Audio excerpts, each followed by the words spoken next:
chair? I'm not going to sit down. I'm going to take it away. That's you guys. No, you guys take it. I'm good. Yeah. Hi. I'm Pablo. Hi. I'm Stuart from Steelcase. Nice to see you. Yeah, nice to meet you. Can I just sit here on the left hand? So if I write, I prefer. Sure. Otherwise, I will bump. Thank you very much. Happy to be in the middle. I don't think I'm going to write a lot. Sorry? I don't think I'm going to write a lot. No, me neither. But it's just the habit. Yeah. 5 minutes? Yeah. Too long. Yeah. It takes some of your time.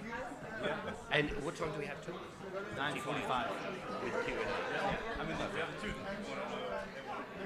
leave them hungry. Yeah. And then, Don't leave them exhausted. No. And I go straight to you'll take this. You can do it. No, I wasn't.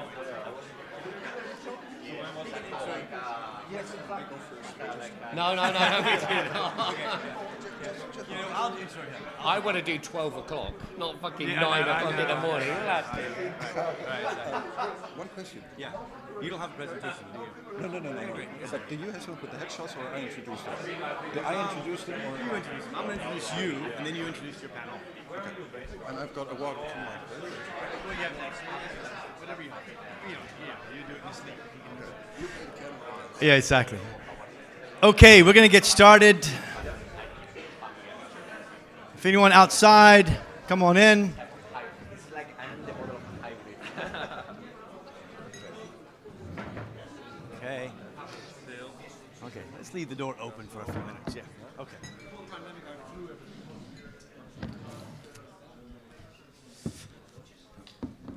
Okay, we're going to get started. I'm Tom Barnhart, the organizer. Thank you guys for coming today early for some of you. I know some of the guys were out pretty late last night.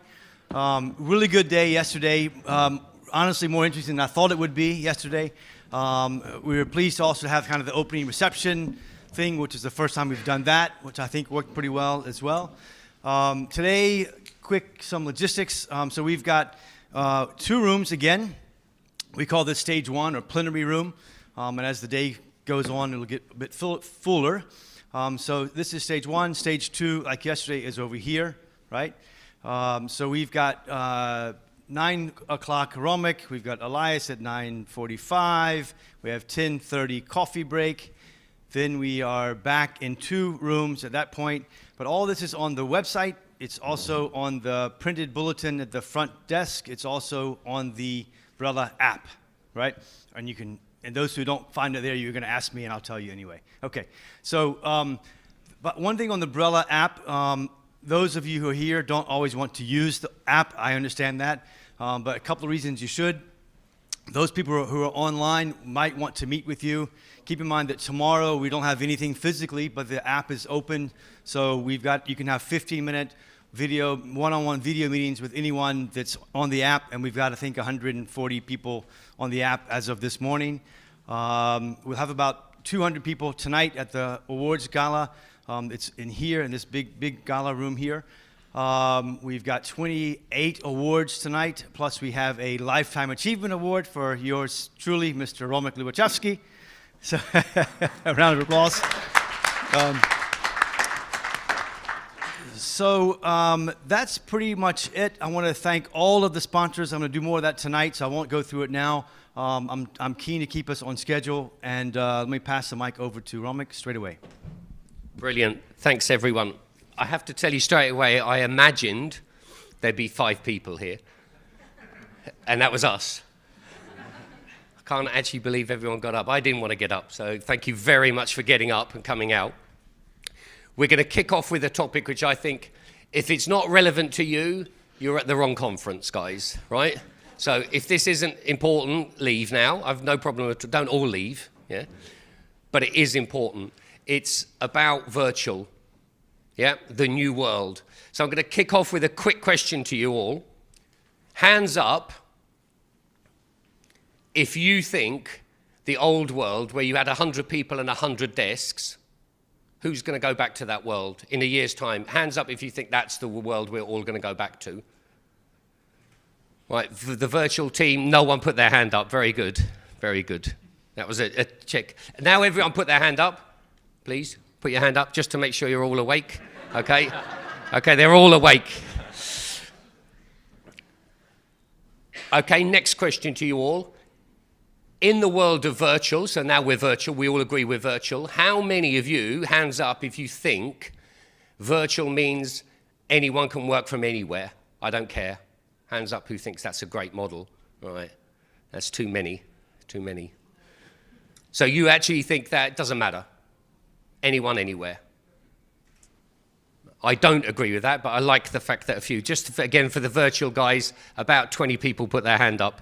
I wish I took a picture so I could check who they were and during the course of the day convert you. But I remember you had your hand up. Right. Next question to everyone, and this isn't a hands up, this is just a thought one, is in post-COVID, COVID will finish. I had COVID 10 days ago. I still have a cold, but I don't have COVID. COVID's going to finish. Theoretically, we're all going to go back to work. Theoretically, yeah? The office is open, everyone's going back. Do we, hands up, want our people to go back to the office? Hands up. Again, I'm taking a mental picture, and you two are very bad people. They put their hands up and down at the wrong time. So, again, about 75% of people had hands up, 25% didn't, which means that many people think it's not that important, which is interesting, again, to see. I'm going to now go to our panel. We've got two virtuals, yeah? We've got Jeroen and Ruta. Wave. Fantastic. We have not Peter Mitchell. He's much better. Much better, trust me. He's not here, so I can say what I like. We got. I had to check what his name was because I call him Fabi. I thought that was his name. It's not his name, but we call him Fabi Doobie. Carlos and Short.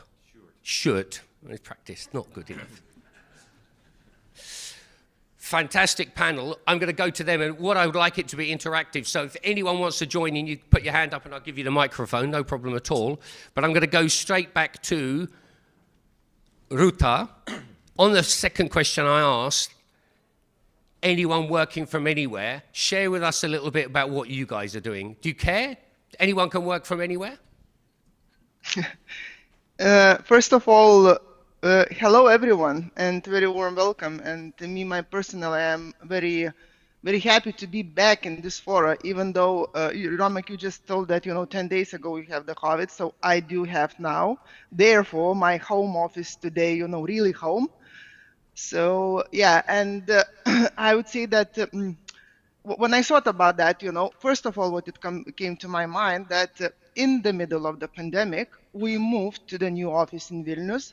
And exactly in the year from now, we'll move to the new office in Riga.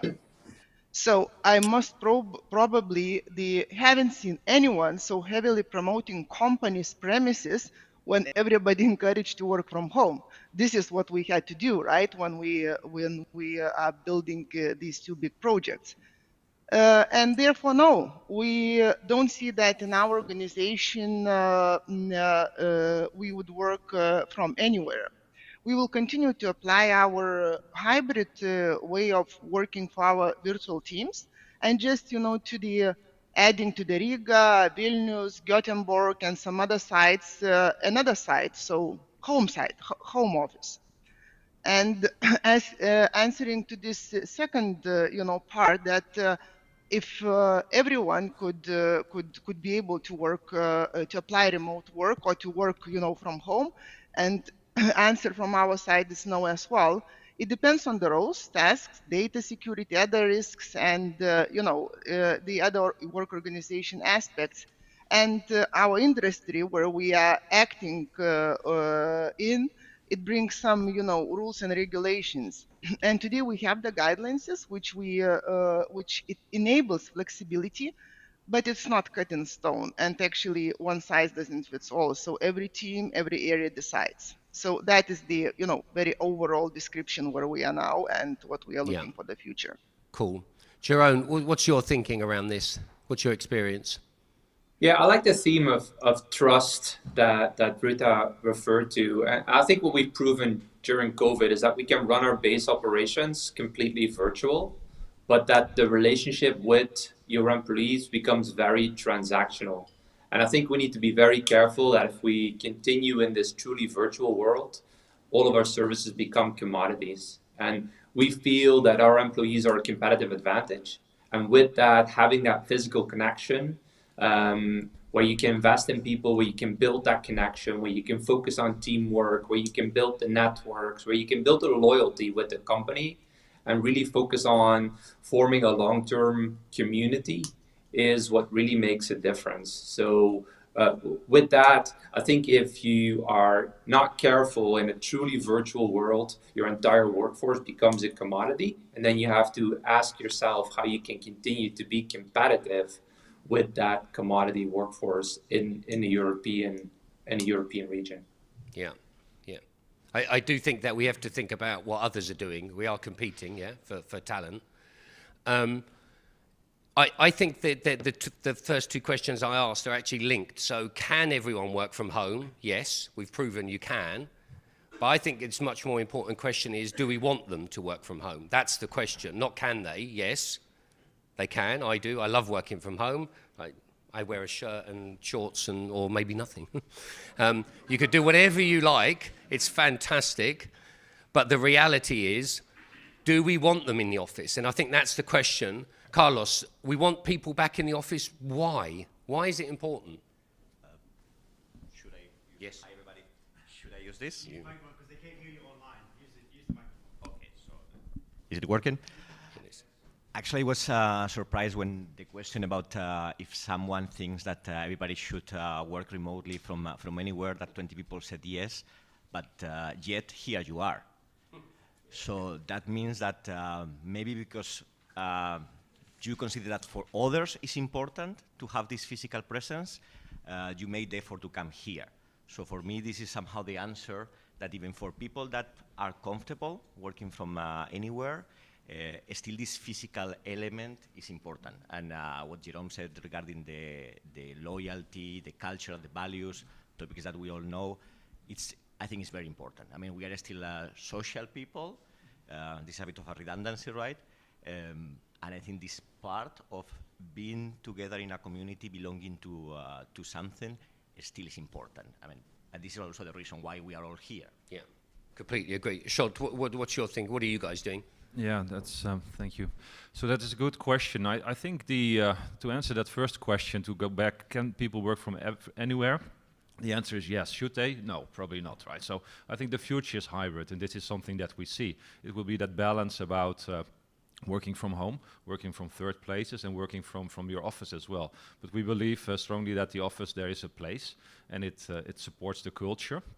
It creates this social glue between people, and as well, more important as well, if you look at people, how they collaborate, they are more engaged, there's more productivity, the outcome is better. And I think yesterday one of the other persons said as well, we just want to have the people in the office because this is where the innovation happens. So yes, the answer is we believe the office is part, but I think it is a balance on working from home, working from the office. Yes, absolutely hybrid. Brilliant.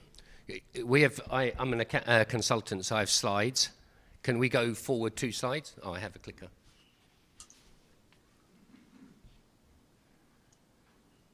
Brilliant. Thank you. Right. So most of us think we need to go back to the office. You two don't, but everyone else thinks it's important that people go back to the office. So I completely agree with you guys. For me, I'll give you a great example. Is someone told me we have a 2,000 person centre in Katowice. 20% of the staff have never been to the office, right? Think about that. Never been in the office, never been in the building, never met me. Yeah? Where is the loyalty of a person who's never actually been in the building? It's just, the brand is zero. It's just a job, right? And unfortunately, our industry is a little bit commoditized, it is. And therefore, if you don't have that loyalty, I give a shit about the company I work for me, they've gone. They're in, they're out, they're in, they're out. And turnover is our biggest pain in the arse. Correct, guys? Correct? The one thing I hate is turnover. But if they're not in the office, you don't meet them, you never get to meet me. Jeez, why would they stay? Why would they stay? Yeah? So we need them in the office. But what's the balance? And this is the tricky bit. And the only thing I can definitely tell everyone is there is no answer to this one. Not even I, the consultant, have the answer. Bloody hell, not even me. There is no answer. Everyone has to balance this out. And the answer to tomorrow is not the same answer in a month, and is not the same answer in a year. But for me, it's three things, right? It's let the staff decide. Not the only option, please, please. Because if you make them decide, they will never come into the office, ever, ever, ever, right? Unless they have small children. Then they all come to the office, right? So for me, talk to them and let them feel that there's a decision-making process and they have a say, not the say, a say. Next one is entice them back. This one is, I think it was 4 years ago, I was in Costa Rica and I went to visit 9 centres. And in each of the centres I said, hey, what's your biggest worry? No one comes to the office, they said. This was before COVID, 4 years ago. No one comes to the office. One centre said, up to you if you come. And that became the best centre to work. So everyone offered it and everyone now has a choice and no one comes to the office. And so the whole team focus is getting people to come to the office. Pizza eating competition was the number one. Not you get pizza, it's how much pizza you can eat. I mean, I like that. Sounds like a brilliant idea. So you need to entice them. So your job, guys, is to think about novel, brilliant ideas so that people want to come back, right? That's option number 2. And number 3 is you tell them they're coming back, right? Now, if you tell them you're coming in Monday, Tuesday, Wednesday, Thursday, and Friday, and I want you 9 to 5, good luck. The word turnover will be tattooed somewhere on you. Trust me, right? But the reverse of number 1, staff decision, up to you, come back when you like, is equally stupid. Because if they never come in, they have no brand loyalty, right? So I'm a bit of a fan, personally, and this is what we're going to ask the guys, is what's that balance between the 3? So I tell you what we did in our centre, is Team A, all of them, all 11 or 12, come in on Monday, the week later Tuesday, the week later Thursday, whatever, and there's a rotation, the whole team come in. It's not an option, it's not a request, you're coming in, right? Why? I truly believe that our industry requires the team to be together, to feel part of the team, to get loyalty, to get brand awareness, to actually love each other as a team and feel 10 equals 11.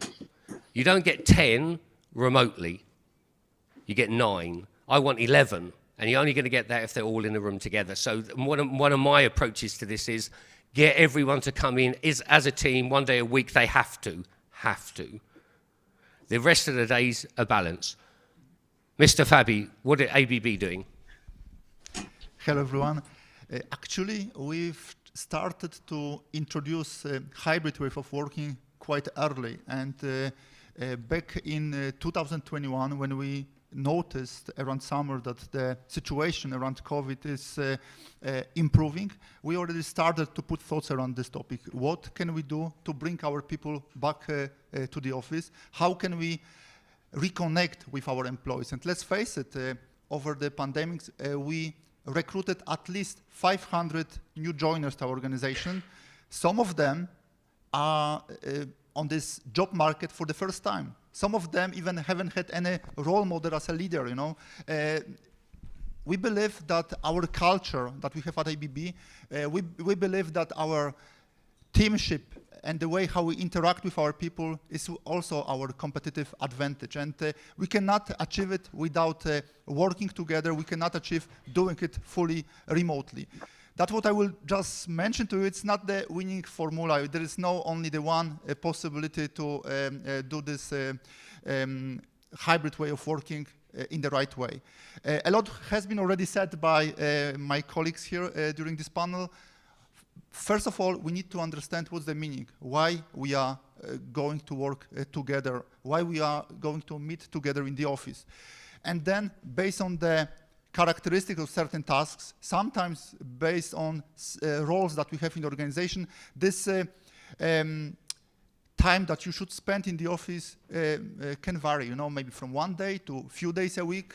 There should be maybe the time dedicated for the teams, maybe for some creative ideation sessions, maybe for some problem-solving sessions, maybe also for some team integration sessions. And this requires rethinking, the way how we want to actually interact together, how we would like to get the best out of the time that we are not in the office, and how to make use in the best possible way with the time that we spend together in the office.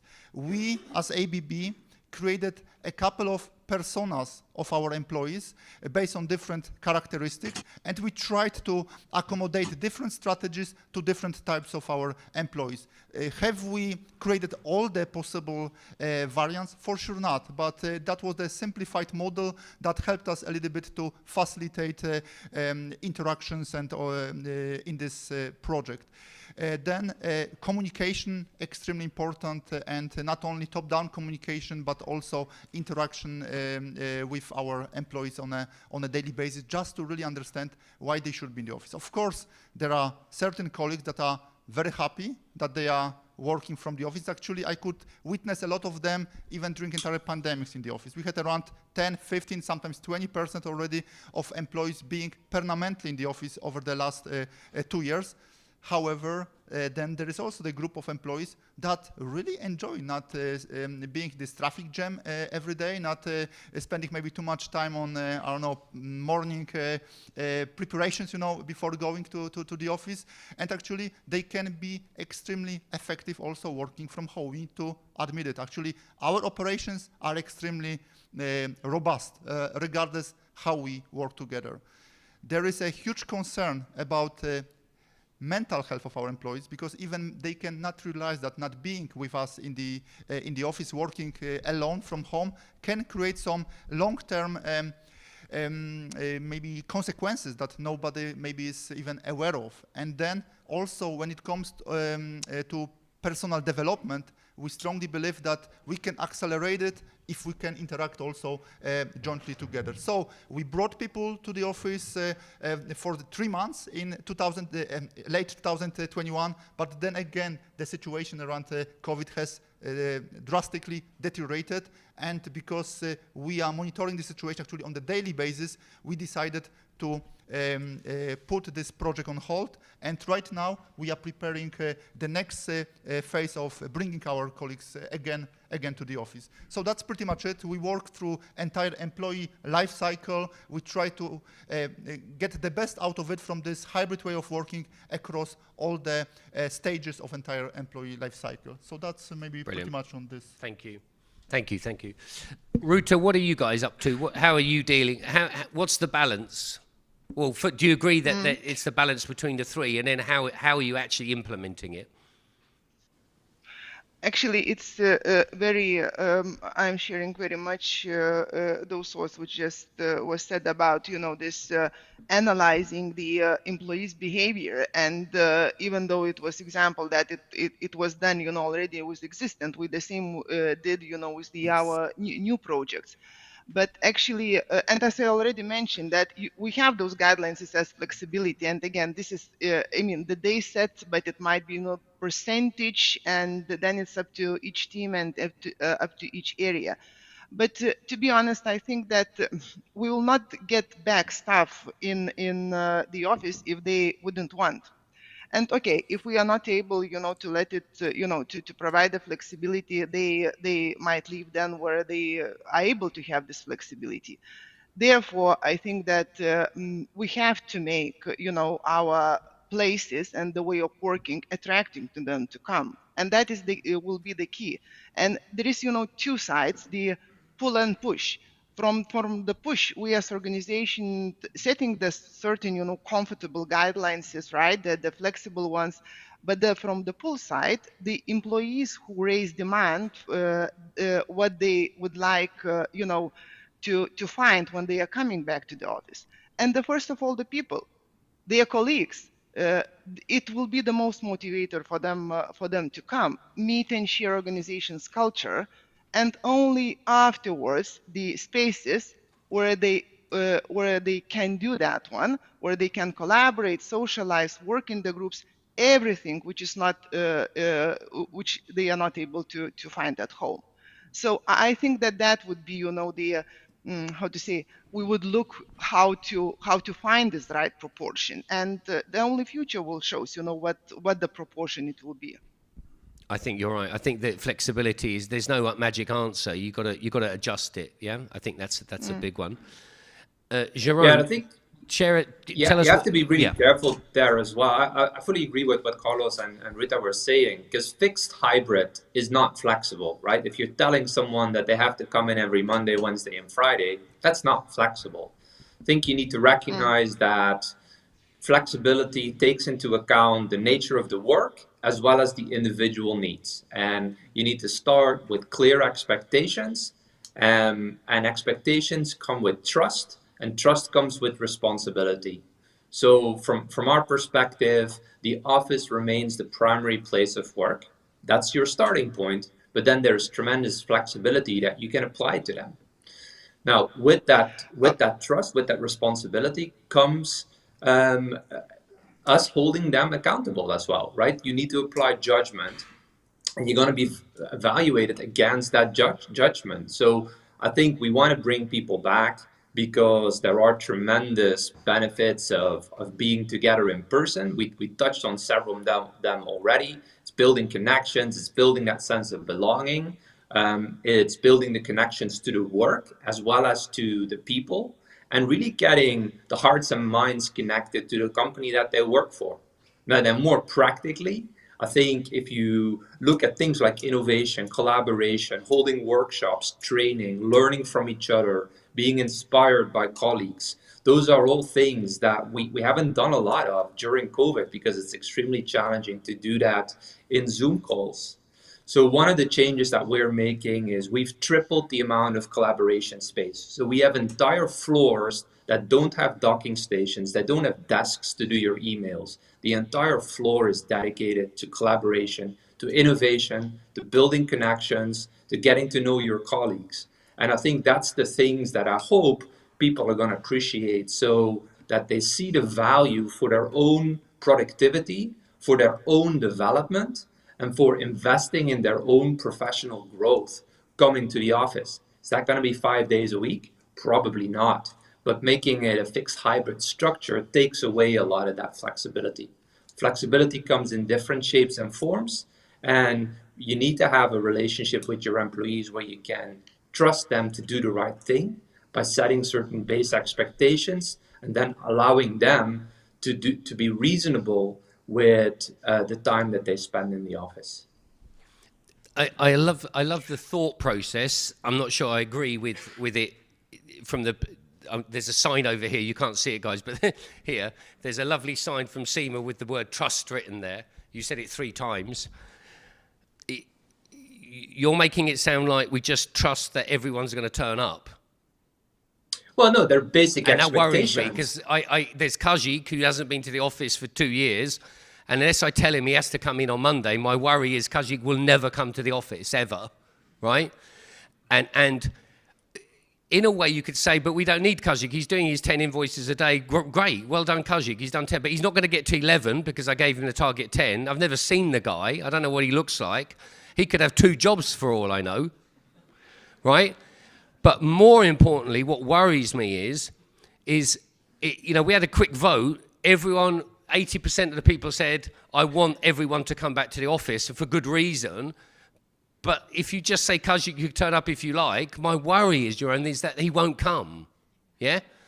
But my point is that becomes a judgment issue, and a judgment issue becomes a performance issue. So I think you need to be very explicit with your expectations, but still apply some level of trust that employees do what is right. And if they don't, it becomes a performance issue. But I think that's my point. I just feel I get you. You're right. Schedule. What's the average age in our industry? 29. Yeah. Yeah. When I started, it was 25. It shows how old I am. Yeah. Everyone's got older. It's 29. I get you. I would turn up to the office. Even I go to the office every now and again. My worry is the 10%, 20% Kazakhs who won't come to the office unless I make them. That's my worry. And there's a part of me which is, do I care if Kazakh's in the office? I don't actually care. What I care about is the 9 other people going, where's Kazakh? How come he doesn't have to come? That's my worry. You wanted to say something?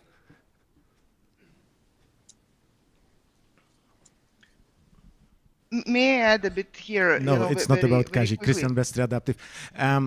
Just looking at what we are saying and how the things are changing over the last 2 years, we are shifting a bit. Okay, move to the virtual.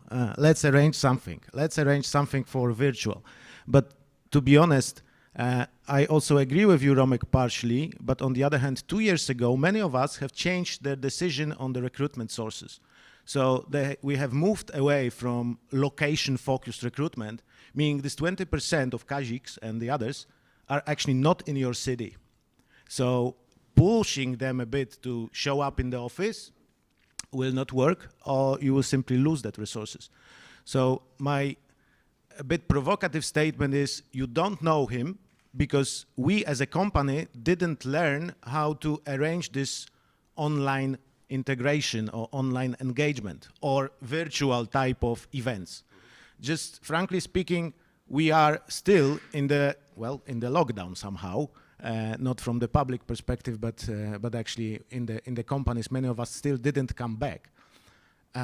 But looking back, ask yourself, looking back 2 months, how many of the online events you had for your people in the last 2 months? Because I would tell you that probably not so many. So the fact that you don't know these guys and that they do not necessarily engage is also half of our fault that we were shifting from our approaches a bit like COVID was shifting.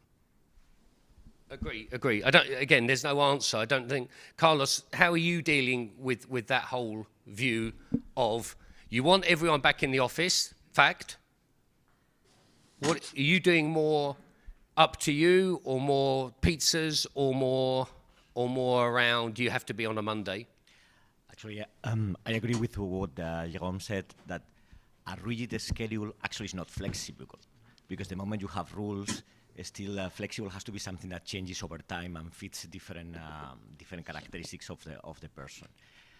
And here goes to the topic of fairness or perceived fairness. I think you were talking about that, about this Kashi guy, that okay, maybe it's okay for him not to come to the office. Maybe it's okay for the company also that he doesn't come to the office because he could be in a different city. But what about the others? The others are going to wonder, I want the same, even if actually they don't want the same. But is this perceived fairness what really worries me? For some people, maybe actually I go to the office basically every day because it works for me. And I prefer to be in the office. And actually prefer that nobody tells me stay home. For me, it's okay that other people prefer to stay home basically every day. But that works in a team of, I don't know, 10, 20 people. Some of us have like 300, 400, thousands.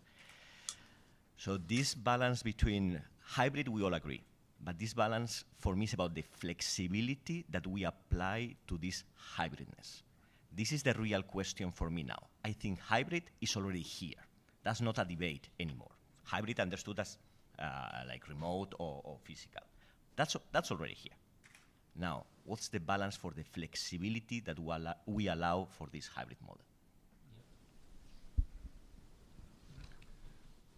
You want to? Actually, this is what we said from the very beginning of this panel, that that there is no right or wrong here, and there are a lot of different shades of gray here, and we need to learn. We need to drive the right conclusion from that what we have implemented so far and that what we will implement, and then iterate. And for sure, the way how we will perceive and work in the hybrid environment in maybe 1 or 2 years from now will be different than that how we understand hybrid way of working right now. For sure, we need to have clear how. We need to have very clear why we are doing it, and of course we need to also put decent work on what should be the subject of this entire concept, and it will evolve. And for sure, you know, decisions that we made in the past will be totally different than that what we will make in a couple of days and will do in the future. You wanted to ask a question?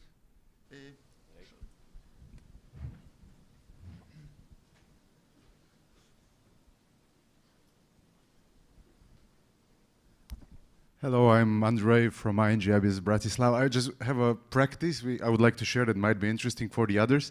So we do all three, but let's say on the point number 3, the push part, only thing we did, we obliged every team to have a workshop with formal social contract to agree what is the perfect fit for you.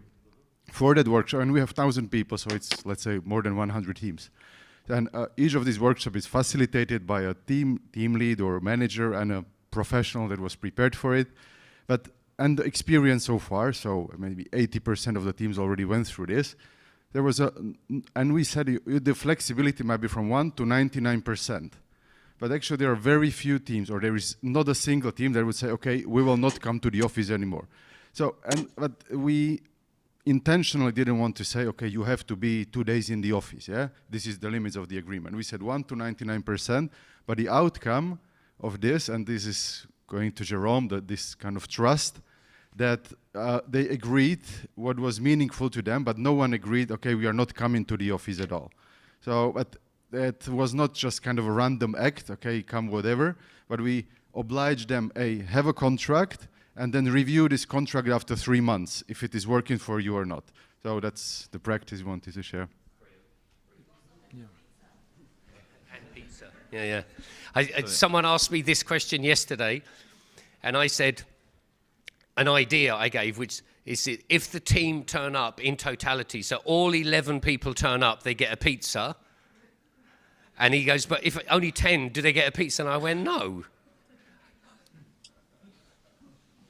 That didn't work. That was like no pizzas, like a disaster. So it wasn't the prize of the pizza. It was the penalty of no pizza was actually the thing they took away, which is kind of not my point. But I think that's a fantastic way, is ask them. But I tell you that what would have happened if 5 of the teams, 5%, came back and said, we're not coming in? No, we don't want to. How as the boss do you deal with that? That's a bit of my worry. You are right. Logic says of the 10 people, one of them is going to go, let's not come in, and the other 9 go, don't be ridiculous, and you hope that they all go, we'll do Mondays. What if they all go, let's not come? Shit, how do you break that? You've given them the choice, you've allowed them to choose, and they've chosen the wrong bloody decision, yeah? Then you're in trouble, yeah? Yeah, so what we're doing, so just on that, I think it's right. So you cannot expect people to come back all the time, right? But so what we did is the first wave was to invite people. So okay, you've been home for some time now. You can come back to the office, right? That was very friendly. The second stage is really encourage people to be there. And now we're in this moving into this third phase. It's really about expect, and it's not expecting you should be there on the Monday, on the Thursday, or whatever. But so we say, okay, your office is the primary destination. And you should be there 60%. And you know, within that limitation, you discuss with your team, with your manager, when you will be there. And we see, of course, we're not moving. This is our EMEA headquarters in Munich, in Germany. The regulations are still there. But once we are out of the pandemic, I see people are encouraged as well, really to get there. And we will always have people who will find ways not to get to the office. But I think if you have that new social contract that was mentioned as well, and understand what is the purpose of the culture between the individual, between the teams, between the organization, then people will come, because they see as well they will benefit from that. So I think it's a long way. It will be a bumpy road as well, but yeah, finally we will get there. And I think some people will not accept, and they might step out of your organization or go somewhere else. And I think that's just something that we need to accept as well. I fully agree with everything that Sjoerd said, and I think the key lesson is that we cannot go back to normal but we do need to make people remember what they've missed for the past 2 years and take the best. And that does include pizza, and it does include happy hours, but it includes team building, social connections, and investing in them as individuals. So the 11th person that won't show up is not going to be invested. He's not going to be a valued team member.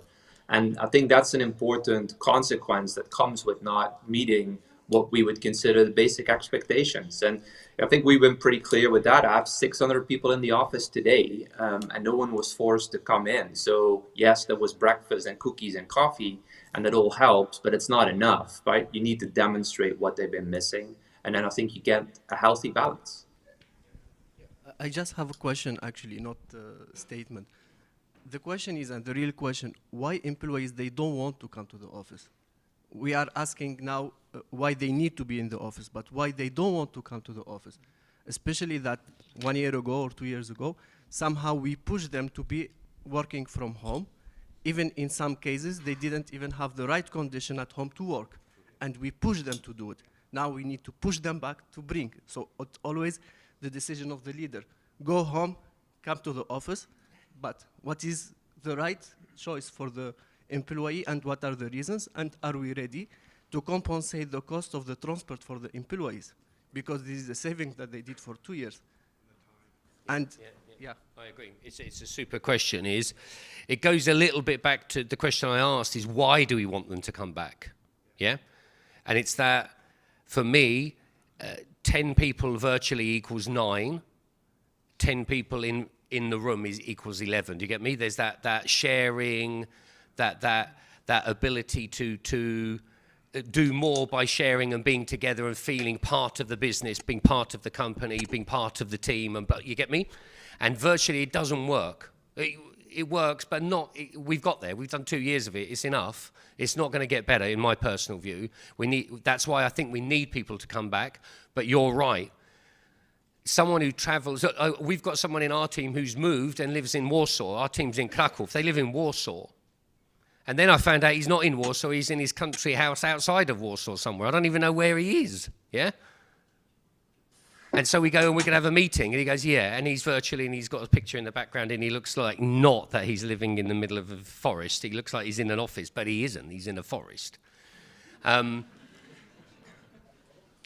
don't mind. You're right. I don't mind him being there. It doesn't bother me in any way at all. But I do worry that if that's 300 days a year he's in the forest, is he part of the team? I worry about him, not the team. Do you get me? I worry about the people being too far away, that they're not part of us. That's the worry for me. And lots of pizza, indeed, indeed. We have a question, or a statement, or both.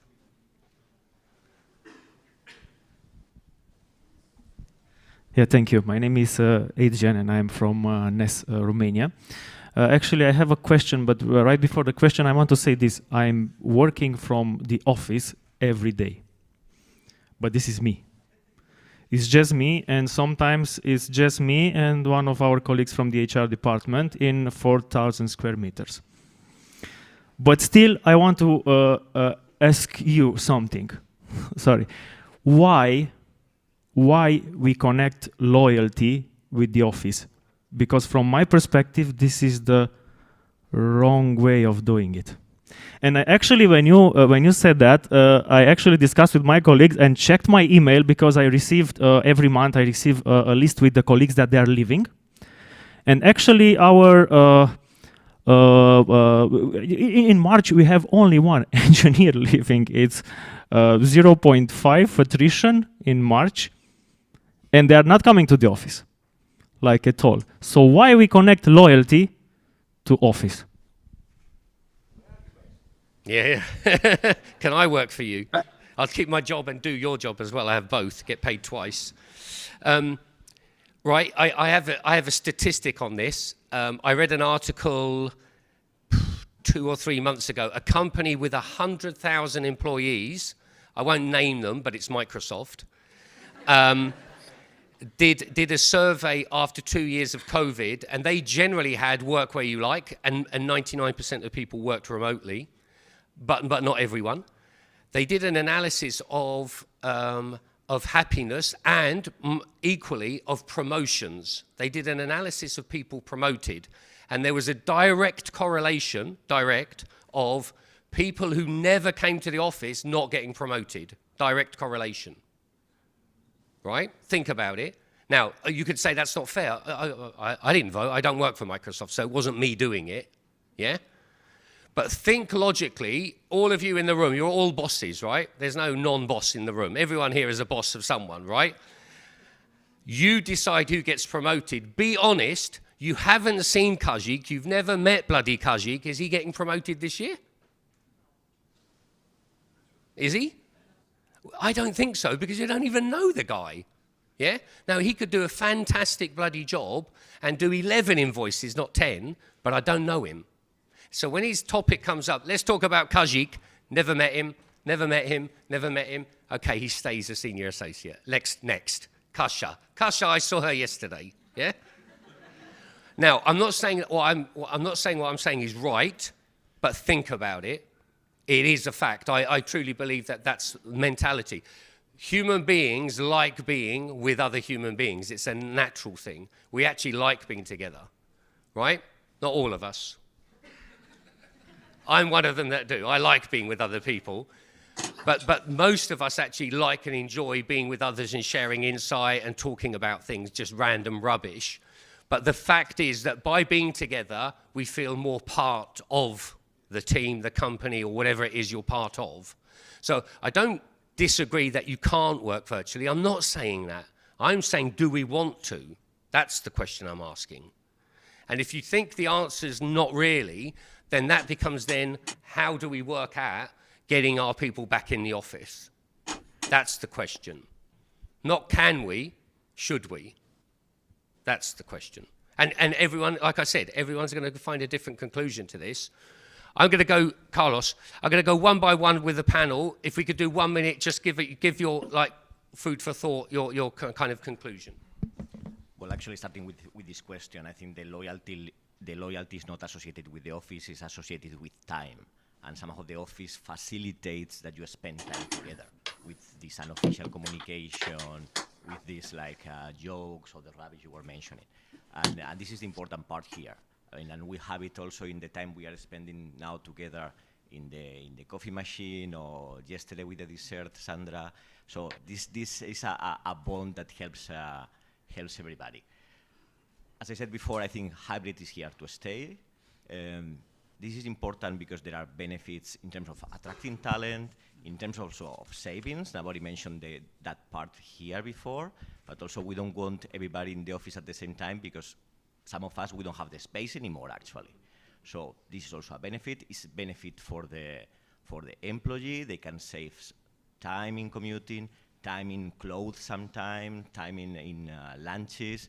So this is part of the value proposition of the companies, and each of us will have to find the best balance together with our people to make it work. I don't think that's going to be a big problem for anyone. There's not enough room in our office, let's be honest. I don't think that's a big problem. I wish it was our problem.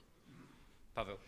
My polite request to all of us would be that we don't forget all of those lessons, all of this experience we gathered over the last 2 years, and we need to build upon this experience. And this entire discussion here is very valuable. You know, a lot of very valid points. As we can see, this is not an easy topic to discuss. Let's learn from it. Let's embrace this huge, I would say, gigantic shift in the way how we perceive work, how we perceive leadership as well, because hybrid way of working also requires hybrid type of leadership, and we really need to learn it as well. So that will be my conclusion. Agree. Ruta, what's your conclusion or thinking?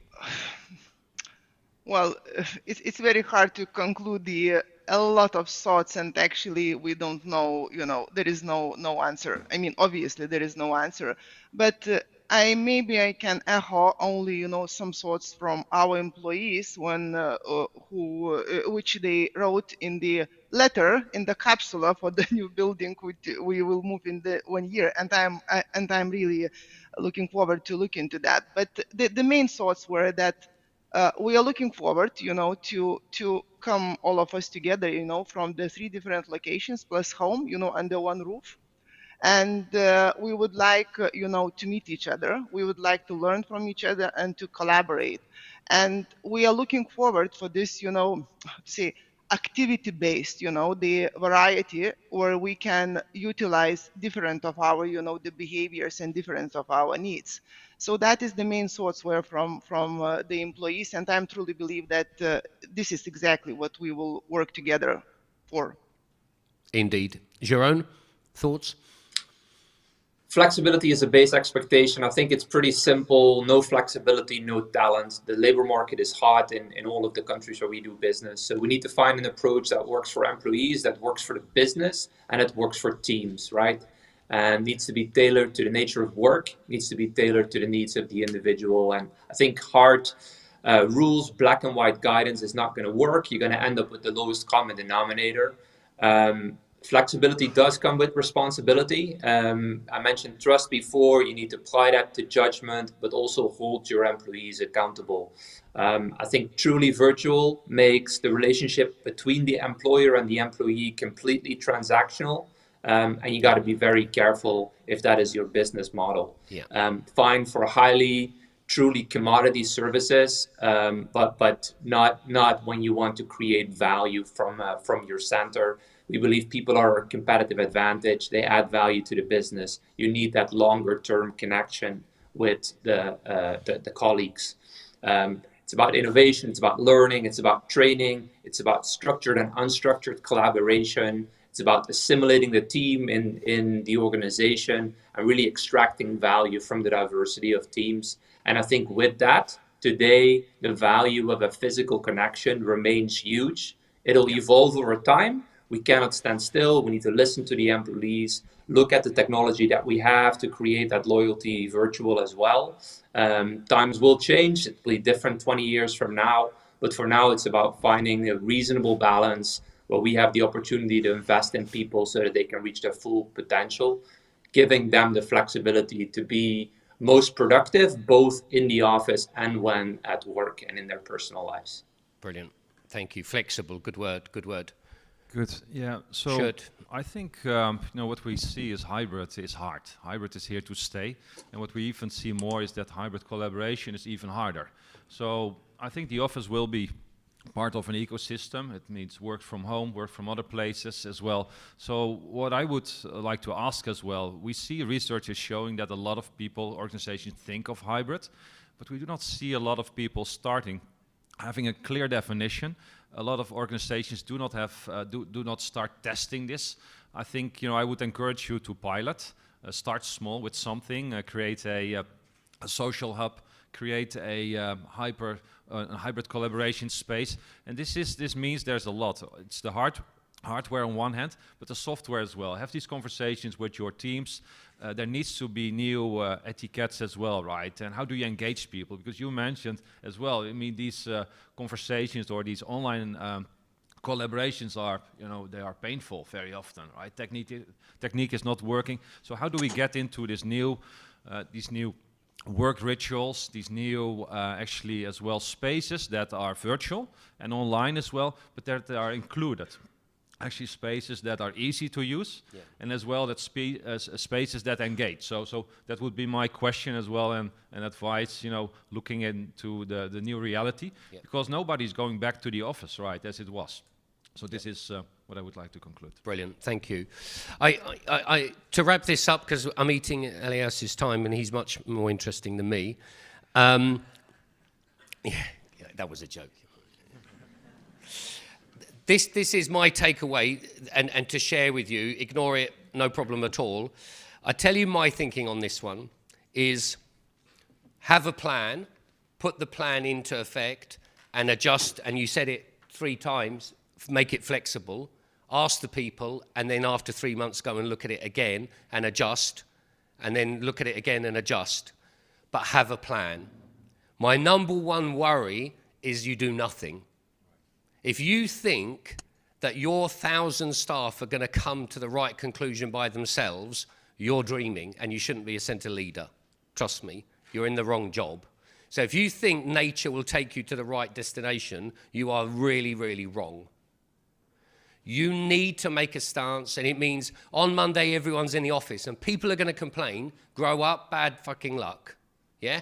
Make the call, get them in, ask them if they hate it, wait a month, no one will remember, everyone's in on Monday, okay? But you have to do something.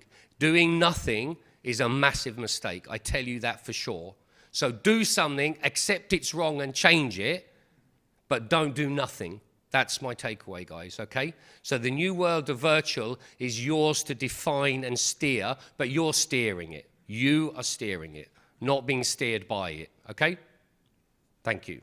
Thank you. Thank you, guys. Thank you guys very much. Okay, we're on to the next panel. Thank you guys very much. Elias, and we are talking about locations, death of locations, rebirth of locations. Is it important? Is it not? You know, how important is it? Elias, I'll let you introduce your panel, and you are on.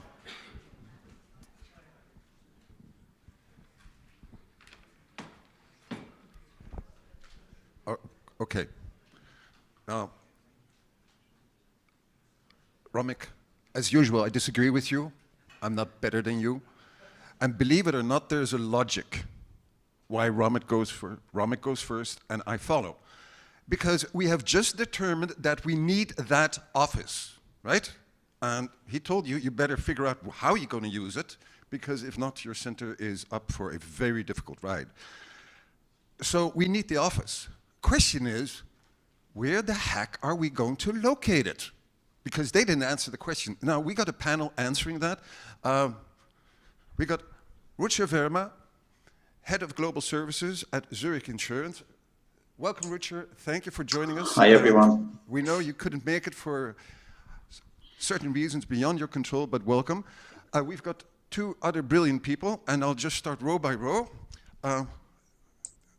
These people have been on Zoom with me for 2 years, wearing T-shirts, barely wearing something that looked like a shirt. And now they put me in shame because they both wear a tie. Ivailo, CEO of Digital. Marius Ivanauskas, Head of Group Business Services of Telia. Okay, gentlemen, welcome. Thanks for joining. So we need an office. Where do we locate it? Now, I've been doing location for 30 years, and for the last 20 years, a lot in business services. And people, particularly when I was working with Deloitte, they said, you'll be out of business. And I thought, I don't think so. Yeah, you'll be out of business because there's digital. We're going to do everything digital, and people can work from anywhere. Okay, then comes COVID. And actually people say, look, Elias, we're right. You are out of business. Well, let me put it to you, that 88% of centers, and this is a PwC survey actually, wants to expand scope, wants to do more geographies, more functions, which means more people. 1 out of 3 centers actually thinks about, I'm going to do something with my footprint. I'm either going to concentrate, or I'm going to distribute, or I'm going to relocate. If we look at headcount numbers created globally by our sector, we may think 2021 was a bad year. Not true. Actually, our sector in 2021 created as many jobs globally as it did in 2019. In 2019, nobody was complaining. And in 2021, we all were thinking that we are living doomsday days. Not true, again. So location is actually something that follows the debate we just had. Because based on what we heard from the previous panel, I mean, we could put the offices in Amsterdam, we could put them in the Frankfurt Center, but we're not exactly going to do that because there are many aspects that drive a solid location decision. And the environment has become more complex, and I'd like to address it with Rucha, with my 2 other friends here, just to understand what does location mean. And gentlemen, maybe as a surprise to you, Rucha, where do you see me? Where's the camera? Anyway. There's one element I want to add to your agenda, and I think I need to do it because my clients are talking about it, and that topic will be war on the rocks, and we all know what we're talking about. But, so if location is still a thing that is important, how does it work today? because we do have virtuality. We have global possibilities. Marius, you've been in the business a long time, and you know the sector. If we look at what's happening in Central Europe today, and even without that idiot in the Kremlin, yes, you can quote me on that, started the bloody war, we already had certain saturations in Central Europe. We have been talking, you and I did it with other clients, we're looking at one center and the options are Bucharest, Porto, Kuala Lumpur, Manila, real life case. It needs to go somewhere. You as a leader, how do you see the future of Central Europe, given that we are a global business? Please kick off.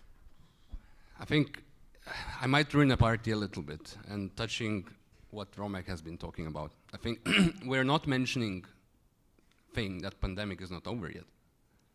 We tried to, at least in Lithuania, we tried to end it at least 2 times after, first wave and second wave. We tried doing all the mistakes that the guys were mentioning as the best practices. We tried advising people back, we tried recommending, we tried food, we tried everything, basically. We tried forcing people back. Yeah. And we, I mean, for me, the key takeaway is that it's still not over yet. We're still learning. Look at big tech, what they have done. Take Amazon, take Facebook. They at least rethought their strategies or re-engineered their strategies or approaches at least 2 or 3 times already. And it's still not over yet. So I think that's the notion. And if you look into the region itself, and geopolitics aside, I think something interesting is happening that is triggered by the pandemic. And I think when we all went remote, it was the foremost survival initially, right? And it was a light bulb moment as well for, first of all, for the employers. Then, lots of my functions can be performed remotely. Let's say, especially customer-facing ones. And then, more importantly, the light bulb moment went for employees as well. Oh, my job can be performed remotely. Mm-hmm. And I think that the notion kicked off some very, very interesting things in terms of regional selection of center, let's say, GBS location. For example, if you take, pre-pandemic, we all thought that selecting a location or moving into location has to be very cumbersome or complex process in a way, and it shouldn't be. And I think more and more companies now, and we will see so many more in the future, we will be able to disperse their, let's say, presence based on what do they want to achieve. Because previously, the whole notion of GBS is economy of scale, right? One of the key cornerstones that we have. Economy of scale. We are establishing a GBS in the region usually that we are supporting. If you're a large company, you have a huge hub in EMEA, you're establishing somewhere in Central Eastern Europe, a hub that will support that region. You have 1,000, 2,000 people, and you're trying to squeeze everyone that's under GBS umbrella in that one location. Yeah. Why? That was my question. Yeah, exactly, and I think we will see more and more of that. And as much as we would like to leave the topic of Ukraine out of it, I think some very interesting things will happen with the talent, especially more in the western part of the Europe, not necessarily in central part of the Europe, based on the talent migration from Ukraine, from Belarus that we're seeing now. And I'm convinced it's not going to be Central Europe that is going to explode when it comes to, let's say, ability to markets to ability to offer more talent and less saturated talent, saturated markets as well. So I think we will see the tendencies where organizations will be much more braver to establish, let's say, functional-based locations, depending what they need to achieve. IT might go into Central Eastern Europe, more transactional work, and go somewhere else. And we will not be afraid to make those decisions because it's not that complex eventually, I think, if you look at it. And I think this has been sparked by the pandemic itself and by the ability for companies and for employees to see that, we shouldn't be afraid anymore. It's not that scary. And this is something that we as a company are looking at the moment as well, as you know. So, and I think it's not rocket science, ultimately. And it's more around company maturity, it's the industry, of course it has a play. Yeah.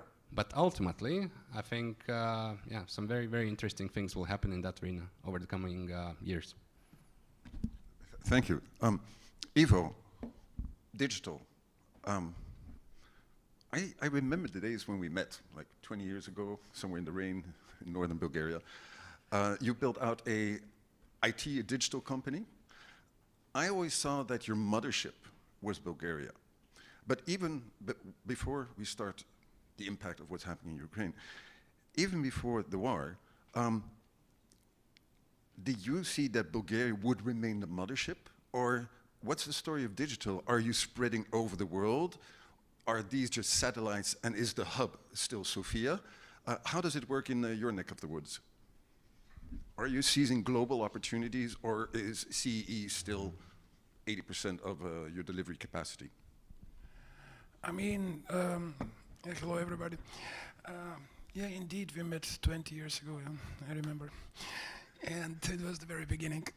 I would say we did it a little bit the other way around. I mean, we was looking to expand to Western Europe, which was the usual the opposite way. Then the Western Europe is going to expand to Eastern Europe or to Ukraine and so on and so forth.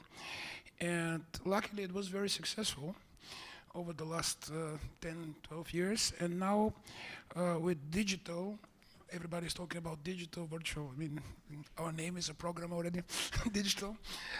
With digital, we made something which is kind of doing the best of both worlds in a way much more flexible and much more interesting in terms of spreading and delivering from different locations and so on and so forth. Because we merged two organizations which has quite large value creation to the clients, with a quite similar client base, with different strengths, and now it's like I mean the headquarters of the company is in Frankfurt now. I mean my Bulgarian mothership remains Bulgarian mothership, and we have a very large facilities there. But we are out of 13 countries and very interesting 27, 28 hubs, and I will come a bit later if talking about what is the location of the future, because I think tomorrow it's about the strength, it's about the knowledge, and it's about what you can do and how you can do it, much more important than it was like 15, 20 years ago. And if you guys have kids, and I imagine many of you, I mean, thinking about 10 years ago, and my kids was then 10, now they're 20, and they started to change the world in terms how they're working. It was not about the COVID, it was a completely different, the change was with the global network and the global connectivity. I mean, let's don't face not everything is pandemic or pandemic before pandemic, but let's say like this, 10, 15 years ago, the entire perception of work changed.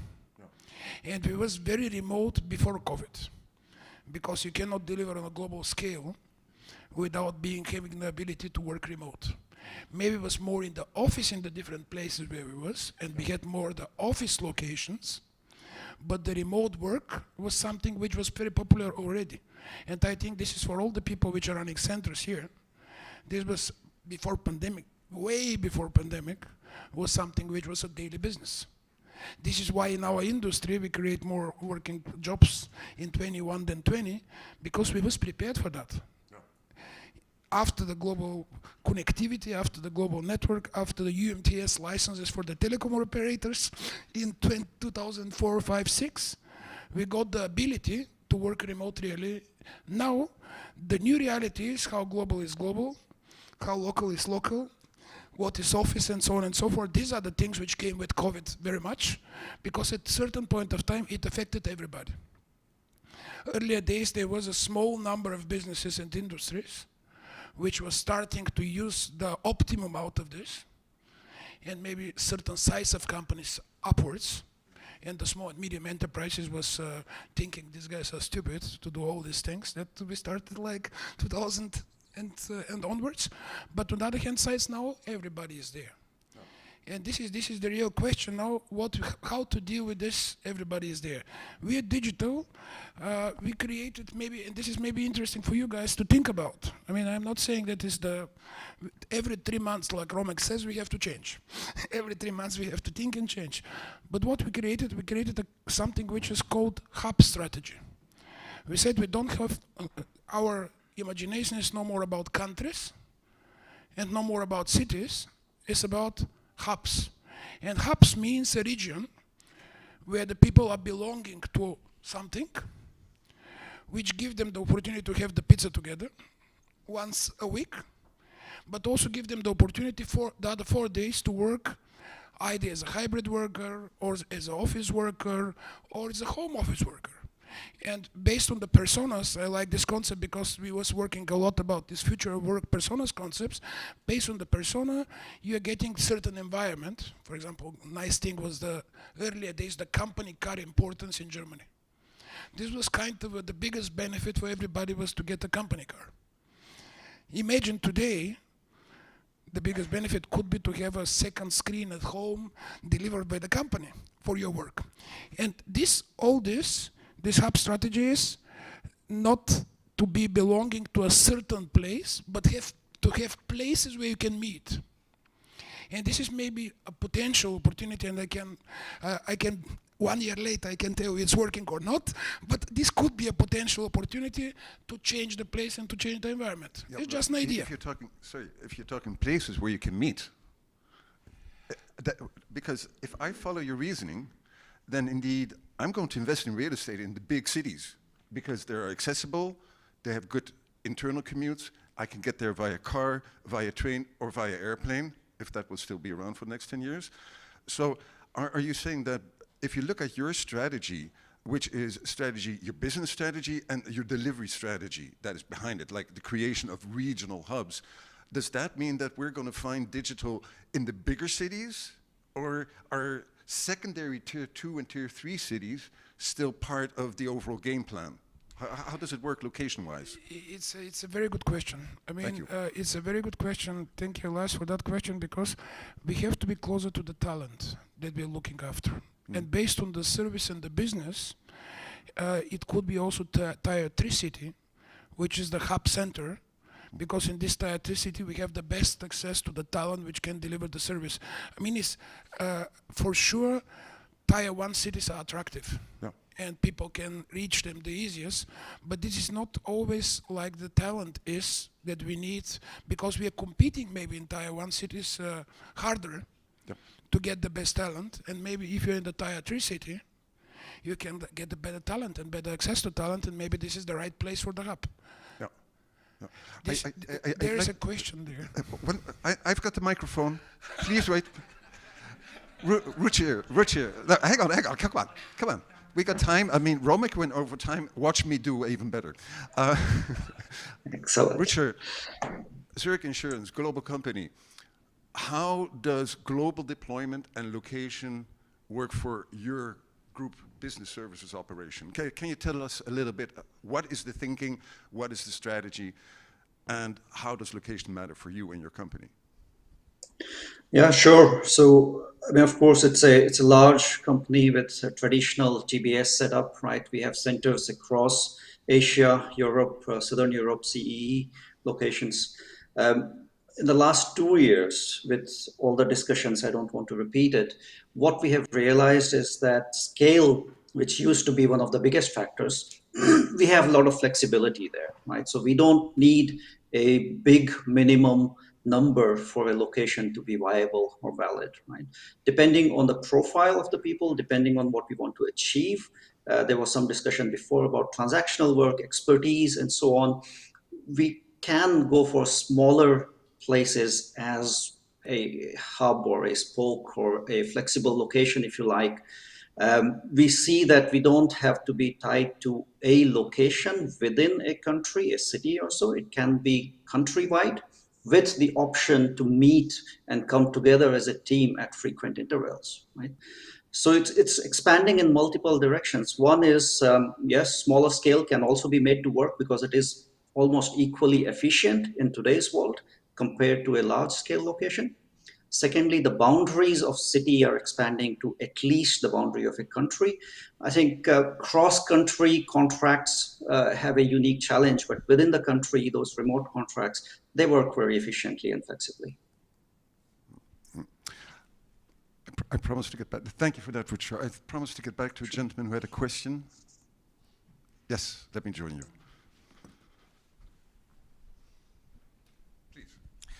Darren Owens, Imperial Brands.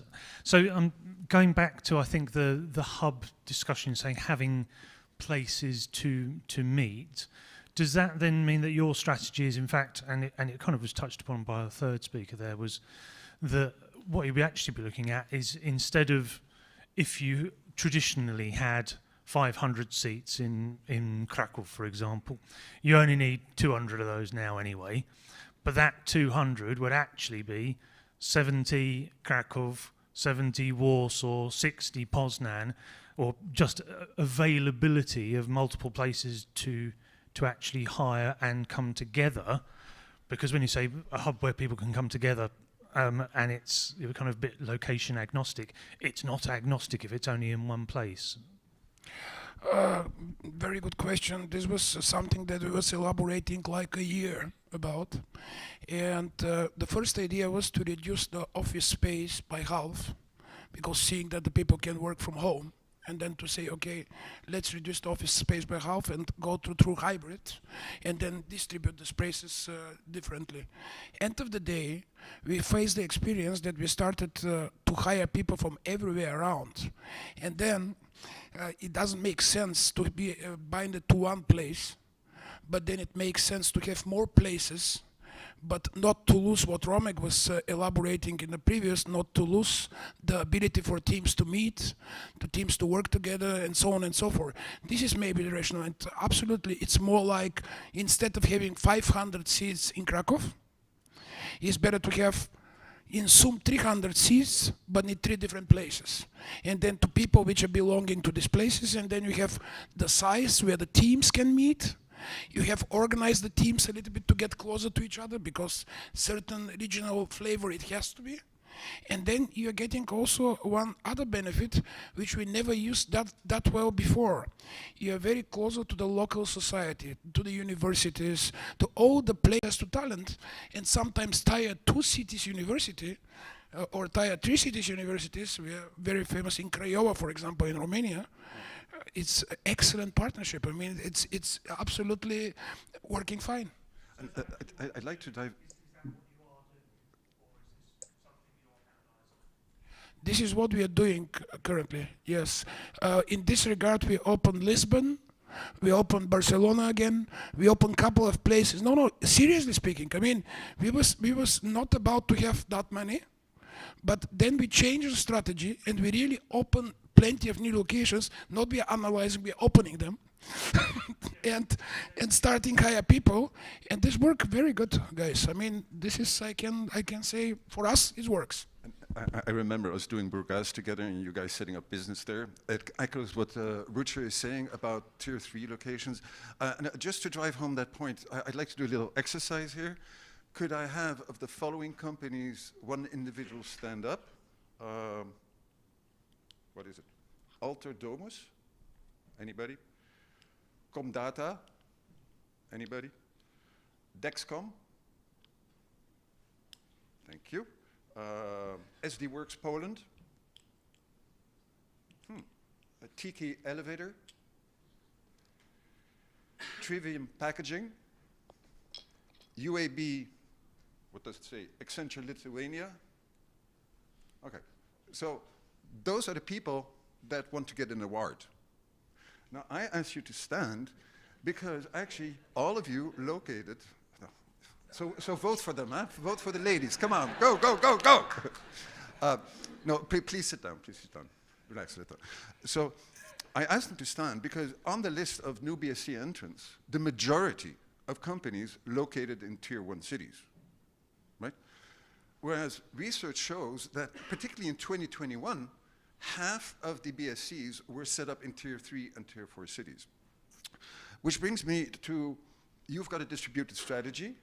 You have a concentrated strategy. Location matters, we heard that, but what type of locations are left? I mean, look at that. We got here in Warsaw, 70,000 people working in the sector, according to ABSL numbers. Where can we still locate? What are the options? You mentioned about global deployment options, but what truly is possible? Richard, if you could redesign your footprint based on the world as it is today, based on the maturity of your organization as you have created it, where would you locate what? Yeah, no, that's interesting. And I was thinking this discussion about tier 1, 2, 3, 4, I think we need to add a dimension here, which is lifestyle locations as well, right? So we always think about, we go to a location where talent exists and try to build these centers. What we need to think also about going into future is what is the location that people who are talented would like to live and work from, right? So Malaga, as an example, we just saw a large investment bank move a number of roles there. It's not because they think there are lots of investment bankers in Malaga already, but they think they can actually attract a lot of good talent from all over the world, mostly Europe, who would like to live and work in Malaga and would be much better in terms of work-life balance, right? So we really have to think in that dimension as well as to where talents would like to go given the world as it is today, right? They can work. There are digital nomads. They come with their own disadvantages, but they want to live their life a certain way. And if the company supports them in that manner, they get the best of those talents. So if I were to redesign, yes, back to your question, I think it will be a very federated strategy, right? So you have a hub, you have the spoke, and then you have a lot of flex work locations. And these flex locations could be tier 3 or traditional tier 3s and 4s, but these could also be a location where people and talent would be attracted to. Maybe they don't exist there today. Thank you. And I apologize with the surprise question, but you really steered the conversation well. We're talking about lifestyle locations. Beautiful Vilnius. Nobody went there like 15 years ago, and now everybody wants to be there. You've been with various companies in beautiful Vilnius. Is Vilnius a lifestyle location, and how does that play at all in your tactical decision making?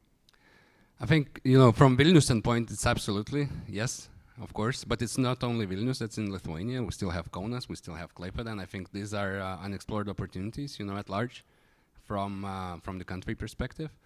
I'd like to touch a little bit what our colleagues just spoke about, you know, the digital nomads and all of that. And I think we are at very interesting period and probably time in GBS maturity curve in general. Because what we are talking about, coming back to the office strategy, how do we build our hubs, it's all about the employees, right? Yeah. And I think the balance has shifted fundamentally from it being the relationship of maybe 50-50 employee versus employer. Now it's much, you know, 90-10 probably. What does employee want, where they are, how they like to work, how they organize their lifestyle around themselves, and these type of things come into importance that we haven't been talking about it even in this conference 5 years ago, right? Yeah. It wasn't on the agenda at all. What do employees actually want? So we haven't touched about it on it at all, and I think this creates a very, very interesting opportunities for us as companies to actually adopt our strategies finally. So we have been talking about customer experience for years. We never talked about employee experience. We never talked about hiring strategies, you know, dispersed hiring strategies. We never thought about placing, especially larger companies that do not have any problems to solve. So why should I go to tier 2 if I can be successful in tier 1? It's safer from the perspective of, oh, we have so many more success stories, have still cost labor arbitrage. It's fine. You know, I will be able to achieve my objectives in tier 1. So why should I go to tier 2? I think it's situation overall, both from geopolitics perspective, from pandemic standpoint, from GBS maturity angle, opens up and unlocks so many different opportunities. And you mentioned lifestyle. I think that is critically important because we never anticipated that we might go to, let's say, I don't know, Lisbon, and try saying that, well, we're going to have an IT hub here, but it's not necessarily going to be a hub for procurement. As you mentioned, procurement we might place, I don't know, in Krakow, for example, because there's more talent for that. And so on. But this raises so many different other questions that we're not touching on, right? So what does it mean for company identity to have those multiple hubs dispersed by function? What does it mean to company culture? What does it mean to sense of belonging? What does it mean to overall GBS umbrella? What is GBS then? Is it virtual? Is it physical? Because the whole notion of GBS previously used to be, at some point of history, we started equaling it to a particular location, ultimately. And now, I think we're a part of history that we're trying to dismantle or debundle those two. And we're saying, yeah, we have an umbrella GBS, but it can be in variety of different places. And as you and I discussed before, so what is next for GBS? Because we have been working really hard as an industry, as industry leaders over the years, saying, oh, we are GBS, we should be separate function within the company, we should drive value, yes, now it's digital services, it's automation, it's machine learning, it's and so on. And what's next? Should we be a part of business? Should we get closer to business? And what does it mean to the locations afterwards? No. And these are the questions that I think we will need to find answers very soon. Love it. Just a question here. Before the question, my assumption is that many of you work with or in international BSCs. How many of you recall that there has been a workshop, a conversation, an exchange between the pitcher country and the catchers on culture, employee culture? Please raise your hand. That's the answer to your question. Thank you, I salute you.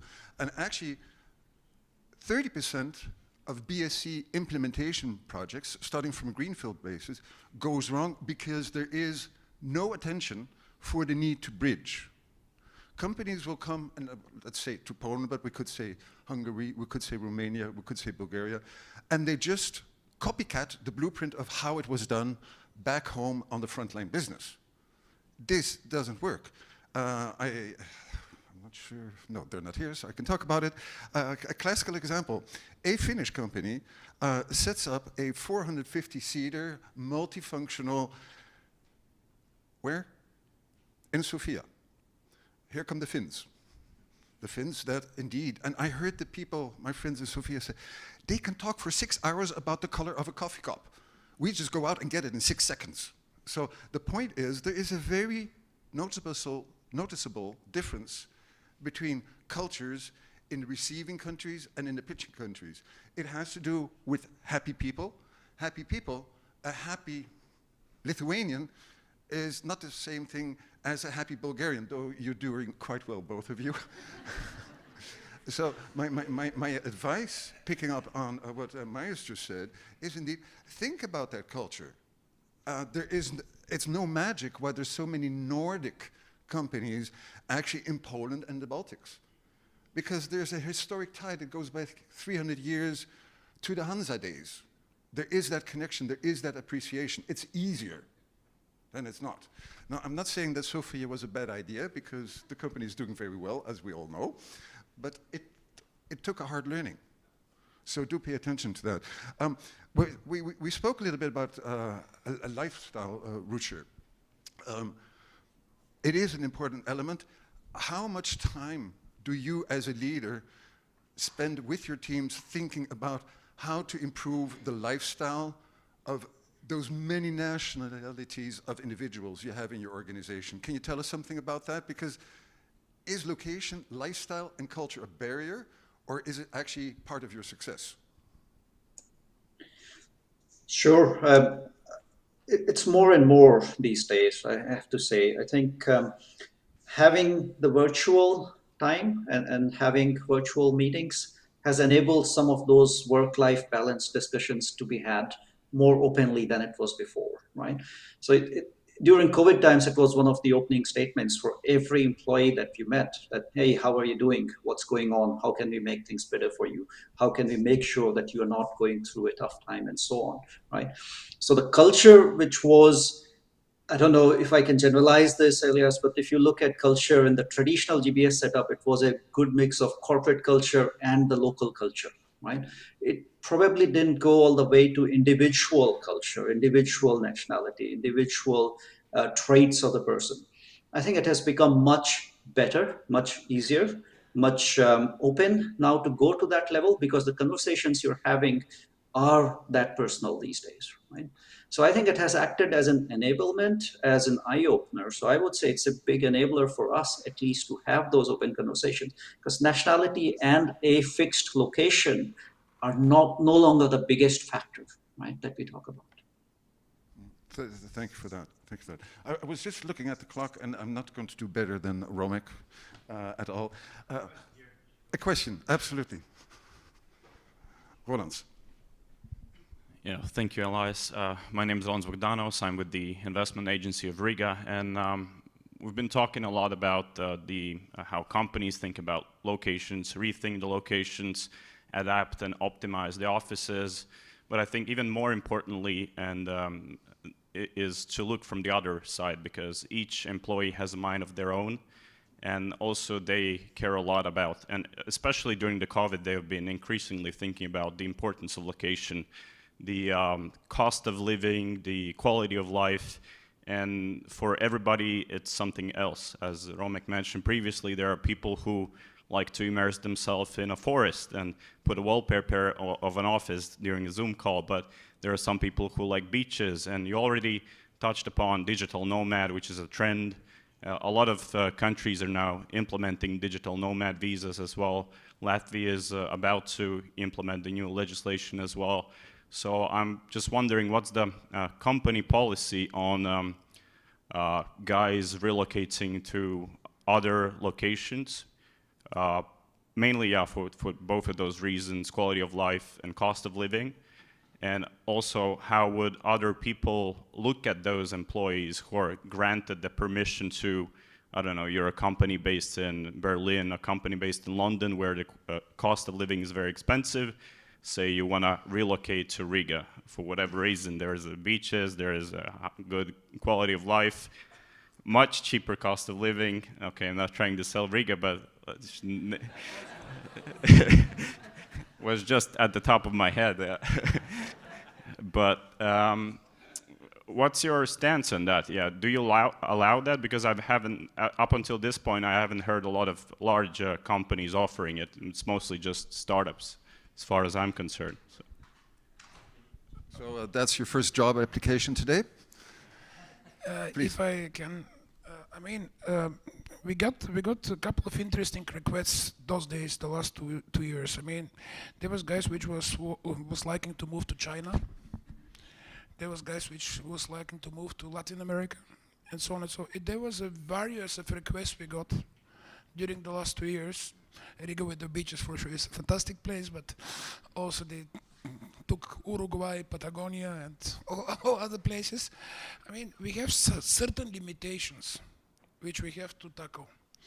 The one thing is, if you establish as a company somewhere and you can follow these rules, then you have a type of flexibility that you can follow.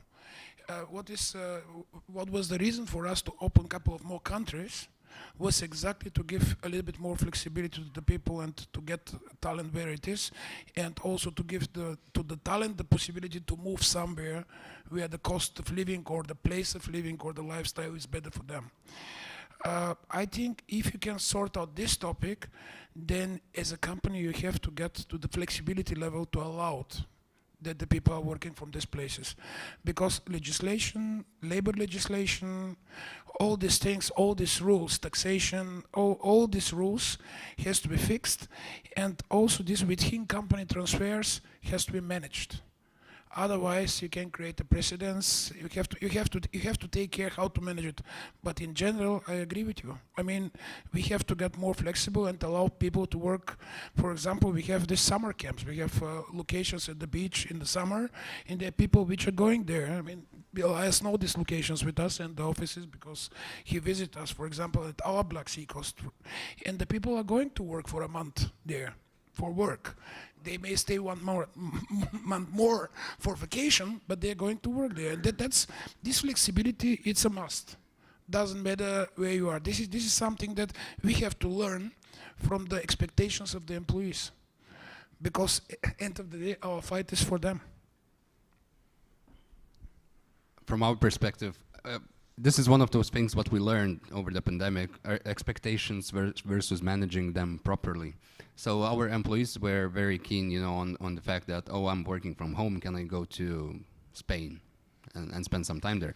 And we saw it's a cumbersome process from tax and legal perspective, but we ended up implementing something we call workation.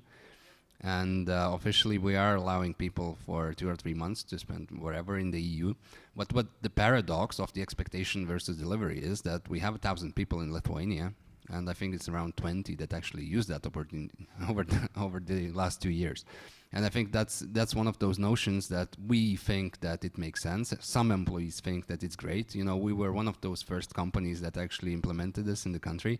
It was all over the press. Yeah, workation, it's great. But by fact, you know, I mean, it is a benefit, but it's more for me a benefit on paper or a very few individuals still. So,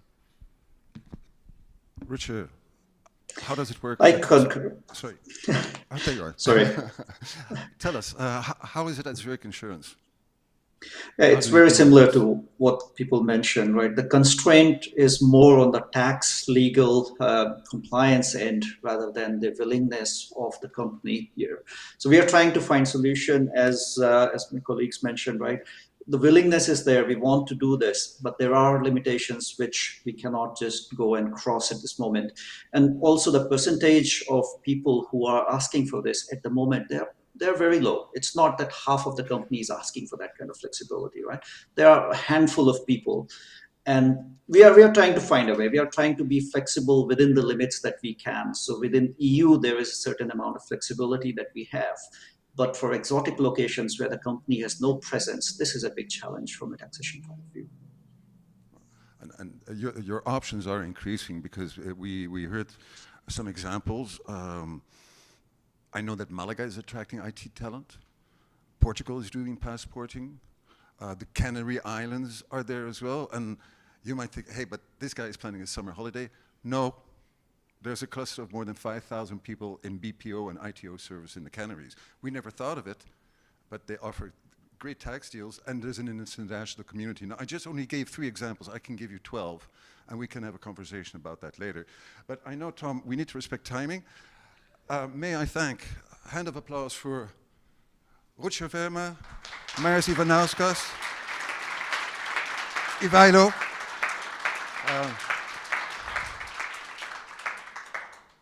Thank you very much. We'll be around during the coffee break should you have questions. Tom, over to you. Great, thank you. Thanks, Elias. Very good. Super, super. Quick housekeeping. So we are 30-minute break now. We are back in, we split up in 2 rooms. What I thought would have been incredibly boring subjects a month ago. Business continuity is one of them, and the other one is cybersecurity. These are 2 of the subjects up and coming after this 30-minute break. So business continuity is here, cybersecurity in room 2. Choose your medicine, and then after that is the 3rd process automation back in this plenary session. So see you soon.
Good. I'm in the other room. Yeah? Excellent. Good luck. Good morning, everyone. Let's give it a couple more minutes for everyone to join. It's the BCP session if you want to join, so we will be starting shortly.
Good morning.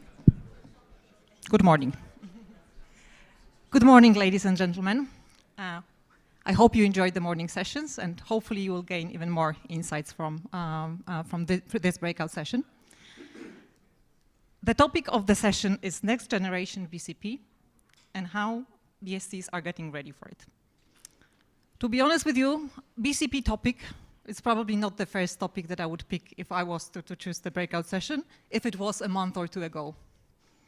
Today, it's becoming really, really relevant. So everything that was very theoretical in the past, now it's becoming really real and we're getting to test it. So hopefully, we will have some interesting discussions in the room. My name is Ola Stelma-Gryszka. I'm a director in the PwC GBS team, otherwise known as Romex team. And today in the room, we have Sarunas Saipis from the Sitco Group, the general manager of the Sitco Group. Please welcome me.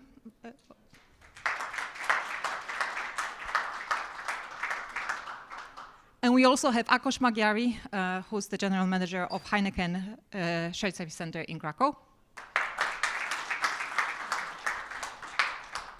And we were also hoping to get Kathleen Chuhai in the room from Budapest, from Cornings. Do we have Kathleen with us? The BCP planning obviously didn't work for her. Hopefully Kathleen will join us over time, but let's us maybe begin.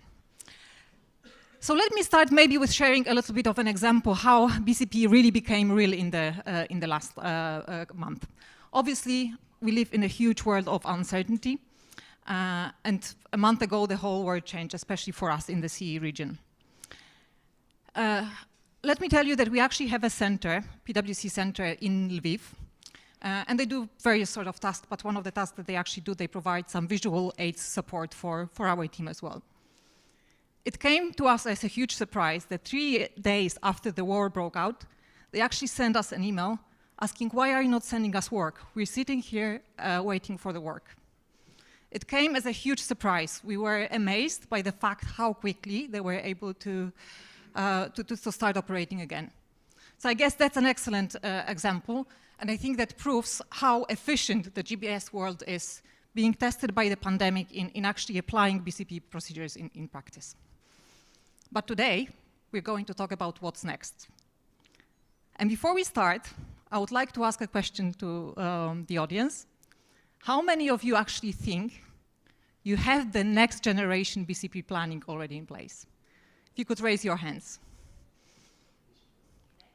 Excellent. Okay, I can see at least one hand raised, so that's the person when we can ask all the difficult questions. Okay, Piotr, I see your hand raised as well. Okay, how many of you think you have good BCP planning and good BCP management? Some of you, okay. So the reason why I'm asking is because we really hope that this will be a discussion. We have the panelists in the room, but I think the more examples you can share with us as well, I think that the more we're all going to benefit from the session. Okay, but let me start by looking a little bit into history, Because in the last 2 years, we actually went through something which was not expected before. We went through COVID. And obviously, COVID was also a date when many measures needed to be implemented. So I would like to ask the panelists to actually answer what they learned from this experience, how swiftly they were able to shift to virtual ways of working, and what were your key learnings. So, Sarunas, would you like to start? Absolutely, thank you, and hello to everyone. Indeed, 2 years ago, BCP, contingency planning, disaster recovery plans, and many other similar topics became, part of agenda of many companies. Companies from GBS sector in our region is not an exception as well. During pandemics, we have learned a lot. We send our staff overnight to work from home, technology aspect, process aspect, people aspect, right? We addressed many of those. We had lots of lessons we've learned. And then this disaster in Ukraine came, Russian military invasion into independent country. Again, lots of discussions on the same topic. And after probably first week of the war in Ukraine, when emotions a little bit settled down, seeing people are dying in the country, I suddenly thought how great it was during pandemics, how easy it was during pandemics, and how hard it is now. I would say companies, having plans in place also need to focus a lot on communication. Communication with the clients, communication with employees, communication with internal stakeholders. Lots of companies, they are American companies, and for example, if you want to travel to East European region, you go to US State of Department page, you search for Lithuania, it has a risk category 4, which says do not travel to Lithuania. If you go to Ukraine, it says the same, risk category 4, do not travel to Ukraine. But the reasons are different, to Lithuania because of COVID, to Ukraine because of war. But nobody goes to these details with reasons listed there. So that kind of created, all of this sentiment. Is it safe to live and work in Eastern European region? What we do as a company, what kind of BCP plan, what kind of work displacement plan we should put in place, and those kind of things. So I think we live in a very interesting times of the past 2 years, which will make us professionals and companies also stronger.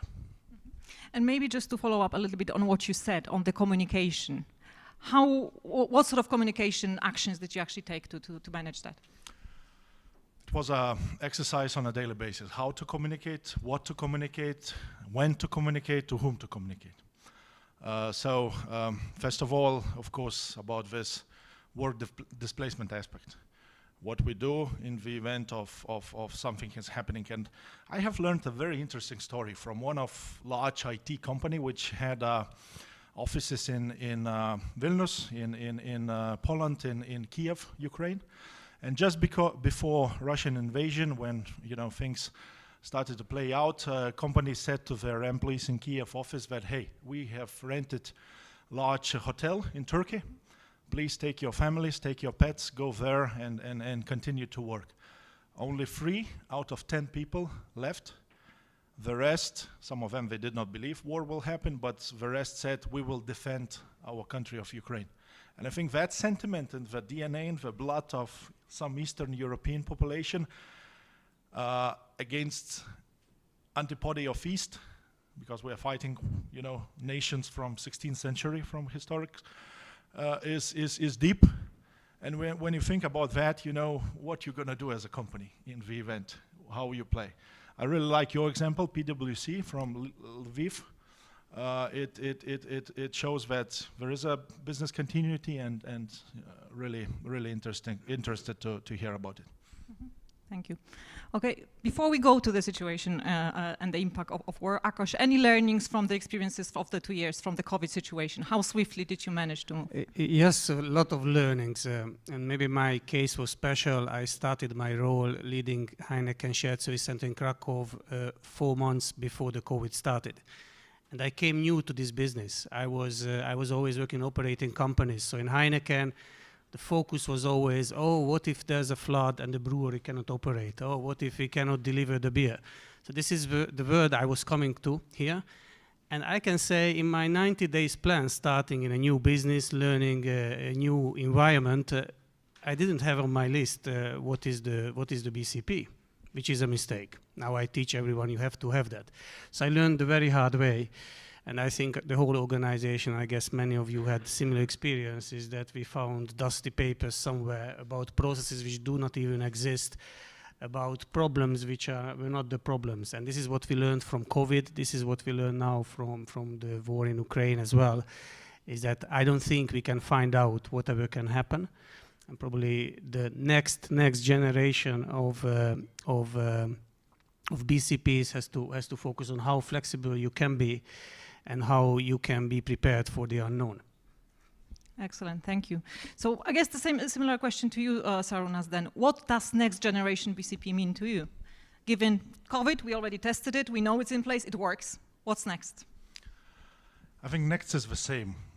Everything around people, technology and processes.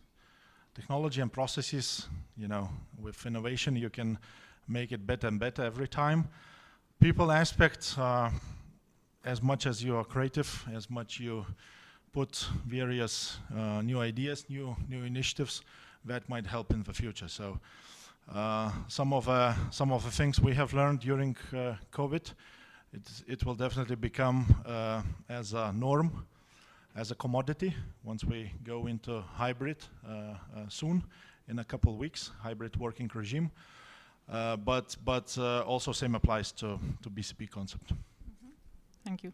And we typically break, well, we're consultants. Typically when we try to describe something, we break them into components, and we break them into people, process, and technology. Nowadays, it very often comes into data as well. So Akos, to you, which one of those do you think are the most important, most critical for BCP management? People, 100%. What we learned in COVID and now again is that our first priority in Heineken is always people, the health and well-being of people. And when we communicate that, you just talked about how important communication, what we found out, many things can be solved by the people, how flexible they are, how they could work at home, how they could adjust their work. Or in Ukraine now, for example, the current risk we have is that we have 46 Ukrainians, many of them working for the Russian operating company. So question arise, some of them simply say, we do not want to work for Russia anymore. So how we make the business continuity for that specific operating company, which is very different than a general one. And the way how we communicate and how we treat our people makes a big difference, what they are willing to do, how much they are willing to solve problems which could be unforeseen. So to me, people first. Excellent. Anything to add, Sarvanas? No, I would agree. People is very important. I would also like to turn a little bit angle towards refugees. We have 3+ million refugees from Ukraine into the region. Half of these people, of course, children, but half of them qualified, unqualified labor force. And again, for us, GBS community, it's a question how we integrate people, talents, who are willing to work for GBS centers. I know various countries doing various activities to attract those people, and I think the countries which are more liberal and better integrating those people culturally, from upskilling standpoint, those would be more successful. In Lithuania, we have 20,000+ people, 1,000 every day moving into the country. Vilnius municipality government took some actions. First, labor fairs, job career fairs started to be initiated. More and more companies participating there. Of course, the question is whether it's sustainable or not, but seeing the disaster in the war, seeing how some of the cities are taking down, I think it will be at least a couple of years project until these refugees might want to come back to their neighbor countries. Mm-hmm. And Akos, in the current circumstances, what do you see the biggest impact or the biggest changes in how people should be treated from BCP point of view? Given the war, given the change in demographics, given the influx of people? So, as I said, our focus now is on our Ukrainian colleagues and their families. That's number one.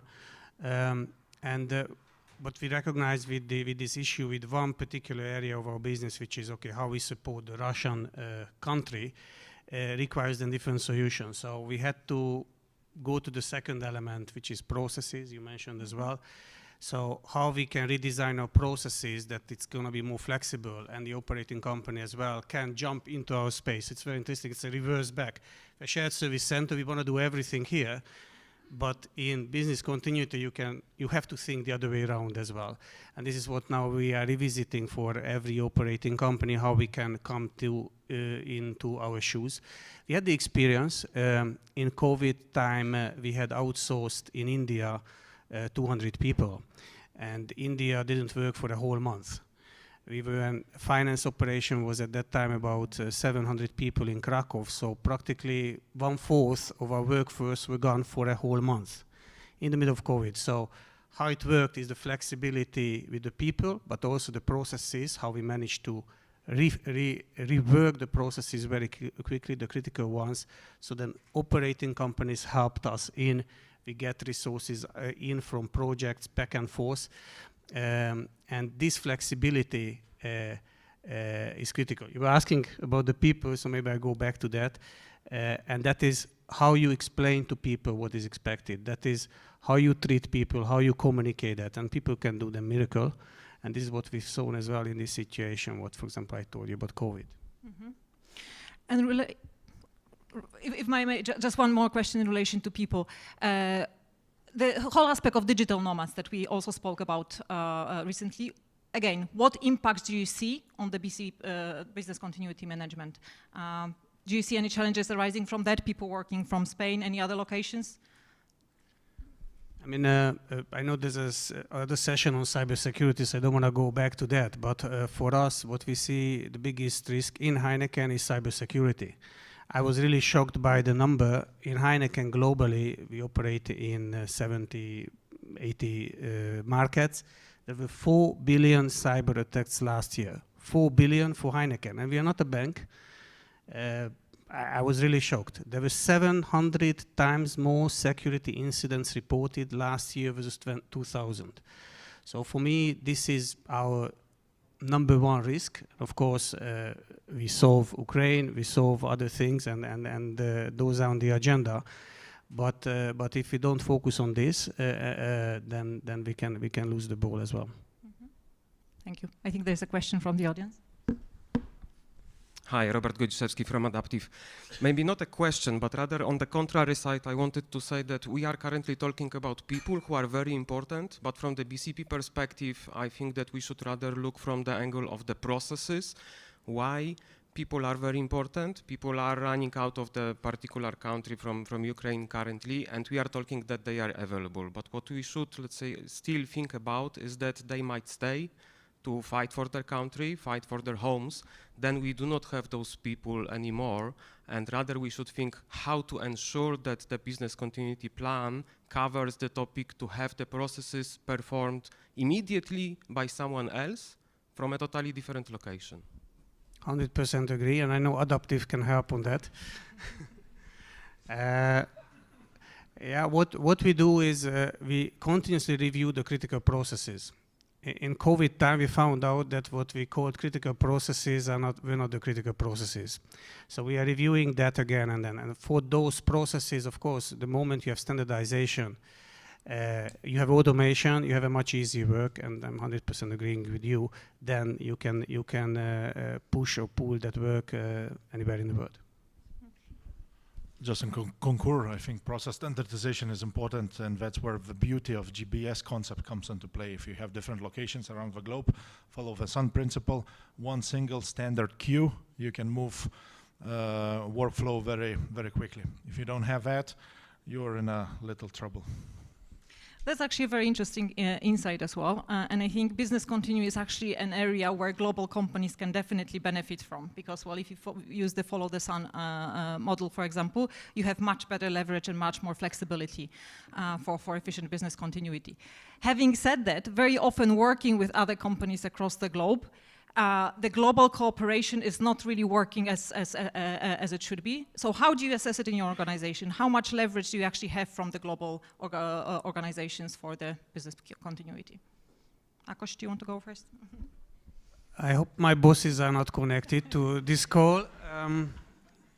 Not enough, but this is then I feel it's my role to educate them and to really call for action that we have to do globally.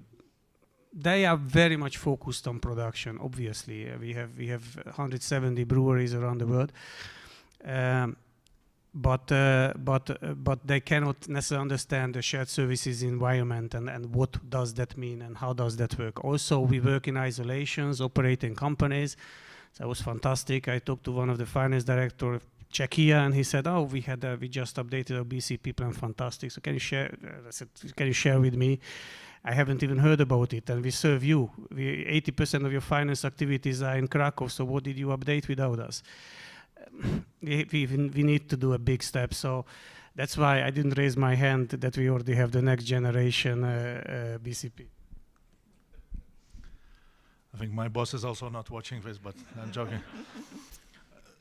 We got lots of questions from clients, from regulators. We are a financially regulated institution, and that's why BCP planning is on top of agenda of C-suite, of executives. I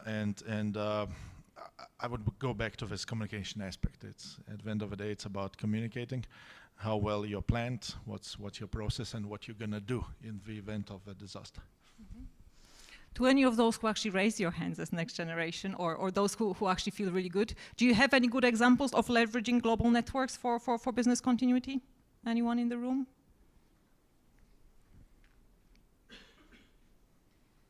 Okay, so clearly this is an area to work on for the whole GBS industry. Then we have someone. Sorry.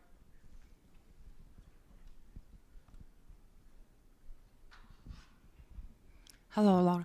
So we do have one example, and during that time then we had the situation in Ukraine. So it's not about Ukraine, but at the same time we had another incident in one of offices in India, internet related, nothing major. But at that time we were actually reviewing BCP plan final stages. So what we found out, what is working. So it's in general, to have your all SLAs, what you have to do with all your users, with all accesses in one place. So we migrated to workflow tool that allows to reassign to any employee across the globe in few seconds. But that's not enough. You need to have a link to deliverables, to information, because everything is about speed, right? How quickly you can adjust, because you will need to train, you will need time. So it starts from beginning then how quickly you can download and pass information, on what you have to do. So that's first thing, always guidance. Then second is, do you have everything in one place or in 25 different places? How consolidated it is? And what I'm talking about, list of your SLAs tasks, list of your users of access, then important components, procedures, are we prepared? We usually say that we do have procedures, 100% for sure. How, what is the quality? Then training materials, right? So training, then imagine that you assign to somebody who see for the first time. So what we did actually in this workflow tool, we connected the dots, meaning that in case you reassign to somebody, so that person receives information about access, how to get various information, there is training material, there is SOP, there is everything. And what happened, why I mentioned in the beginning that India case, we had an incident and it took us 2 hours to go through everything, reassign tasks, reallocate, find replacement offices, communicate everything, right, and start working. So I believe that that was, the real testing we had. Thanks God it was not Ukraine case, it was another one, but it makes sense. Excellent, thank you. That's a great example.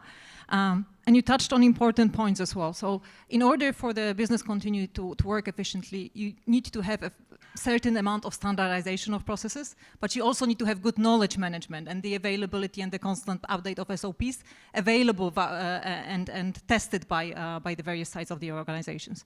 So how does it work at your organization, Sarunas? Anything that you would like to share on that topic?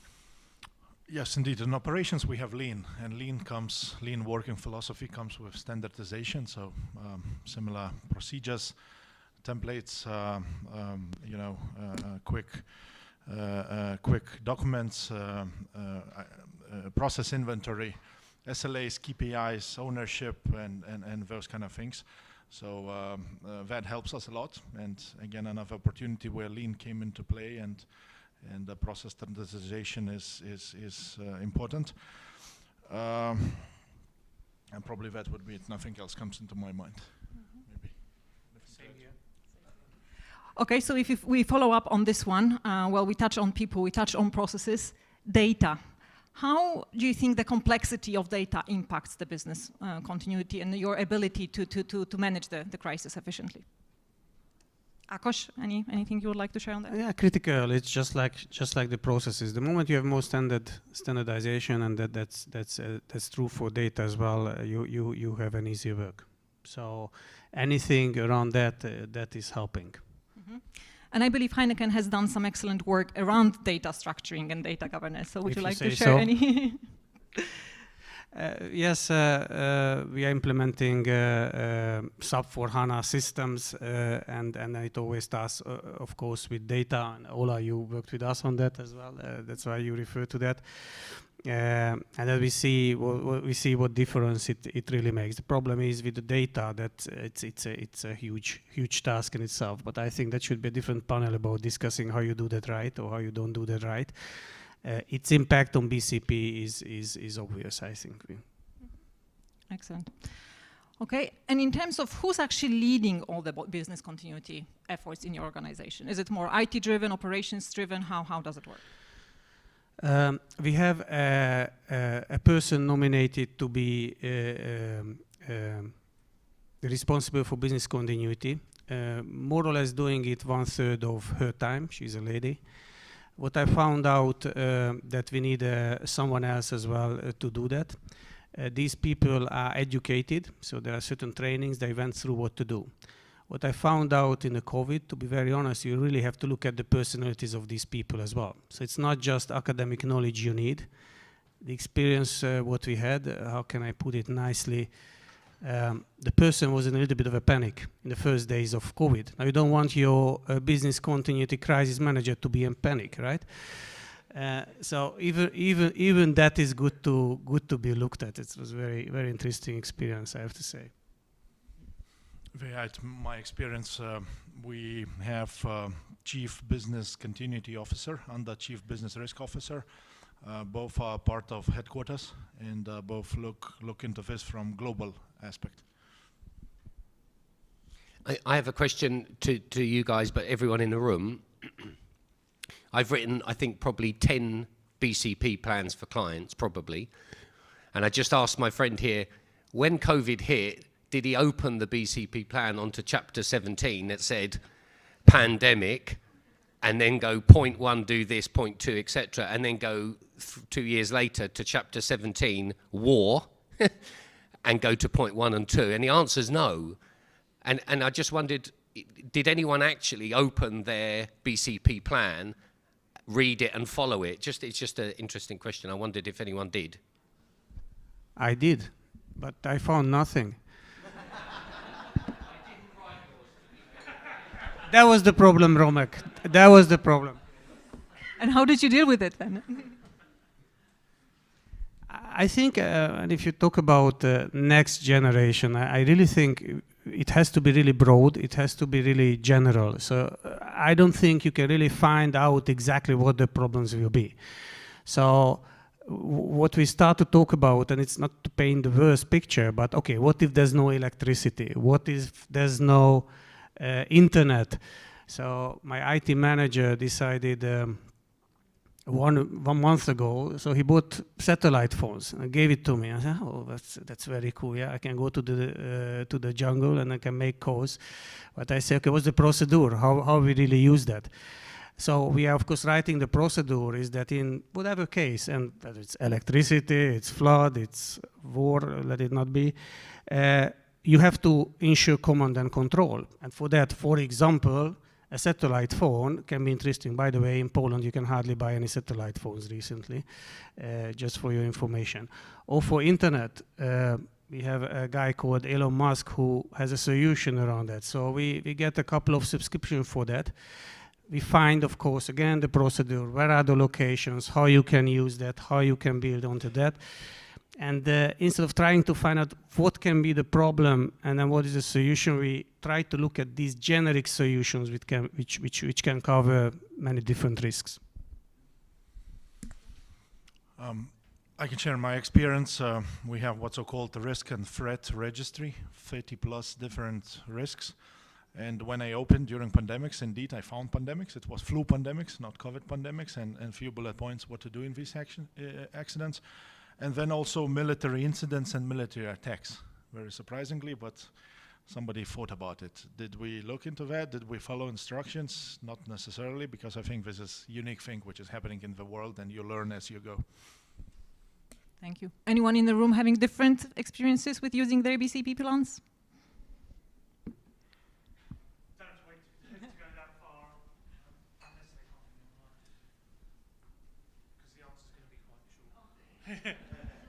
No, no, but the experience in actually using it was that the plan itself, although there'd been a lot of work gone into it, there were chunks and little bits which were helpful, but the key thing was having the connections in the organisation, especially when it's a kind of a large multinational like a lot of us will be servicing.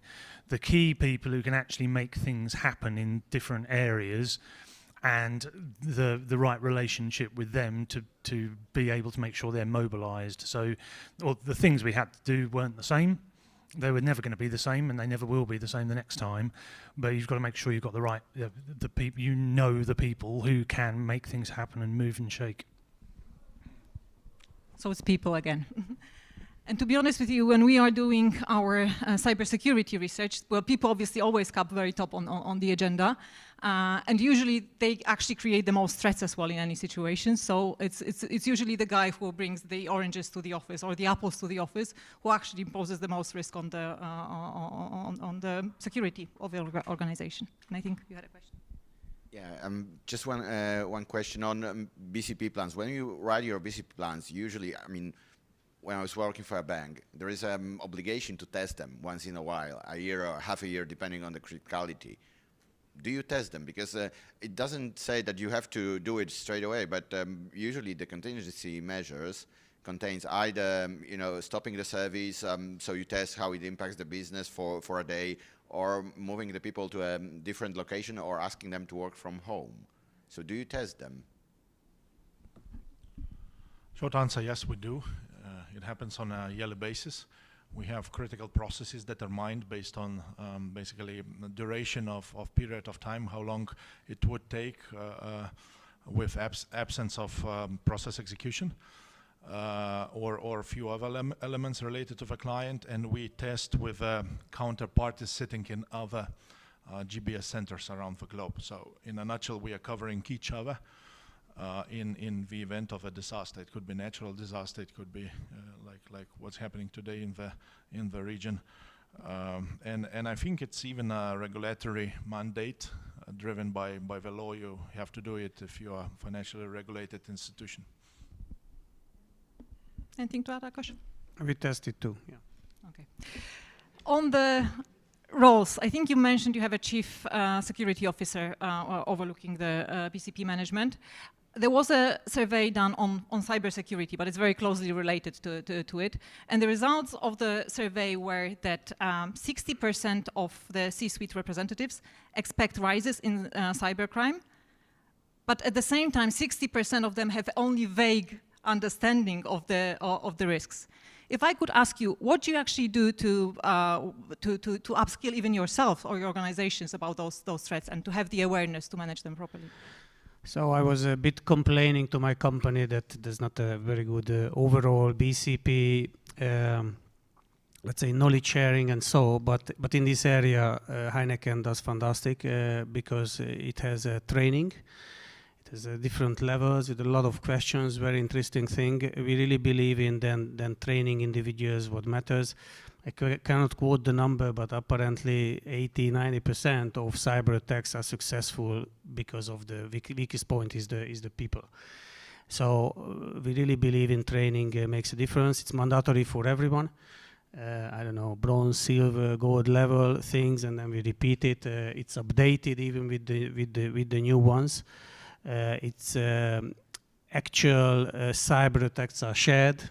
Just last week, I got it from the finance director of Romania that he was chatting with our CEO, who was not the CEO, in WhatsApp. So these kind of things in Heineken is really well done. Education also the path through which we go when it comes to the training on various cybersecurity risks for employee workforce population. And what is interesting, we have every almost second week those fishy emails sent to the workforce, and workforce basically have to be able to identify them as a fishy ones, risky ones.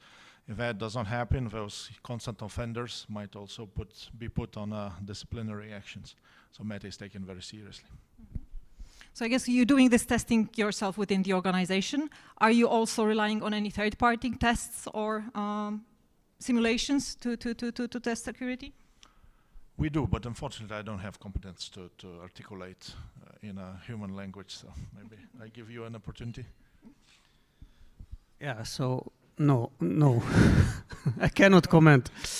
We just discussed. I can tell you that. Yeah, we just discussed this all. This question comes, so I just texted to my manager. How is it working? But we are not strong on that, and I think this is an area where we have to rely on much more in the future.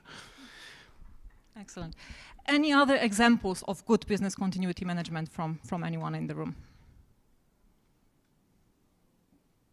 Anyone would like to share something that they developed during either COVID or now in light of the Ukraine crisis? Those who rated themselves at next gen, I don't want to point fingers. Maybe I can say one, because we didn't talk too much about technology, which is still there, and it really surprised me a couple of weeks ago when I learned that we are not everything for us is in cloud. I was sure 2 years ago we are already 100% cloud, and we are not. We are doing those steps now to really bridge the gap. As at the moment everything is in cloud, then we just talked about work from home. Now everybody can work from home. Would there be even a big migration? It's work from home. We know how many Ukrainians are doing work as well, even if they are refugees, and for example now in Poland. That can make a big difference. But you can do that only if everything is in cloud, in case you have an issue with your office. Sure, that's a good point. And I also remember when we were working with our center in Gdańsk as well, and they actually, like, if you are reliant on the hardware technology, they had some enormous and huge requirements about, like, well, the security, well, to the office, but also like of the server rooms. So obviously moving it into cloud, well, it's shifting the whole focus elsewhere into technology rather than the physical infrastructure. Anything to add on the technology from your side, Sarunas? Any questions from the room? Any topics that we didn't answer on?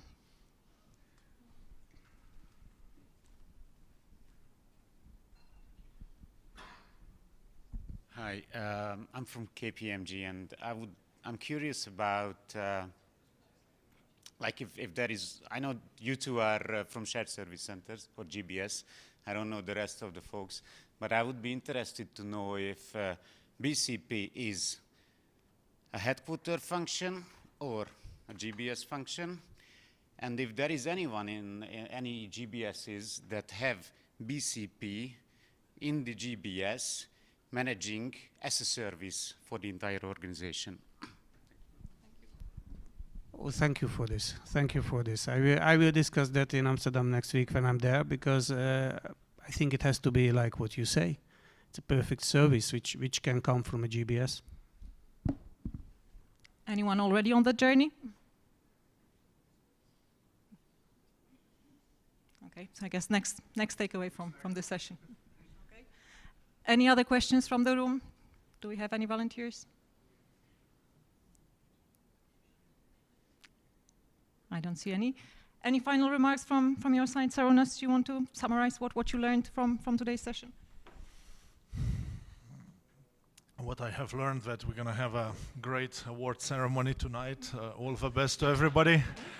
And see you there. Let's have side conversations with a glass of wine. Good luck. Or a glass of beer as well. See you in the evening. Thanks, everyone, to the presenters. Thank you, everyone.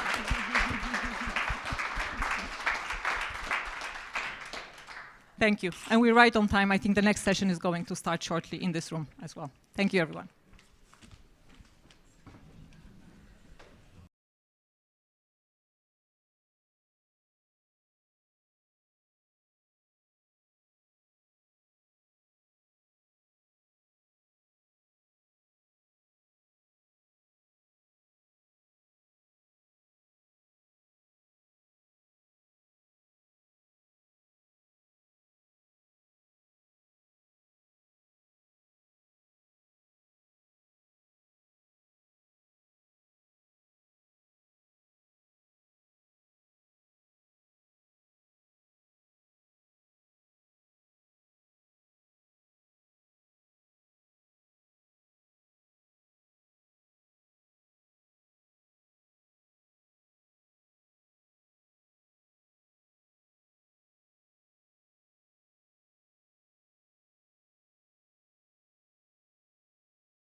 So, Steve, are you with us? We are supposed to have Steve Faulkner from UiPath on remote.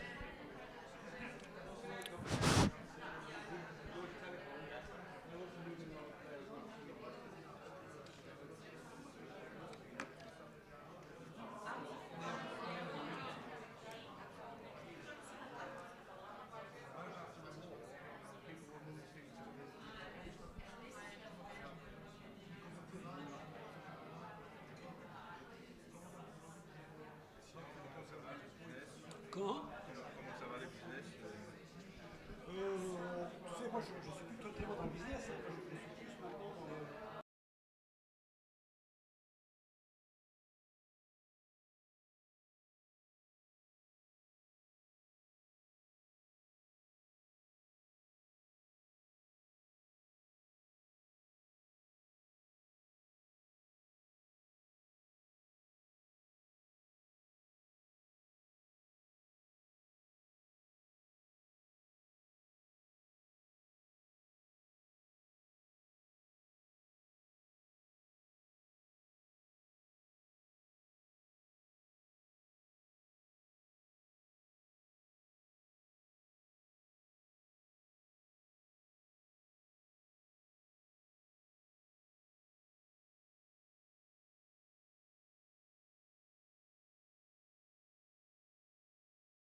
Please take your seat.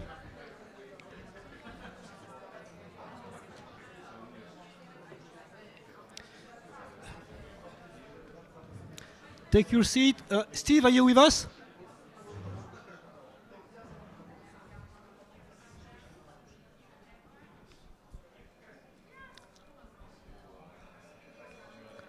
Okay, let's give it a few more seconds. Yeah, I can hear the bell.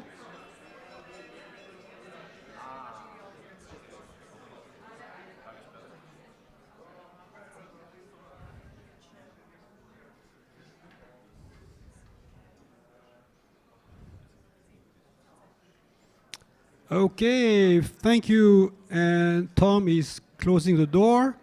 I guess it's a sign that we should start. So thank you for staying with us. So by the way, my name is Armand Angeli, and I represent the CFO, the extended CFO community. I'm the president for the French CFO Association, but we also have created a community of CFO, automation people, shared services leaders, a community which we have called CFO Automation Experience, and you are all welcome to join this community. It's a platform, and we organize roundtables almost every second week. So when we are not here in Warsaw for Tom, we organize roundtables, Tom once a year, and roundtables every second week. So you're welcome to join. Doesn't cost anything. It's exchanging between peers. CFO Automation Experience. So today, after discussing with Tom, we realized that automation, RPA, intelligent automation, AI, or artificial intelligence, is for some of us is still a mystery. We still have some issues, challenges, but there are still some big rewards with automation. And so and because automation really started in shared services, GBS, where we have lots of people, we are supposed to have stable processes, typically the place where we can automate. So we decided to have a session on automation, and which we have titled Risk and Rewards of Automation, or Challenges and How We Cope with the Challenges of Automation. And so to have this discussion for the next 45 minutes, we have, of course, all of you, because we would like to share your learnings with the audience. And we also brought the best in class for automation. The first best being the #1 on RPA and automation, UiPath. By the way, it's partner, but easy to bring them because they are the #1 with a 38 billion valuation last year. So UiPath, and we are supposed to have Steve Faulkner from UiPath joining us.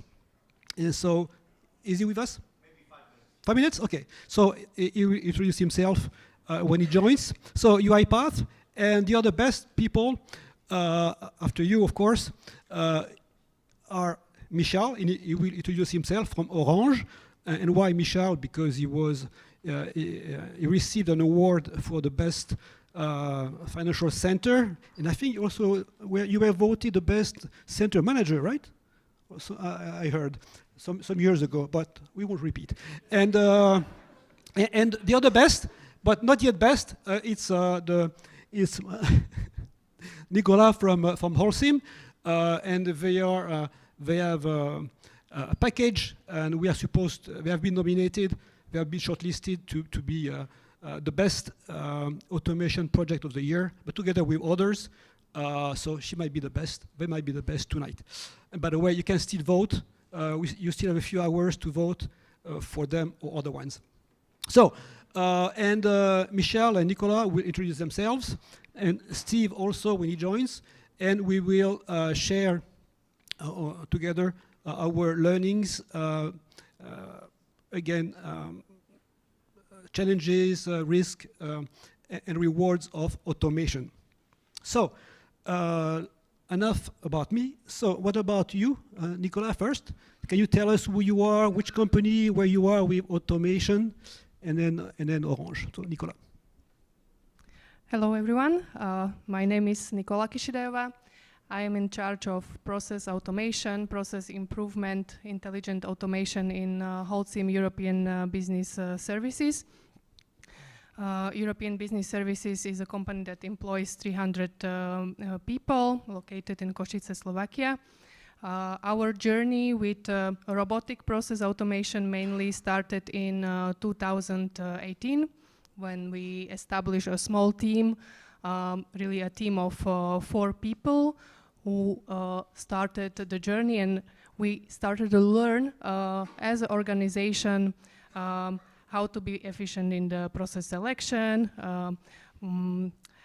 what is the right way, how to manage the automation, and many learnings all over the journey. During our journey, we face different challenges.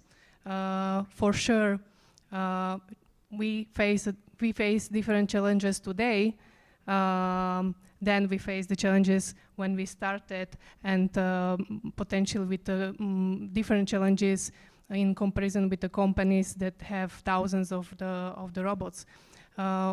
As of today, we have approximately 100 robots in place, fully functional for the business service center functions in P2P, record to report, H2R, so really in various functions of the business service center. But also we provide services, RPA services to our business partners in the country. So this is one of the areas where we are focusing on as a business service center to provide more professional value-added services also for our business partners. Thank you, Nicolas. Michel, where are you? Who is Orange? Okay, Michał Wierzbowski. I am responsible for the Orange shared service in Poland, here in Lublin, actually. Let's say I used to work in other companies in BPO, and so I was on both sides. Now the story about Orange is a little bit different than what we just heard.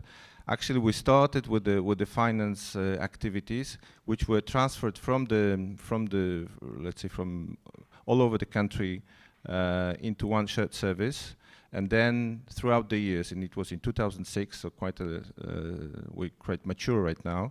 And throughout these years, we used all sorts of automation. And finally, actually, we decreased the number of people engaged in the processes by 85%. Yeah, so that was the outcome, and we use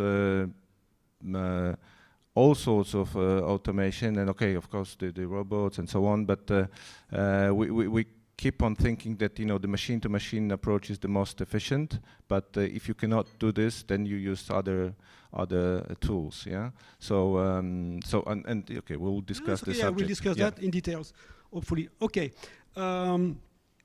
So yes. By the way, I was going to ask who is familiar with RPA and automation. Let me ask the contrary. Who is not familiar with RPA and automation? Good. That's what I thought. I'm glad I asked the second question. Okay. So let's start with why maybe RPA automation has not picked up the way we thought. Depending upon the analyst we listen to, more than 50% of the automation RPA projects have either failed or have stalled or have not reached their objectives. So, and I'm not sure what is your case, but so why, in your case, what have you encountered as challenges when you looked into automating? And so actually the first one, maybe you mentioned it, was there are lots of products to automate, and maybe the first one would be, let's not go too fast into RPA because there are other ways of automating. So maybe... Well, I would say that you need to be open to use different tools, yeah. And my case was that when we first started with the RPA, we actually we didn't have the right business case, and we knew it from the beginning that we have to overpay, let's say, the entry to start with. Yeah, so you kind of have to, at the beginning, you have to, I mean, be generous in the way that if you don't do that, it'll be difficult to pass the border. And I've seen it in other areas of even our company, that when they were trying to make a business case of every first step, they were blocking themselves. Yeah. So I think this is one thing. So start, be generous, and but afterwards you have to look into the details. Yeah. And this concerns the entering into the technology that you want to use on a larger scale later on. So that's my advice, and that's how it happened, in my case, and it worked out. But then when you continue, then you, for each business case, you put it up, and then you check it, and then you follow it. Yeah. So that's afterwards you need to be ready for the failures also. And if so, just stop it. Just to tell you that out of we have a little bit less actually. We have like 70 robots working on, but the number of them which were closed because we found out that we don't need them anymore. We have other let's say automation capacities to put in, so the robots are not good anymore. But then they are good elsewhere. So be open and cross the first border, and then just continue. Okay, business case, yes. And yourself? I completely agree with you. In fact, we have to know that RPA is one of the enabler of the process improvement, so is not the single one. There are more ways how to improve the processes. We had the cases in the past when people came and asked for automation some of the reports, but we asked them, okay, do we need still these reports because we do this activity for 3 years? Are the recipients of these reports still do they need it? So we need to always challenge the process before we go for the automation to make sure that this is the right way that what we do.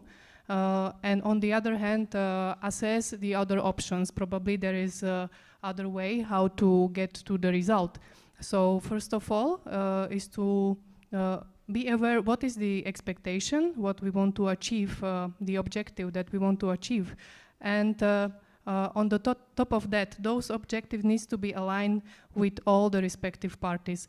So it's also failure, I would say, that to say that you put in the organization a certain group of people and you expect them to deliver number of FTE savings, but you don't engage the business and you don't engage the IT. So the objectives of this program needs to be very clear and very well understood on the all layers in the organization. Okay, thank you. I'm still looking at Steve. No, Steve. That's fine. He will join later. Other issues you've met? And how about you? I have a long list, so I can add more. And you have, in this room we have lots of people from IT. Why did we really start with RPA? Oh, Steve is with us. Steve, good morning. We can't hear you, but this is muted. Steve, say something. Whoop, he's dead now.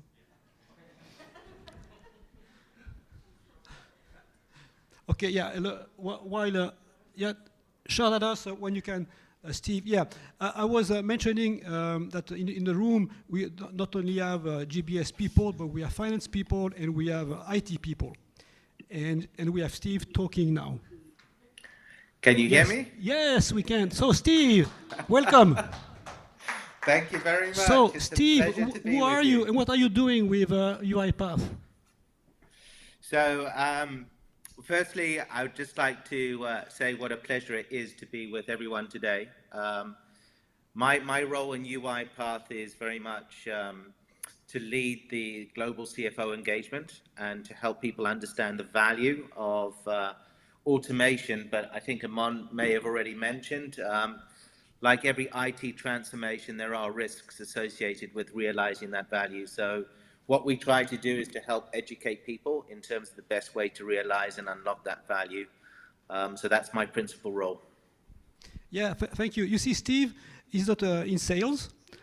He goes around the world and talks to CFOs, people like me, to understand what are their issues. So, Steve, you have an easy life, right? Good. Very much so. I always enjoy talking to the finance fraternity. I'm very proud of being a part of the finance organization for over 25 years. And I think anyone that's worked in finance knows the hours that the professionals put in place. And that's why I joined UiPath. I have a real passion to try and help unlock value and to enable those professionals within the finance organization get a work-lifestyle balance. I think we can achieve the same outcomes, but we don't necessarily have to work the same 18-hour days, especially around month-end cycles and critical forecasting programs. Yeah, okay, thank you, Steve. I don't know if you heard us. We started discussing about the issues met by us when starting with RPA and automation. So we listed already a few, not having a business case, governance, and I was going to mention that we tend, us finance people started with RPA, hoping that we would not have to talk to IT, because when you talk to IT, asking them to implement, a new development or to have our machines talk to each other, IT tells you, yeah, we can do it. It will take you a few months, a few years. It will be a few millions. So we got fed up. So we did our own things with robots. And then we realized, and Steve just said it, we realized that actually implementing RPA is like implementing any other software. It has an impact on IT, on infrastructure, on security. And then IT came after us. And some of the projects had to maybe stall, if not stop. So IT has been an issue, but we will discuss how we can go around the IT issue. So, Steve, I have a long list of challenges and, of course, solutions. So, when you talk to the CFOs, tell us what they tell you in terms of issues they have had with implementing, to start with, RPA, or why the project not prospering the way they were hoping? So I think the first thing that the challenge they always put to me is that 70% of IT transformational projects fail. So why should I believe that if I leverage automation, there is going to be a different outcome? And I think there are a couple of answers to that question. The first is that the time to value proposition from a RPA solution is much faster. And I think if you listen to Forrester, they say you need 12 to 18 months in planning for an ERP deployment. And clearly from an automation point of view, that timeline isn't necessary. So, the conversation is really around how you can leverage automation in conjunction with your other IT infrastructure projects and to realize the value. So that's where we start. And then it's really about that vision about how can you fulfill the true potential of automation as part of that broader IT architectural deployment. And then we go into the usual conversation, as you mentioned, Amand, around how do we work with IT? How do we get the right skills to make sure that our people are embedded in that project deployment? And there's some really good answers around that. So I'll just leave it at that for the moment. Yep. Okay. What about in the audience? What are the issues you have faced when you started your journey in automation and RPA? So we mentioned a few. What about data? Data not being structured. As we all know, 80% of the data that we are using is not structured. So if we don't have a tool to structure data, the robots are useless, right? So the data is one. We mentioned process. The process are not clean, and there are ways around it. We mentioned ROI. what about talents? You know, we RPA is new, automation is new for some of us, and we discussed it this morning already. There's a big shortage in talent, and even more in automation talent. Also, RPA means robotic process automation, but we have come to realize that actually we are not automating processes end-to-end, but we're automating tasks. So we were hoping to automate a full process from end-to-end, P2P, O2C, R2R, and then we realized actually we can only automate some tasks. So that's also something like was a surprise to us. And if we look at now the results, 80% of the robots that we have implemented are attended, meaning like someone needs to push on a button to make it run and come back after a few minutes after the task is over. So while we were hoping to have the robots working in the background, autonomous, and then you go for coffee and you come back a few hours later. So that was also a surprise. So all of that helped us think twice about automation, about RPA, and to look into new solutions. If I may, I mean, yeah, on just on this one, yeah, I mean, robots needs to have the attendance, yeah. So either you need to have a kind of a manager of the robot, so you have to check out on what's going on. From our experience, we, for example, use robots to take data from the for the electricity usage and so on.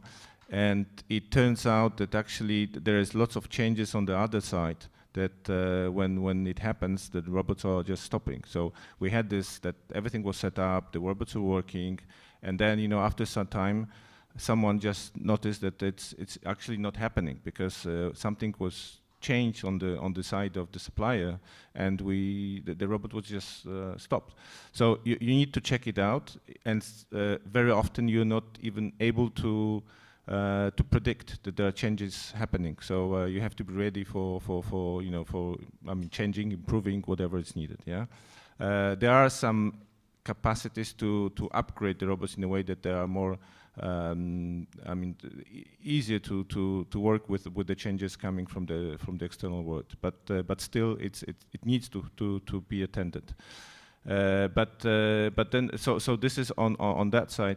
There is one I would just like to say on the process mining, because when you say that you improve just the process as it is, then what you can use, and actually we are doing a project with UiPath, which is by accident, yeah, that we are doing the process mining of part of our activities, and through this you can find in a more end-to-end approach what needs actually to be fixed, or even what needs to be changed in a way that you actually, I always compare it to like when you look from the top on a river, yeah, and when you have some like river like delta, and you have lots of these flows, and from very high you don't see it, but when you go lower you see it. So the point is to make it flow in a one direction, and then in one one flow, yeah. So this is the change that needs to be done, but to make it happen, first you have to know. And the data is very important, because when you try to get the right data, you need lots of fixing, because the tool itself, it's not sometimes able to understand the different flows. But it's a question of knowledge. It's a question of getting into it, and then you can understand the flows, and actually work on those that need the change, and not those that you have to leave alone because you know that they need to exist. So it's a quite complex, but and needs and needs those who are able to do that. Yeah, so the talents. Yeah, thank you, Michel. Actually, you touched upon two cases: process mining, data mining, which are solutions which are now available. And now we are not talking only about RPA robots, but we are talking about a platform automation platform.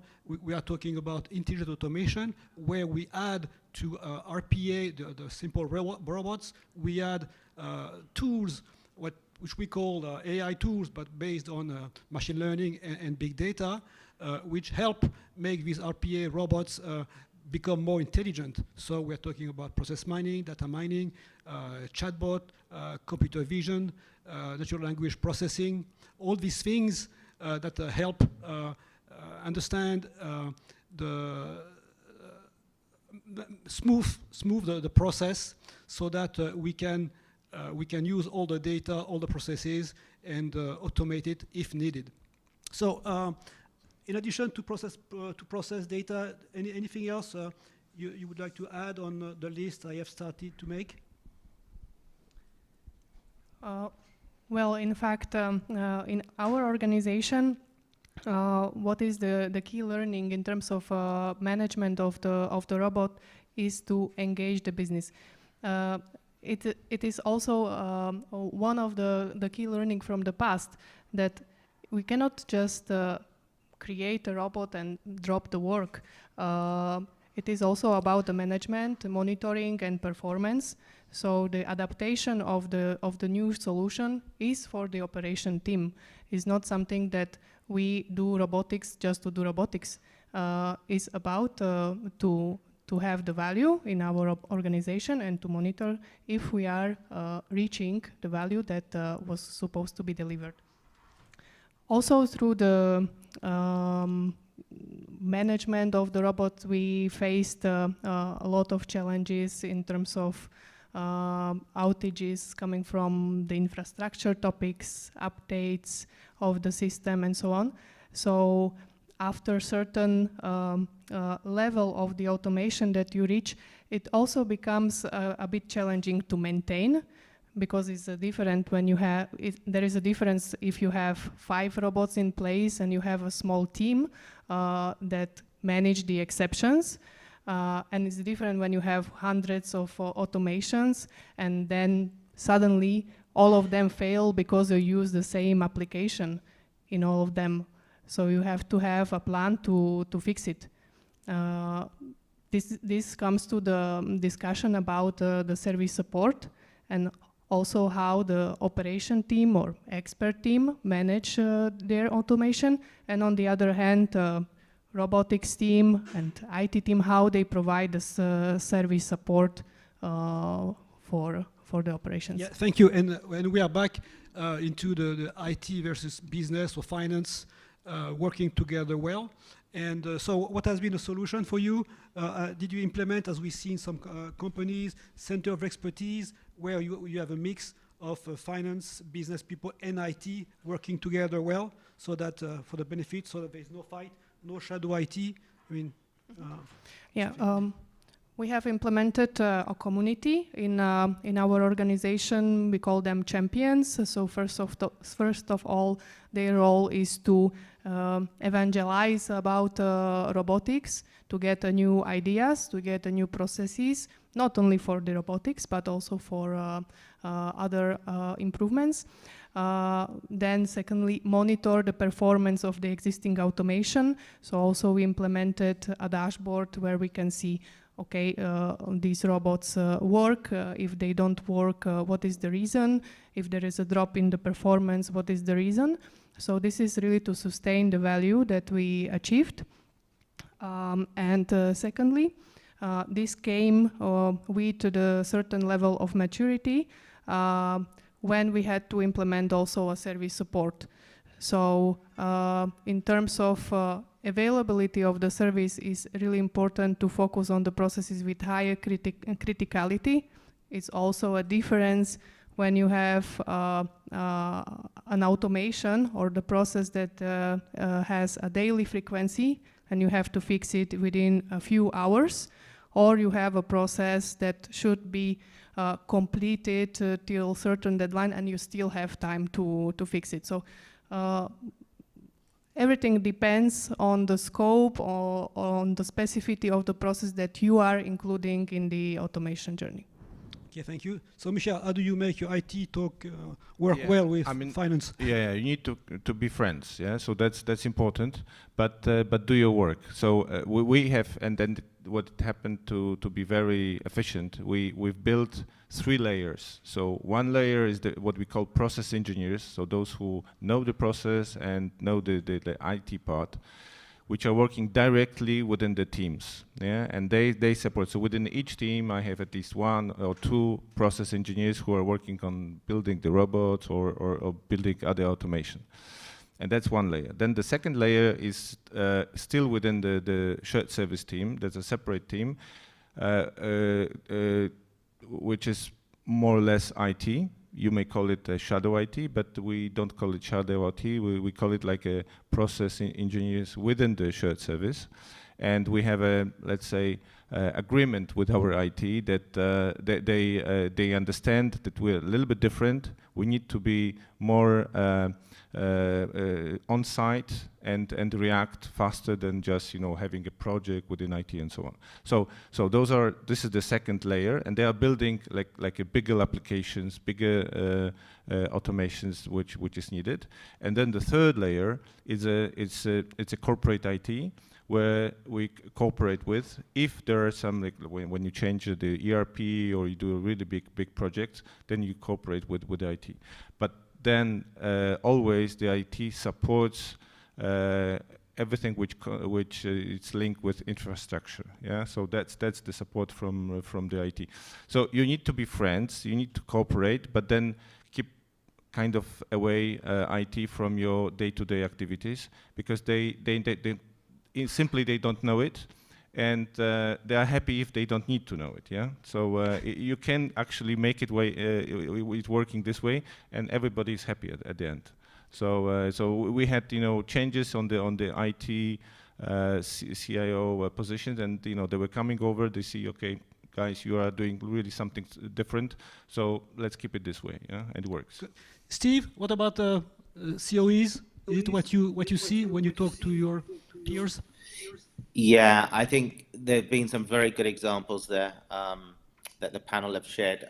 UiPath promotes what we call an automation operating model. Now, that depends on the scale of the investment, but I think it builds on some of the points the panelists have just shared, and that is that it's broader than the COE, and it typically would include internal audit, it would include corporate IT, and importantly, that business leadership, right?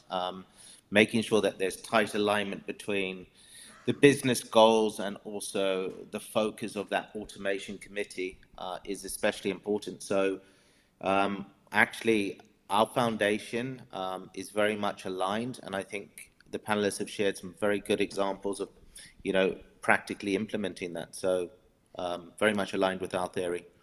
Thank you, Steve. Okay, let's go back to money. We are finance people, and I think you said you have to invest at the beginning, and I said also that the ROI is not always there. And actually, what we do see among our community is that if you look for employee reduction by putting robots or automation, it doesn't work.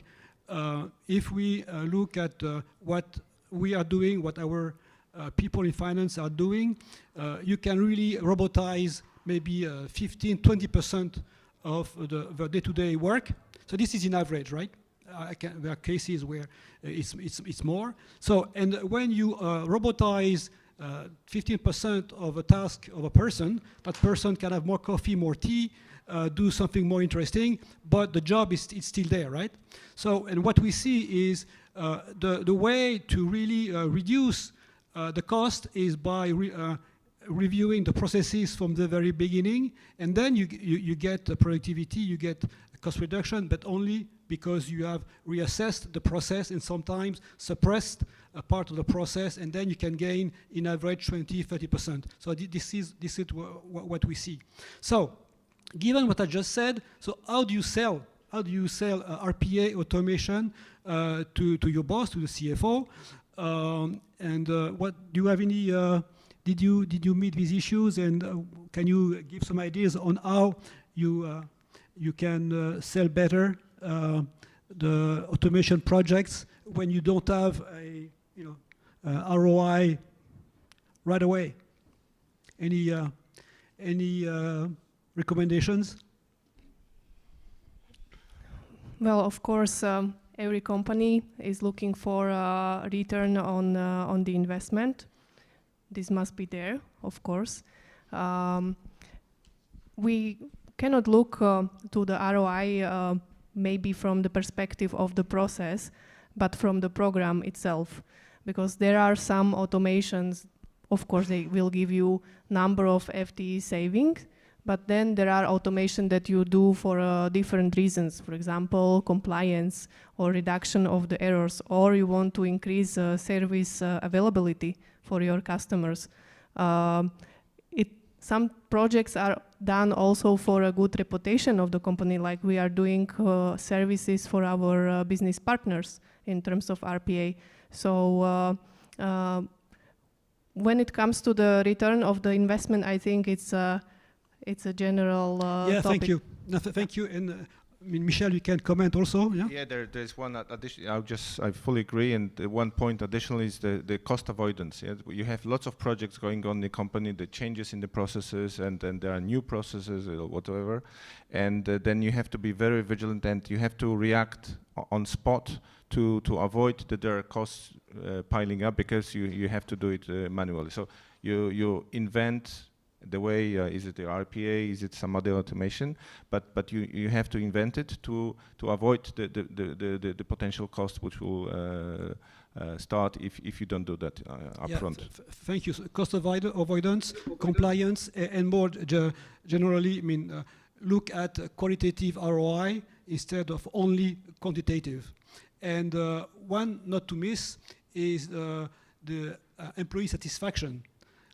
Believe it or not, and hopefully it's also your experience, when you implement automation, RPA, all these AI tools, our people are more satisfied. So just for that, having people more satisfied, having a better job, it makes a big difference, and it's a way also to sell these projects. Hopefully, it's if you don't agree, please let us know.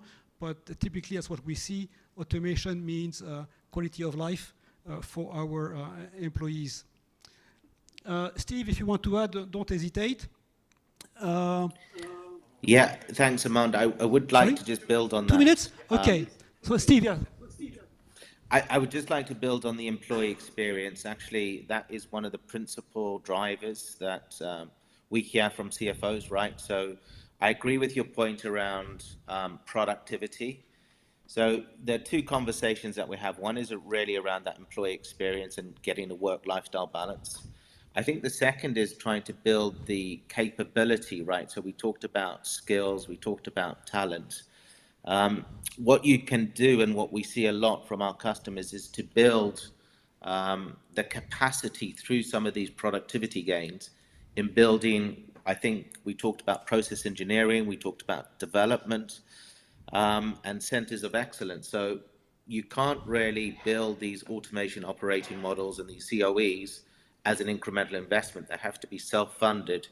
So that's where, beyond, I think, the specific employee experience, there's a lot of value, because that creates a sustainable path towards realizing value at scale.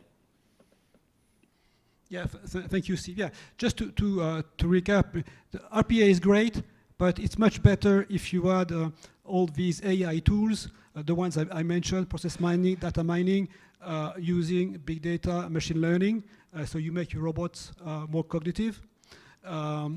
So talents, COE, talking to having the backing from top management, because these projects are long, it's a journey, so you have to have the right governance with the big boss also pushing.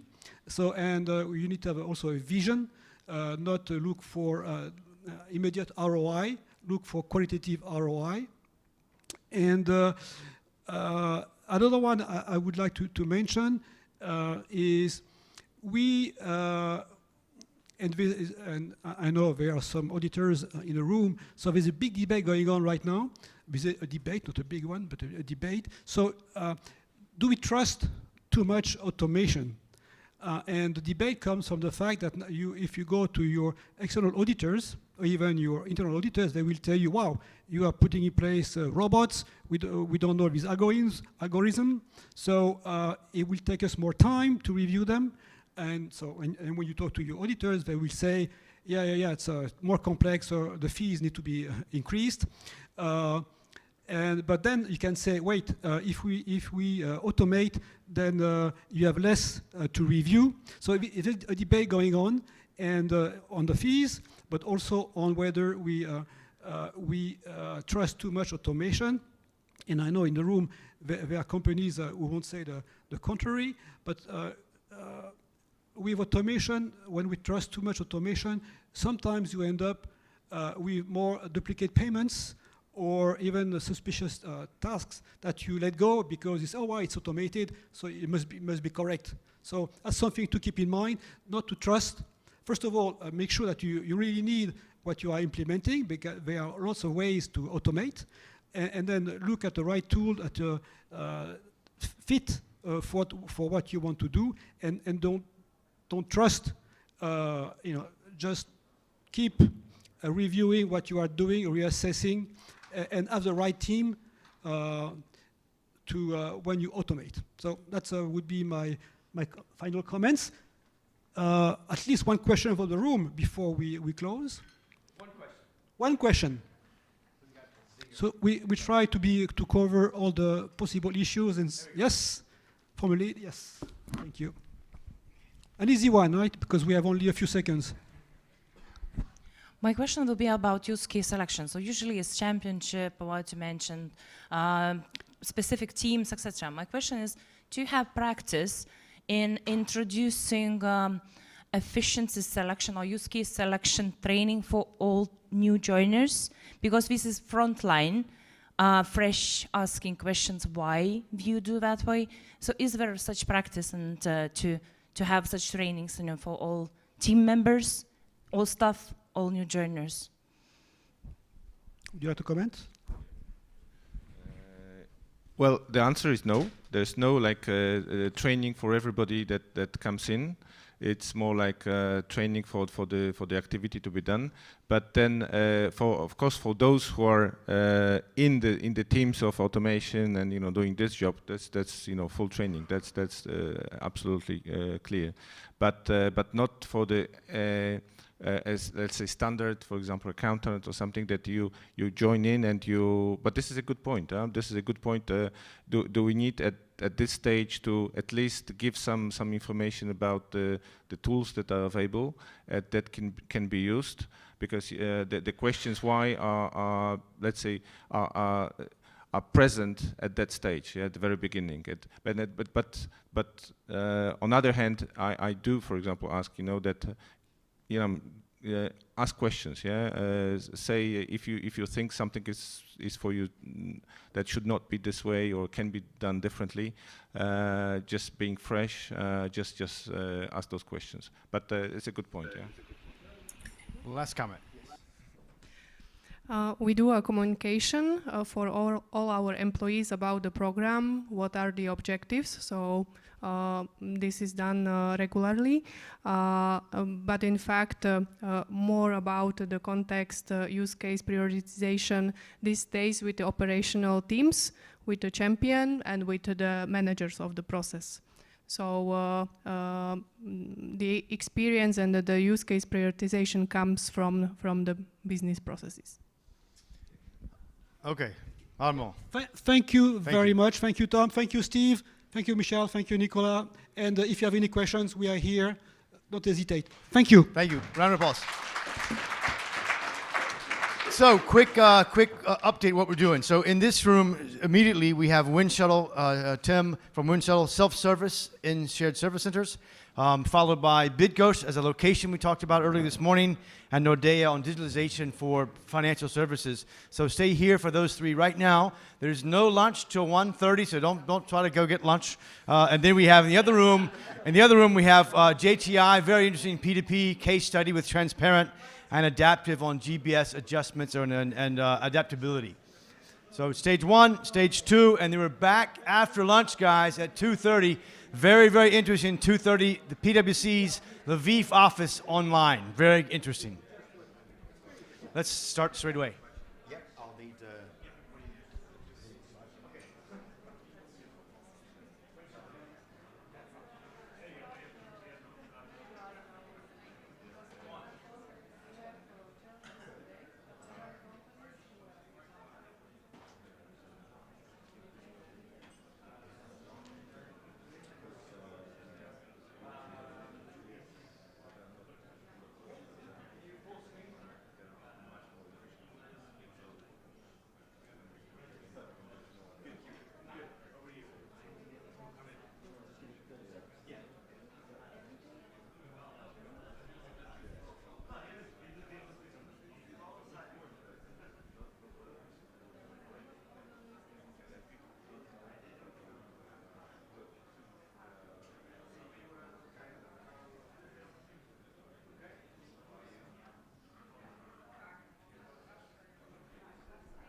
Okay, everyone, welcome. If you could take a seat, that would be good.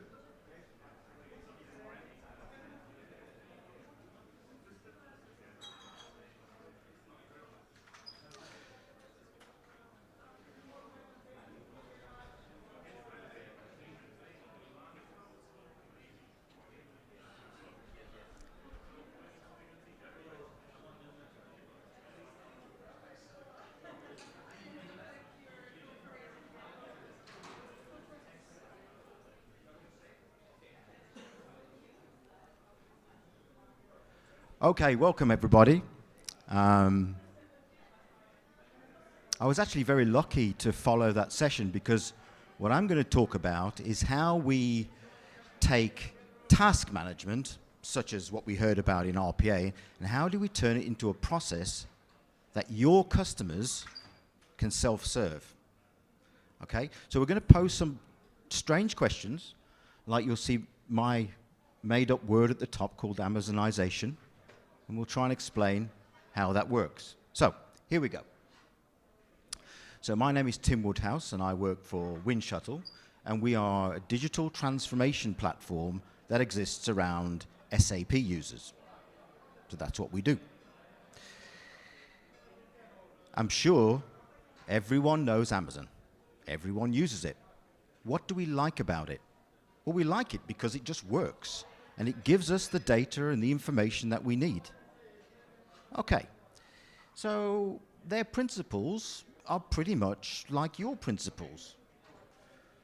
This is directly from Amazon's set of principles. Well, they're pretty much like shared services. I'm going to play you about 30 seconds of a video, which is done by a guy called Peter Moller, who used to work for Deloitte. And this is his take on how you connect one of the most famous brands in the world to what you do. So. And secondly, when it comes to the cost, if you think about it, I've used Amazon for maybe 8-10 years. I've bought, it must be hundreds of things. I have never had to phone them up and have a human-to-human call with anyone from Amazon. So for them, I've been really low cost. You think about where the costs are in a shared service organization. You've got a lot of people taking calls. Every time you take a call because someone can't work out what's going on, if it's an IT help desk, that's probably 10 euros right there for that call. If it has to go to a second line specialist, multiply that 2, 3, 4-fold. That's going to cost 20, 30, 40 euros. Now, if you can get them away from the call, maybe onto web chat, that might make it 6 or 7 euros. If you can get them onto self-service, if you have a portal, you're suddenly reducing the cost to maybe 10 cents. You're going to take. Interesting. So Peter thinks that a transaction that might cost 20, 30, 40 euros can be reduced to cents. And the question is, with all the technology we have today, such as RPA, which you heard the guy say is very much a task manager, how do we connect that with our most important systems like SAP and our most important customers, your customers? How do we make that process work? So, how? Let me introduce to you what we see today is this concept of low-code, no-code. These are automations that can be owned by the business. Now, you heard Michael say that his group were called process engineers. So they weren't IT, they were close to the business because they need to be agile. And this is where low-code, no-code fits. Now, this market is huge, and you'll see some really great numbers. 70% of organizations will be using low-code, no-code by 2024. So all the automations that you have today, how do we stitch them together? And that's what low-code, no-code answers. Now, what are the trends? And you won't be surprised that these are the trends. Everything wants to be user interface related, web related, something that's simple that we like. It needs to be secure. And lastly, it needs to be sharing. We call it workflow, but really it's collaboration as how we move a process along. And that's what I'm going to talk to you about today. So, for us, our low-code, no-code platform is called Evolve. It is a rapid development layer that sits around SAP that connects your customers and your existing technology. You see on the right there some familiar names. UiPath is not there. I apologize to UiPath. But it's the same principle. It's how you make a process work with the technology that you have. So, what this is all about is producing an experience. And that was something Armand mentioned. And so did our friend Steve from UiPath. The experience of your customers. So, the user interface should be designed by you to work with the people you work with. We all know that SAP is incredibly challenging. So let's produce an interface that works. You don't need SAP licenses to run this. We have this concept of portal technology, so you can actually reach out and talk to your external people as well, your customers, your vendors, anyone who works in logistics. You can bring them into the conversation. And of course, probably the most important thing in your business is being able to track every single touch point automatically so you can actually prove that you're meeting KPIs, not trying to create difficult reports. This will deliver it for you. It should look like you. It shouldn't look like SAP. It should look like how you want to look. And now, what does it look like when it's working? Well, it's easy. It's graphical. You heard Armand mention that processes need to be secure and they need to check and not make mistakes. So for instance, as you see this unfold behind, imagine that this is a payment request. And one of the things we can make sure it does is query for duplicate payments that you have to then click through and agree that it's not a duplicate. So you're starting to build safety in the process before you hand it to technology to run the transaction. It should produce quality in the process. We call this data guardrailing, which means that this user interface is plugged directly into the systems that are being used. In this case, it's the system of record, SAP. And what it's showing the user is that they can't move forward when data is incorrect. So look out for the red dots of data, which will come up. So what's happening here is we're going to load some Excel. There you go. Can't move forward. These fields are wrong.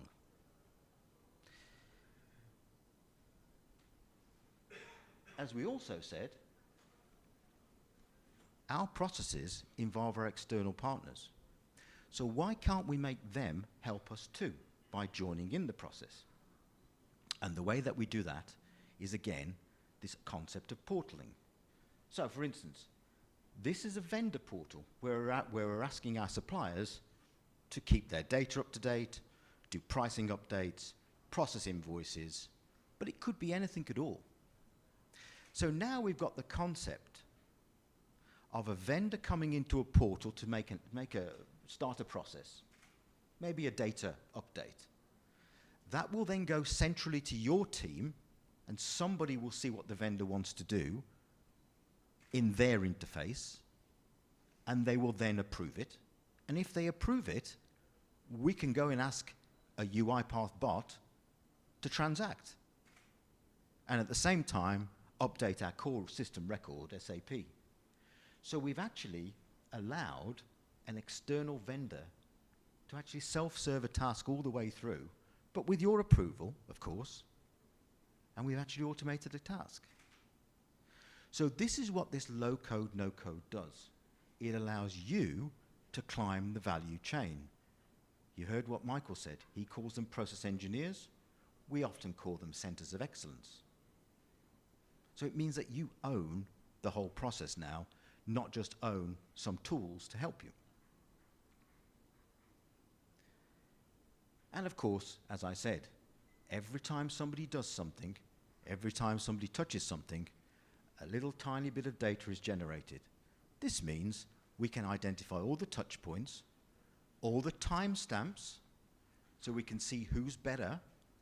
Why do our purchase orders get processed faster in Germany than they do in the UK? Well, I can probably answer that myself, but never mind.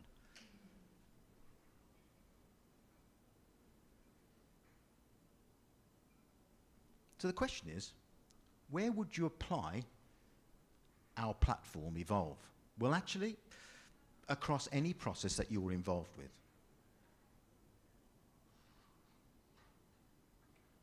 We tend to work across the whole landscape. GBS and shared services are our biggest customers. So whether it's finance or plant maintenance or data or logistics or any of these areas, we can build the same concept and the same process automation as you've just seen. Again, using the technology that you know and use today, SAP, bots, and all the systems that you want to connect in. And that's pretty much it that I wanted to talk to you about today. It's really, really interesting. Watch out for the low-code, no-code explosion, because these are tools that will help you, as business owners, deliver at speed and with agility the updates and the processes that you need. As you heard Armand say, it's great to go to IT, but if they want 6 months to talk to you and 1.5 years to build something, it's not going to work. So I recommend you watch out for low-code, no-code. Now, I'm going to finish with just an example. And this is our customer, Nokia. So we've worked with Nokia for quite a while, but back in sort of 2018, we got involved in their digital transformation program. We were already working with them, and we actually had one small system in there. But what they were doing was merging two absolutely giant organizations in Nokia and Alcatel. And this was really challenging because the SAP landscape itself was unbelievable. And then add all these other automations that were in the landscape as well. So this was their challenge. They, of course, by putting two companies together, were instructed to save hundreds of millions, but it just wasn't coming to pass because their systems were so difficult.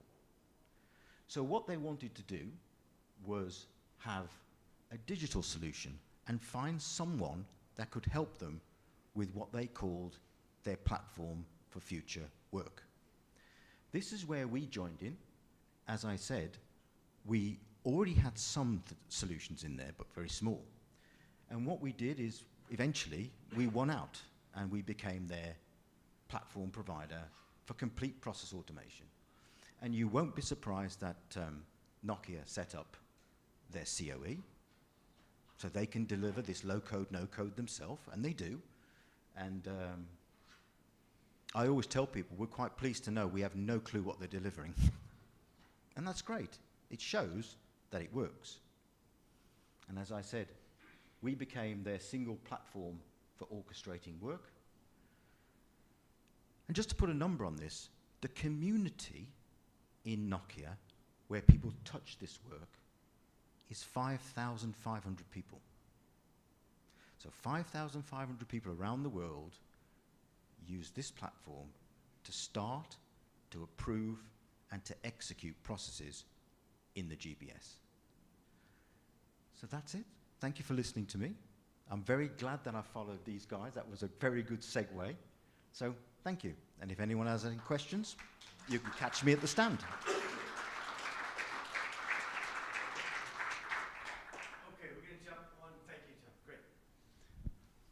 So we're going to jump on to the city of Bydgoszcz, location we talked about this morning, and I will know that Bydgoszcz has been pushing its IT strength for many years, and you happen to be in the very sweet spot right now, right? Very much the last couple of years. So over to Michał Kornacki talking about Bydgoszcz. Great, thank you, Tim.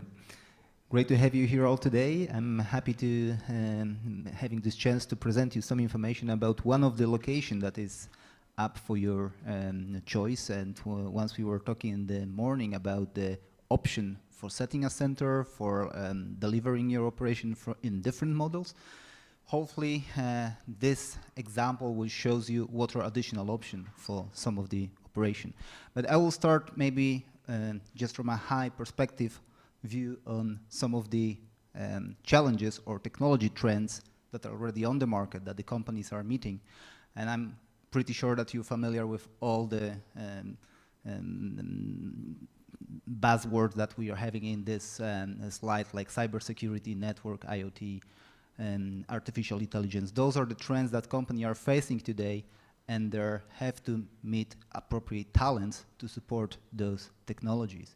And I'm just showing this slide just to present some of the companies that are actually addressing those trends in different ways. Examples of companies like Atos that are actually addressing cybersecurity. On top of that, they're also supporting Olympic Games. They're working on decarbonization technologies. Nokia, that was mentioned in the slide before, working on the 5G technologies. And they're trying to bring those solutions to campuses, to manufacturing companies. They're actually having a 5G technology campus in one of the regional markets. Another company is Global Logic, addressing issues like autonomous drivings. And DeepSense IE, company that is actually addressing artificial intelligence, allowing to track wheels on the ocean using a satellite image, so you don't have to actually implement any GPS or any kind of other devices on the live animals. And other example of companies like Teldat, delivering a software solution for Raytheon for the Patriot missiles. And something that is really, really interesting. So what of those, all of those companies have in common actually in terms of location? Basically, these companies, and among all the others, are actually locating some of their operation in the city like Bydgoszcz, providing them excellence condition for growing their technology, tapping to the local talent, and helping to address them some of the major global trends. But you can ask that with a remote work and with access to all the talents all over the world, basically, all over Europe, all over Poland, actually those locations still matters. Well, in the morning we actually answered that yes, location still matters. And actually, with my experience of over like 10 years working with international investors, I could say that remote work works great. All of those companies I mentioned actually applied those solutions. But in terms of the growth and in terms of the strategy for the future, I could say that probably 80, maybe 70% of the growth is actually generated around the center. So the talents are actually come from the local market, and they additionally use solution like remote work to tap into additional talents. But the core maintained within the location. And I think that's the message going forward, that the growth will actually come from the market where the companies are located. Here I just want to show you that local markets are specialized in delivering services to the customers. And this is just showing you something that you might not be familiar with, that according to ABSL's location as Bydgoszcz, or for example, Łódź, Tri-City, Kraków, Wrocław, you definitely know, those are the companies that are deemed to be specialized in a business service location. So at the first way of thinking, you might not consider Bydgoszcz being actually a location experienced in service delivery, but you can see that independent methodology actually proved that this location are greatly experienced. So what's in this type of markets, what's for your disposal, what you can tap into? Actually, capacity. Capacity not only of the city, which is around 350,000, which is sizable enough, but all municipalities around gives you an access to over like 1 million people population, which is sizable population in any kind. That's additional talents, that's additional pool of universities that you can cooperate with. So what's their key distinguishers of such a location? Where one of the distinguisher in case of Bydgoszcz is definitely the local specialization, actually in the technology, in the IT space. That's something that we are proud of, and we are hoping that this trend will be continuing. But more than that, we are pretty much young and therefore innovative market, also in terms of the infrastructure, office infrastructure that is for your disposal. You can tap into the new, brand new buildings that will allow you for the same service and infrastructure as you have in the major city, in the capital city. But in the same time, you can actually count that the cost related to that operation should be and are significantly lower. Obviously, for your disposition, you will also have the local talents. University base are pretty widely spread around Poland. In all the major cities, you have an access to great talent pool. And also in the city like Bydgoszcz, you can access more than 20 universities and 50,000 students. Those students, those universities obviously specialize in the fields that are parallel to the local business. And when I was talking about the technology, obviously that has to be reflected in the university fields, and they deliver talents up to the records of the companies. So that's another thing I wanted to mention, Poland map in terms of the IT headcount. So you could see that it's not only 1 or 2 markets, we have many markets with more than a couple thousand of people working in the IT. And the Bydgoszcz is one of the example of one of 80,000 people, more than 80,000 people working in the sector. 11,000, more than 11,000 people, that's what we count for whole business service sector. From that, 8,500 relates to IT. That presents and reflects the specialization I was talking about earlier on. A number of those locations provides you similar capacity and similar possibilities to deliver your services. And costs, which I was mentioning before, well, if we compare that location, you can see that some of them are above the bar, some of them even more than 20% above the bar. Other locations are cheaper, more attractive in terms from the investor perspective, and that not even tapping into some incentives and additional help that is available for your companies. So that is something to bear in mind. I mentioned before, new infrastructure, new office infrastructure, that's pretty much available all over Poland at the moment. So it's not longer an issue that the right backup support of certified buildings are available only in 1 or 2 cities. But it's not only about work, it's not only about Bydgoszcz, it's also about lifestyle, and companies are more and more willing to express and dip into the local community. And my colleague Leszek will tell us a little bit more about the lifestyle and work-life balance that are available in the regional cities. Hello everybody. Some words about work-life balance. Bydgoszcz is attractive city for business, but also a friendly to life. Bydgoszcz is a city of harmony and balance, so it's a good combination between work and investment and spending free time. Bydgoszcz has a lot of wonderful places such as museums, nature parks, and Market Square, for example. Also in the region we are known from Opera Nova, one of the most modest operas in the country. We are also a city of sports. We organize rowing regatas, athletic competitions, and also speedway.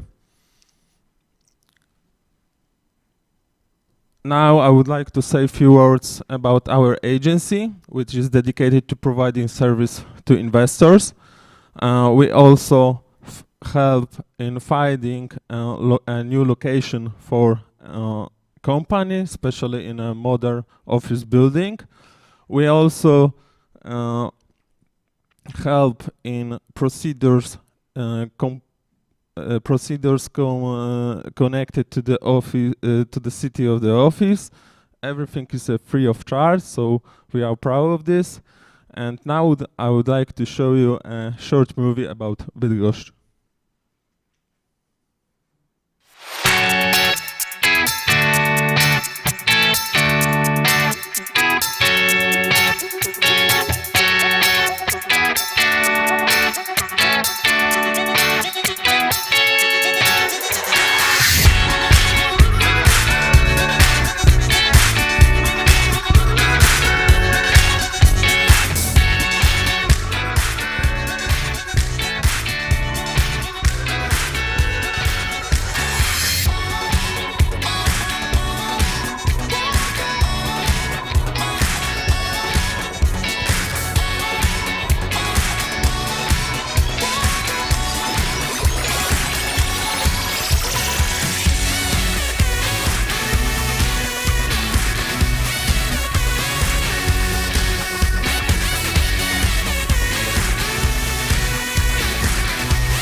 Right.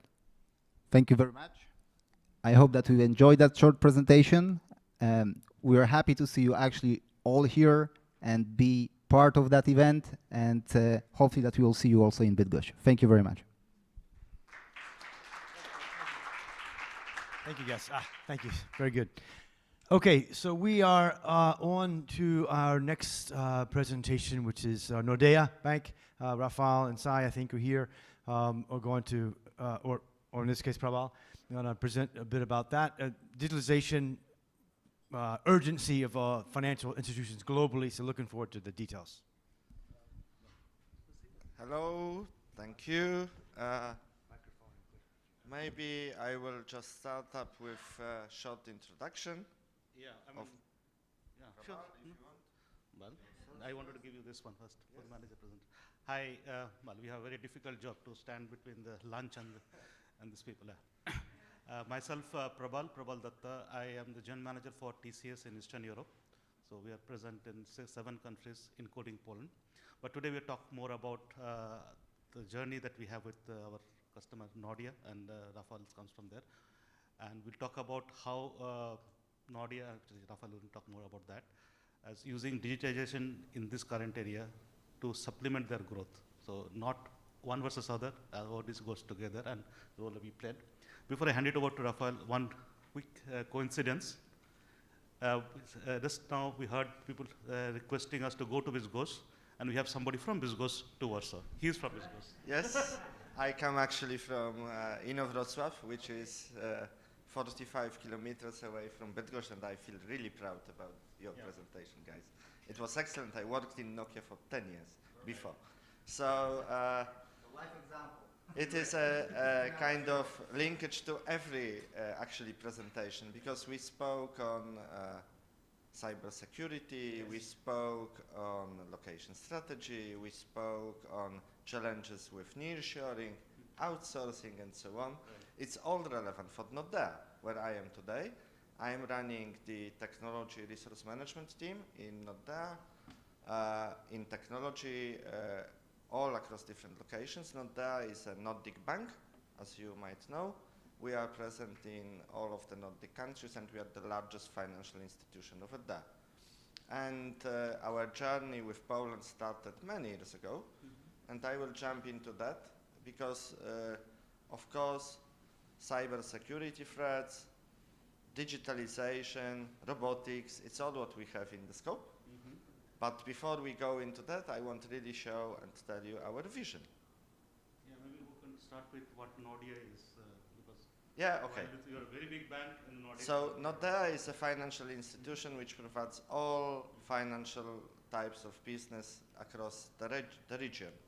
And it is about the investment, it is about the wholesale banking, it is about anything what is related to the finance sector.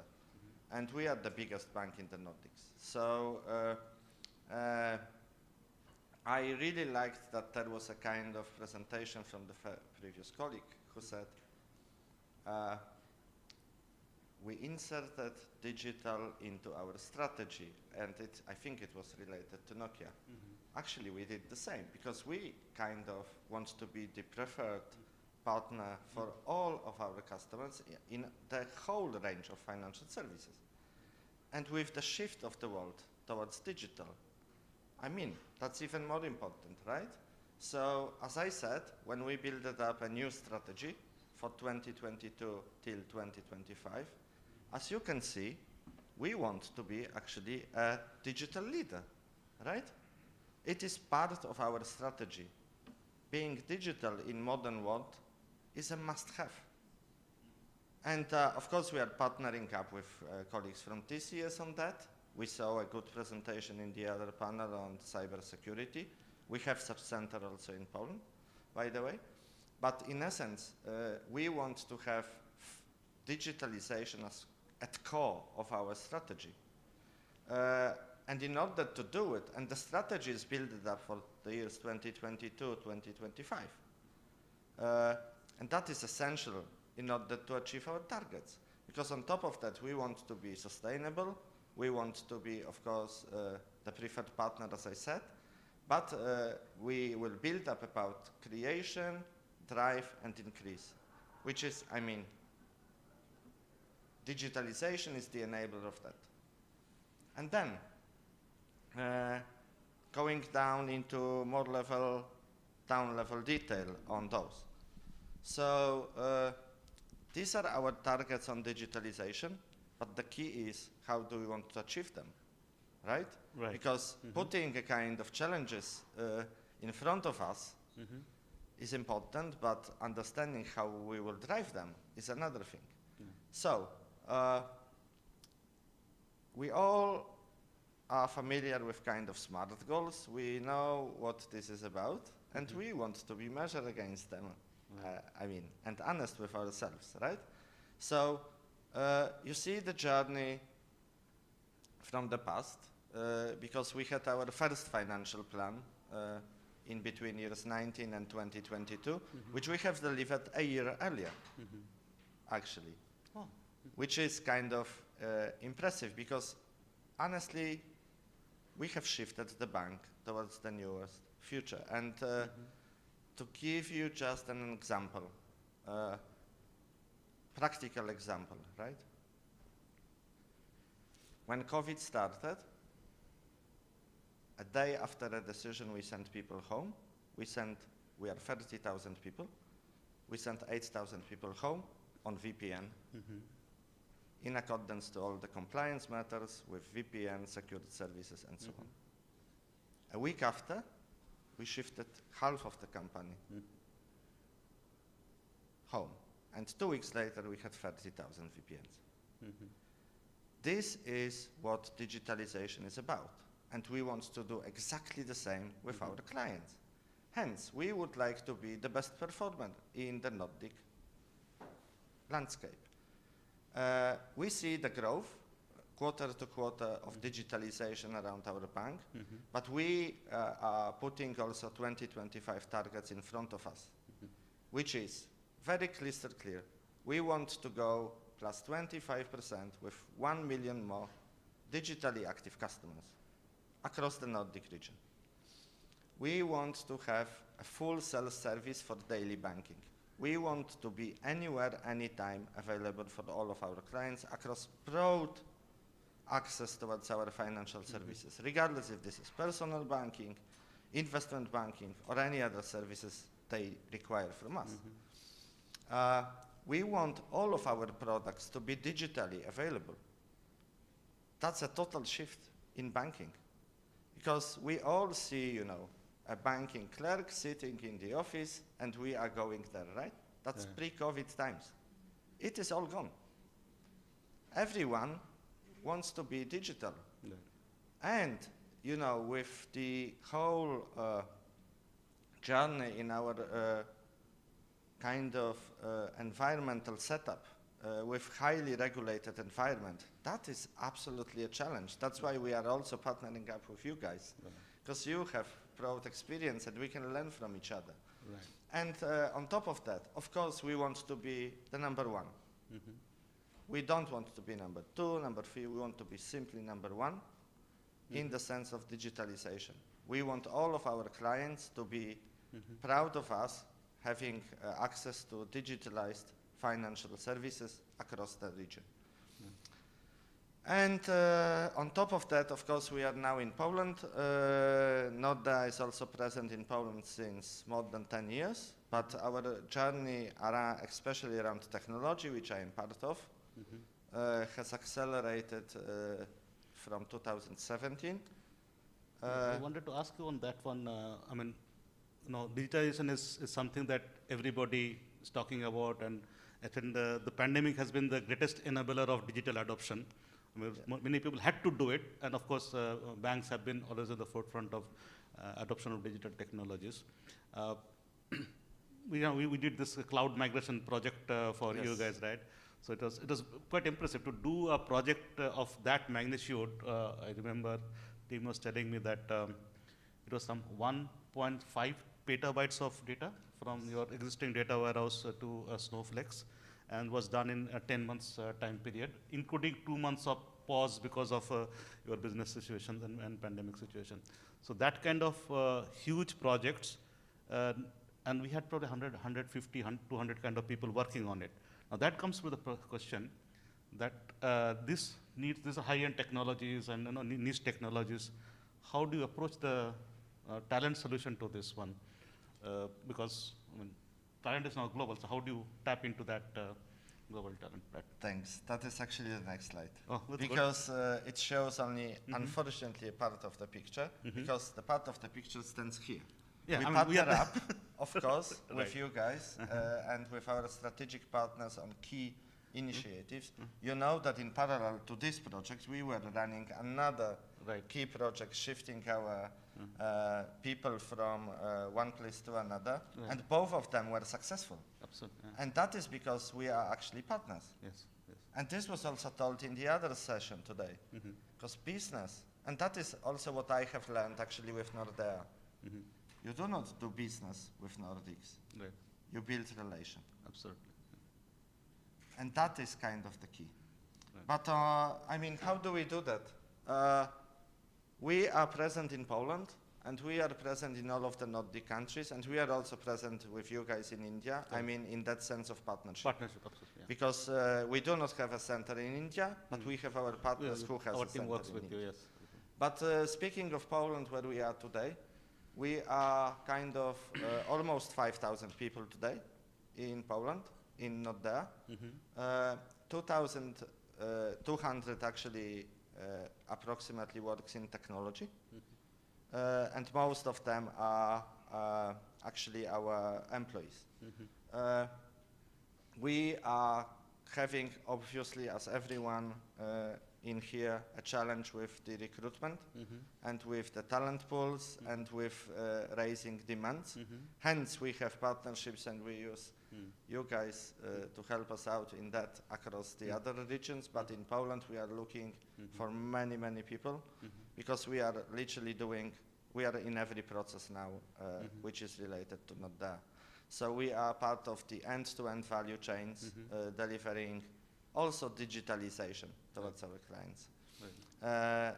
And the digital journey, as I said, is essential in our view, and it is part of our strategy, because we believe that everything will be digital. And that means everything will be available online, anytime, anywhere. And that is kind of what we want to be the leader of.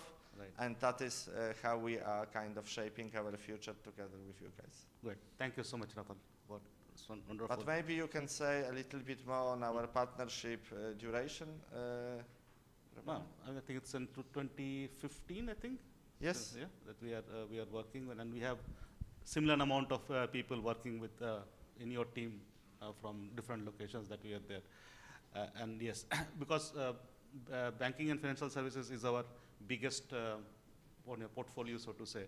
So what we can able to bring in is not just technology talent, but also the know-how from other parts of the world on the table, so that it can help companies like Nordea and others to get that journey. Because the digital journey is something which you realize cannot be done on your own. I mean, and the landscape is so wide that for one company to create everything in-house is probably not the best way to go forward, and that's why we partner with and all the solutions and that we bring in. And then this also goes better with the company who also brings the know-how part of it, not just technical know-how, the business know-how and the best practices on the table. And that's how our journey started in 2015 or 2016, and then we are still going and growing together. And we are really happy that we are able to contribute to your goal of becoming the top companies bank in the Nordic. And in our digital journey, actually, what is essential is to learn from the others. Yeah. So having a broad partnerships with companies like you guys, it enables us to learn from different type of markets, because you are also big. Correct. And you are not only in the Nordics, you are worldwide, right? Worldwide, yeah, that's and true. We have the ambition to learn. We want to be the best ones in the Nordics, but also deliver this what is expected and best in class for our clients. And we will not achieve it only having a local sense in that kind of view.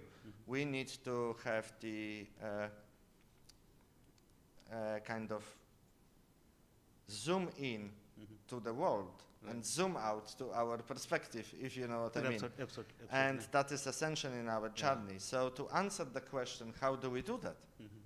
Because the topic of this session is how we will do it without sacrificing the growth. Right? It is via building partnerships. It is via shifting our priorities. It is about obviously being digital in the sense in relation to all of the environmental sustainability and highly regulated environment in which we are in. Because it is all about trust. I mean, all of us give our money to the financial institution. And we need to have trust in those, right? Going digital puts lots of threats, puts lots of different kind of risks on all of us. And ensuring that we are compliant, ensuring that we are secure, ensuring that we are trusted partner is our key. And how do we do it? It's also, via partnerships, via having access to a talent pool, and, as was also told in this room yesterday, The key is the culture and the people and the learning growth and so on.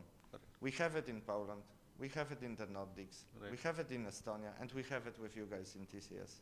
Where we really appreciate our partnership and having access to this big talent pool. Because without people, we will not deliver. And you also invest from our side in constantly afflicting the knowledge base of our team, both in the as I said, in technology as well as on the domain side, which will helps us to.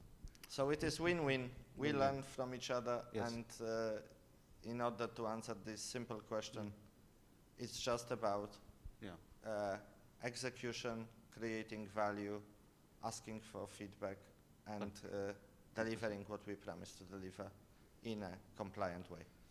But maybe there are any questions from anyone in the room to us.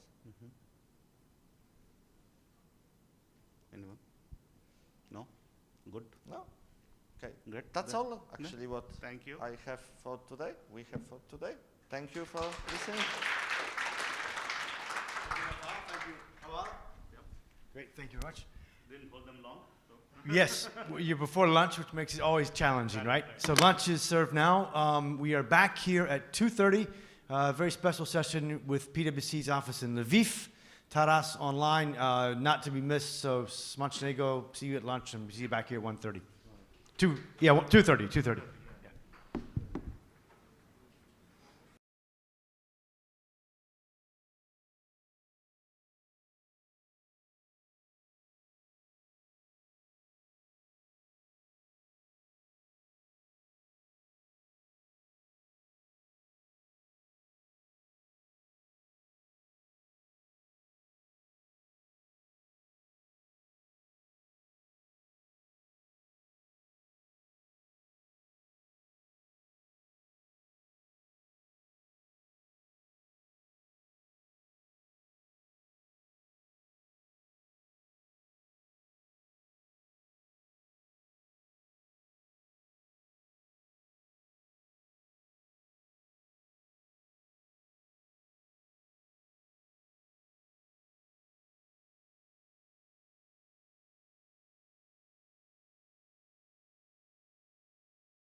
Okay, I see you. Thank you very much.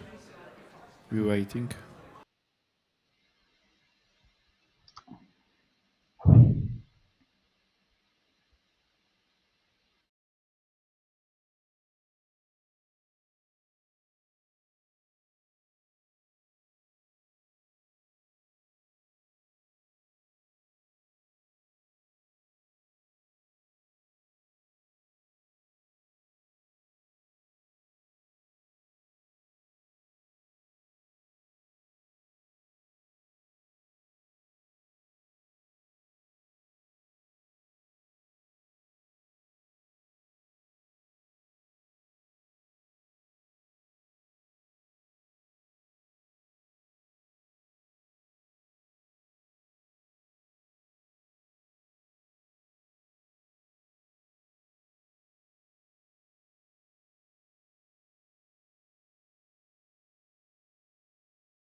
take one, I'll take one.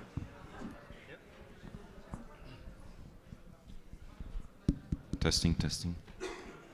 Okay, so we'll wait about 30 seconds as people file in. This is the anchor session, and it should be very, very interesting, for sure.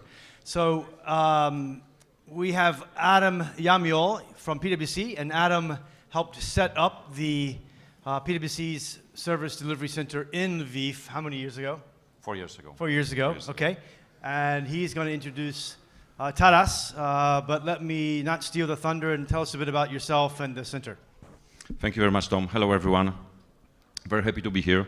We have this special session for the end of the conference, and I have to say, yes, we have a center in Lviv, and I've invited Taras to join us today in this special session to share his experience and his perspective.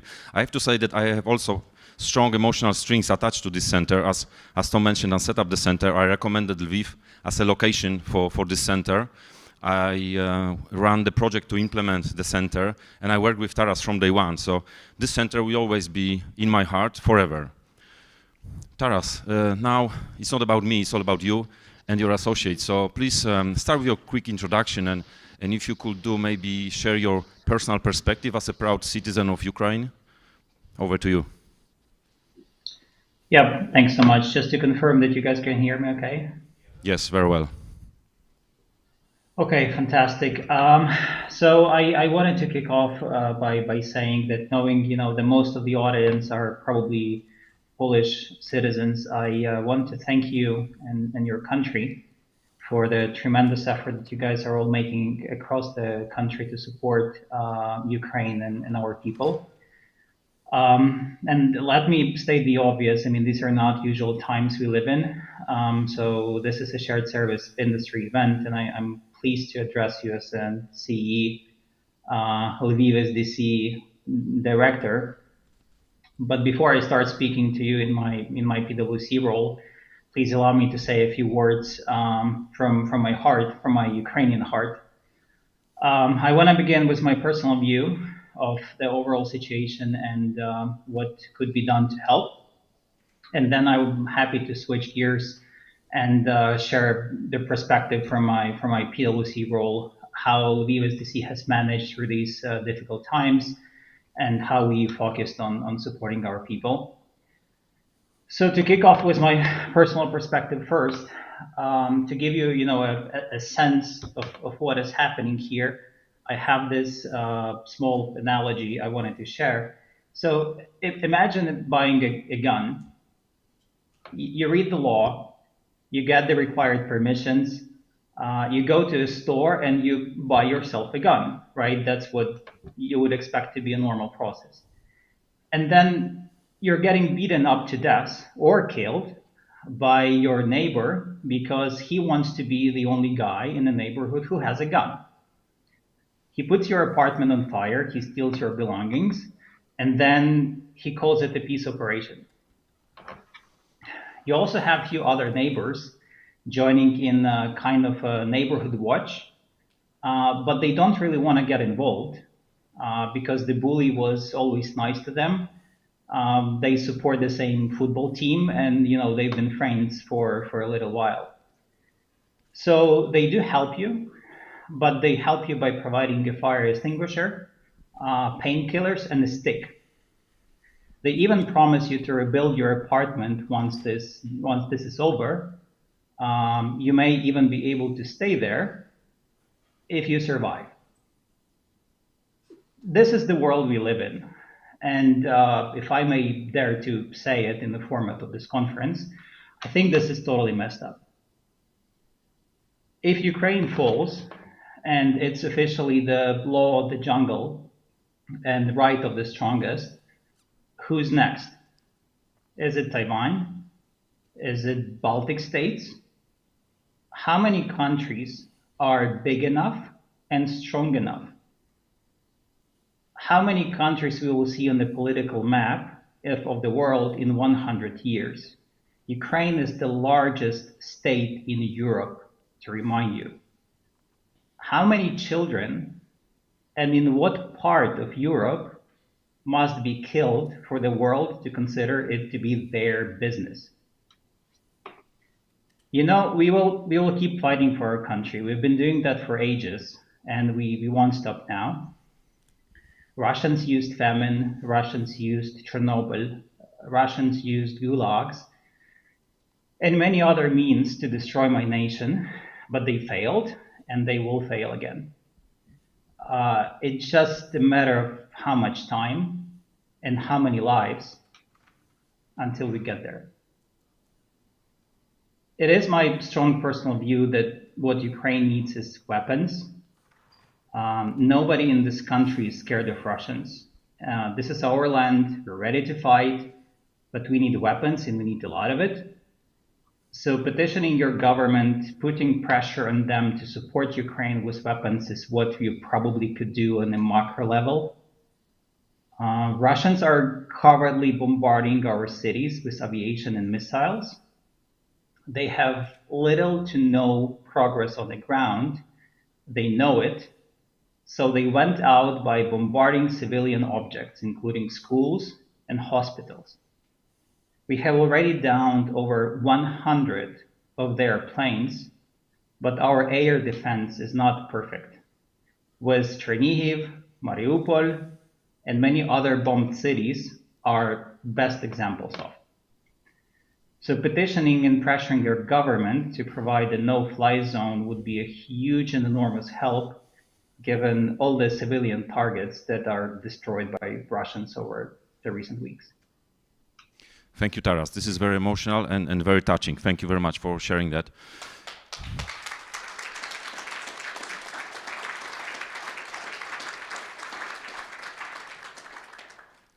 Now, I know it's not easy, but let's try to look at the professional perspective. You as a leader of the center, can you give us maybe a bit of background of the center, the sizing, the processes, the scope, etc., what you've been doing with your teams? Yeah, absolutely. Let me try to switch to more of a PwC perspective and kick off with maybe providing some background as to the delivery center. As you and Tom have correctly mentioned, it was opened back in 2018. It is a regional unit that supports PwC firms in Central and Eastern Europe, over 20 territories in PwC world. At this point, we employ just under 400 people, and the annual delivery is a little bit over 350,000 hours.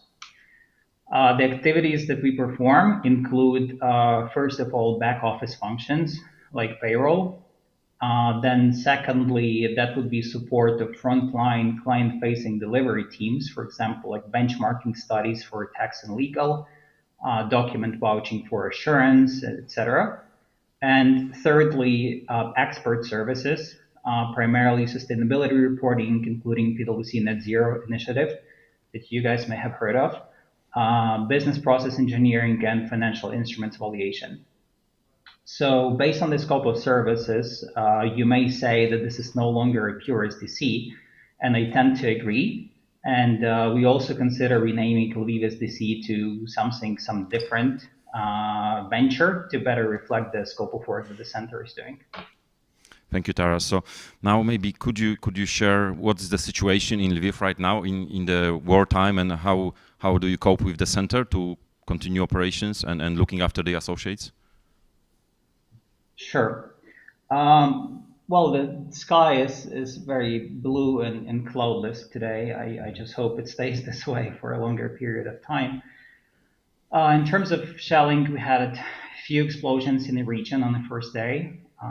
They have bombed an international peacekeeping center, which is about 45 kilometers away from Lviv, killing 35 people. And we also had a few rockets hitting an airplane repair facility just next to the airport and about 6 kilometers away from my house. So on one morning, I got woken up by explosions around 5 a.m. We get sirens indicating aerial threats a few times a day.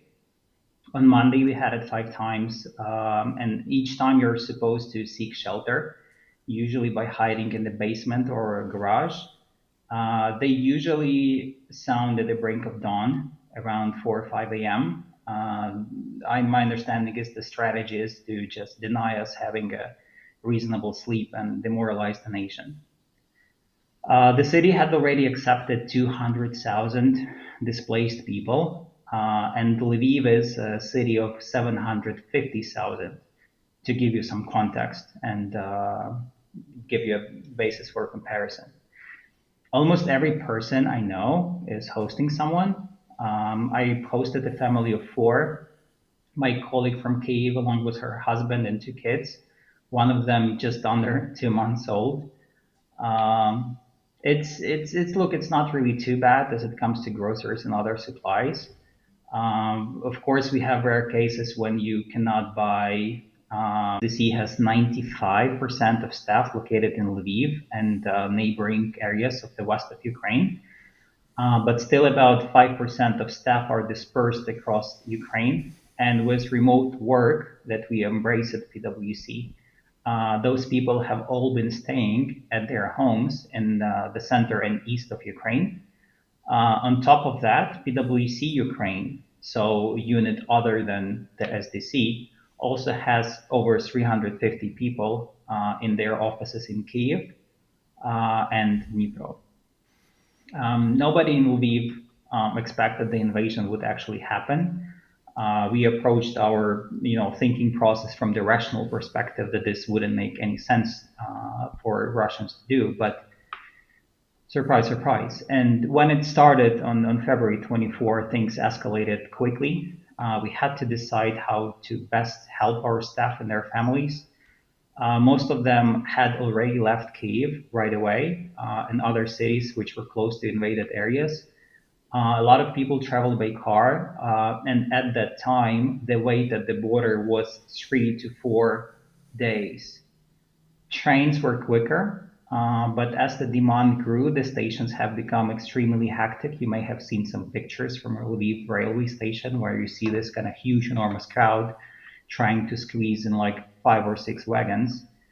So on day 2 of the invasion, we started a crowdfunding initiative to match those looking to relocate with those who were willing to host, and decided to arrange a bus transportation from Lviv to across the border. Our Lviv SDC has then become a hub for those relocating from Kyiv and other cities to the safer west of Ukraine and then abroad. SDC set up a lot of support. We did open our homes to host a group of colleagues and their families who had traveled from Kyiv by bus arranged by PwC Ukraine. With Kyiv coming under attack, that bus transportation from Kyiv was a very hard call. It was a very dangerous call, but it paid off. People safely made it to Lviv. Thank you, Taras. And what about the, let's say, business operations and capacity levels? Can you share anything on that with our audience? Yeah, gladly. Well, of course, we did experience a major state of shock on February 24. There was a significant drop in volumes, and our staff was either relocating or buying some critical supplies, or simply trying to mentally cope with the situation they haven't faced in their lifetime. So some have been called up even to the army forces on the first couple of days. And I think as of today, we have 4 of our employees at Lviv SDC joined the armed forces. Our immediate effort was directed at understanding the physical location and psychological condition of our staff. Having 85% of staff located in the west of Ukraine, we had the privilege of having most of them in a safer place. As you probably noted, I keep saying safer place. I'm not sure if there's any place in Ukraine which is safe. So we call them safer places these days. We also try to assess the psychological state of staff. Employing many students, we acknowledge that the younger generation may find it harder to cope with the stress that they are facing. So our team leaders work to identify those who struggle more than others, and then worked with them individually and also involved our HC team as necessary. Some of our staff felt the immediate need to volunteer and make their own contribution into defending the country in any way they could. So we tried to support that. And we then decided to, perform a daily assessment of our capacities at our morning meetings. So in these meetings, each team leader would talk to their team to identify those who are relocating, not in safety, who are volunteering, or simply finding it hard, to get into a work mood. All these people could take their time, and they were not assigned any tasks. The remaining population was then provided with some assignments. We weren't sure that this would actually work. This is certainly not something we learned in school or not something we learned in training. But that was our best guess of, how to run the business in the first days of war. To our relief, this approach did work. We managed to get to 70% of the pre-war volumes on the second day of the war. Of course, 70% it was a moving target because people were falling in and out of that group as somebody were relocating and somebody, just completed their relocation and started to switch back online. But the share did gradually increase as more and more people were moving to safety and started to cope with the situation and got used to this new reality we now live in. We then worked out a backup routine. So we assess daily capacity, then we match it with the demand coming in from the territories. We defer the requests that are not pressing, and the requests which are pressing, but we cannot execute them, right? We cannot do the work because we don't have capacities. We hand it over to the SDC in Katowice, and we also ask territories to cover for us. Over the 4 weeks of the war, it's been a month today, actually, we only rerouted 500 hours from Lviv. To give you a sense of scale, monthly delivery is 26,000 hours. So out of those 26,000, we only didn't manage to cope with 500 in the first week of the war. At this point, we operate close to 90% of our capacities in assurance. The TLS department, which is predominantly female, operates at the level of about 100% of the pre-war volumes. People understand that we're generating currency inflow, that we're paying taxes, and they're also getting money they could donate and keep the economy spinning by purchasing goods and services. Our clients were quite surprised with us maintaining delivery volumes.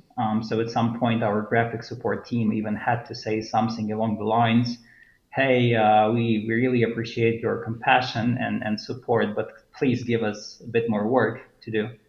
So that was surprising. That is amazing, Taras. Thanks for sharing. And I have to say, no, we use a lot our center in Lviv from the Polish business perspective, and sometimes we're thinking, okay, are we going to bother them with our work, or we let them kind of do what they need to do? But actually they say, guys, we need to be occupied. Our minds need to be somewhere else. We don't want to think about what is happening every day. So giving them work is also important to stay kind of mentally well as much as possible, of course. Taras, PwC, we are a global firm. What kind of support have you been receiving from global perspective and regional perspective? Yeah, I think this is heartwarming. I think PwC really managed the situation rather well. We have a rather every employee who left abroad was offered a temporary accommodation with employees of PwC. Our staff in Lviv is also hosting many folks coming in from Kyiv and Dnipro. The regional leadership, as well as the teams from neighboring countries, including Poland, have really up and have been a huge, enormous support, definitely beyond my expectations. The network has made donations, as far as I'm aware, a few $1 million to support Ukraine, probably a bit north of $4 million. The most appreciated step from the moral perspective was, of course, Sir Taras, you are breaking up. Can you hear us? Boost for our staff, and some of them have told me that they really feel proud of PwC taking that step. Taras, sorry, we missed that a little bit. You were on freeze. Can you repeat that? I think that's very important. Can you hear us? Adam, you probably don't hear me anymore, right? No, you were on freeze for a moment. So can you say the bit about PwC Russia again? I think that's important to share.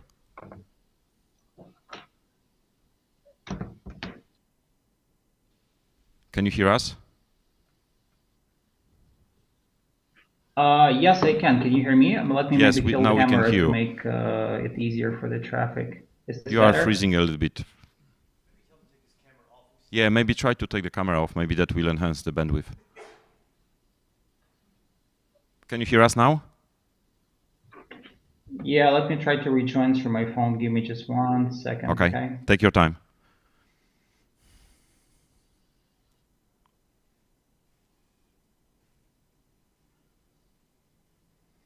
Oh no, now it's only me on the screen.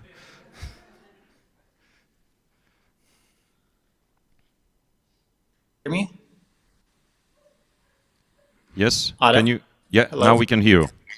It's much better. Okay, actually. fantastic. Much stronger. So I joined from my phone. I decided to kill the camera to make it easier for my internet provider to give me a reasonable connection.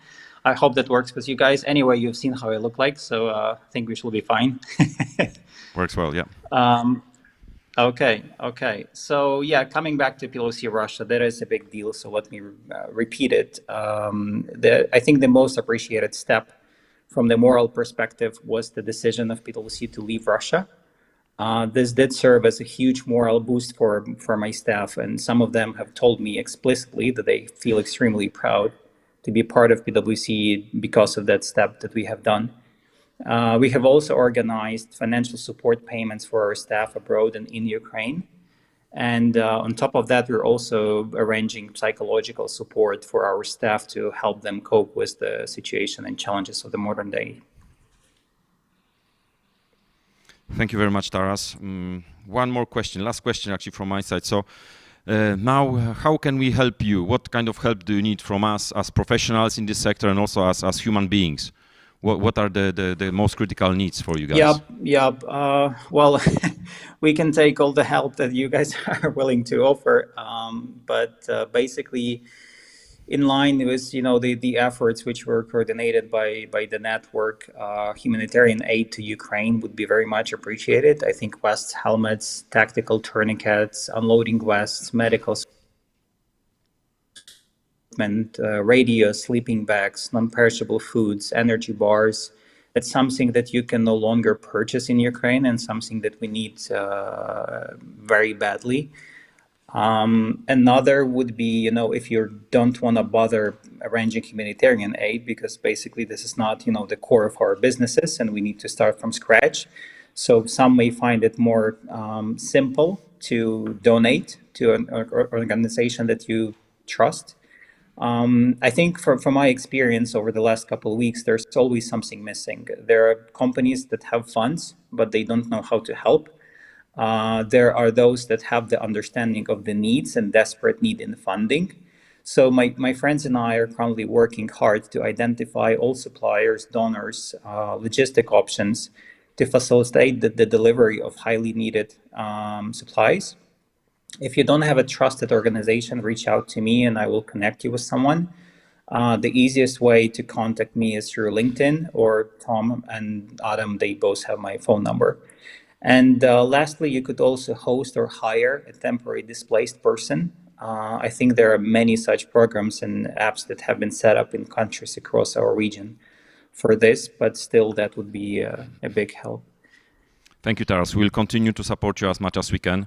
And thank you very much for taking your time today and sharing this emotional and impressive story. Thank you very much, my friend, again. Stay safe and look after your team and your family. Slava Ukraini! Thank you very much.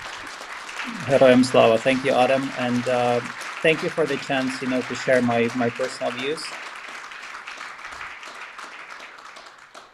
Thank you, guys. Tom? everyone. Thanks for having me. Thank you for the chance to share my personal views and, the perspective of the SDC. And thank you for your continuous support of my country. Thank you, Taras. Stay safe. Bye-bye.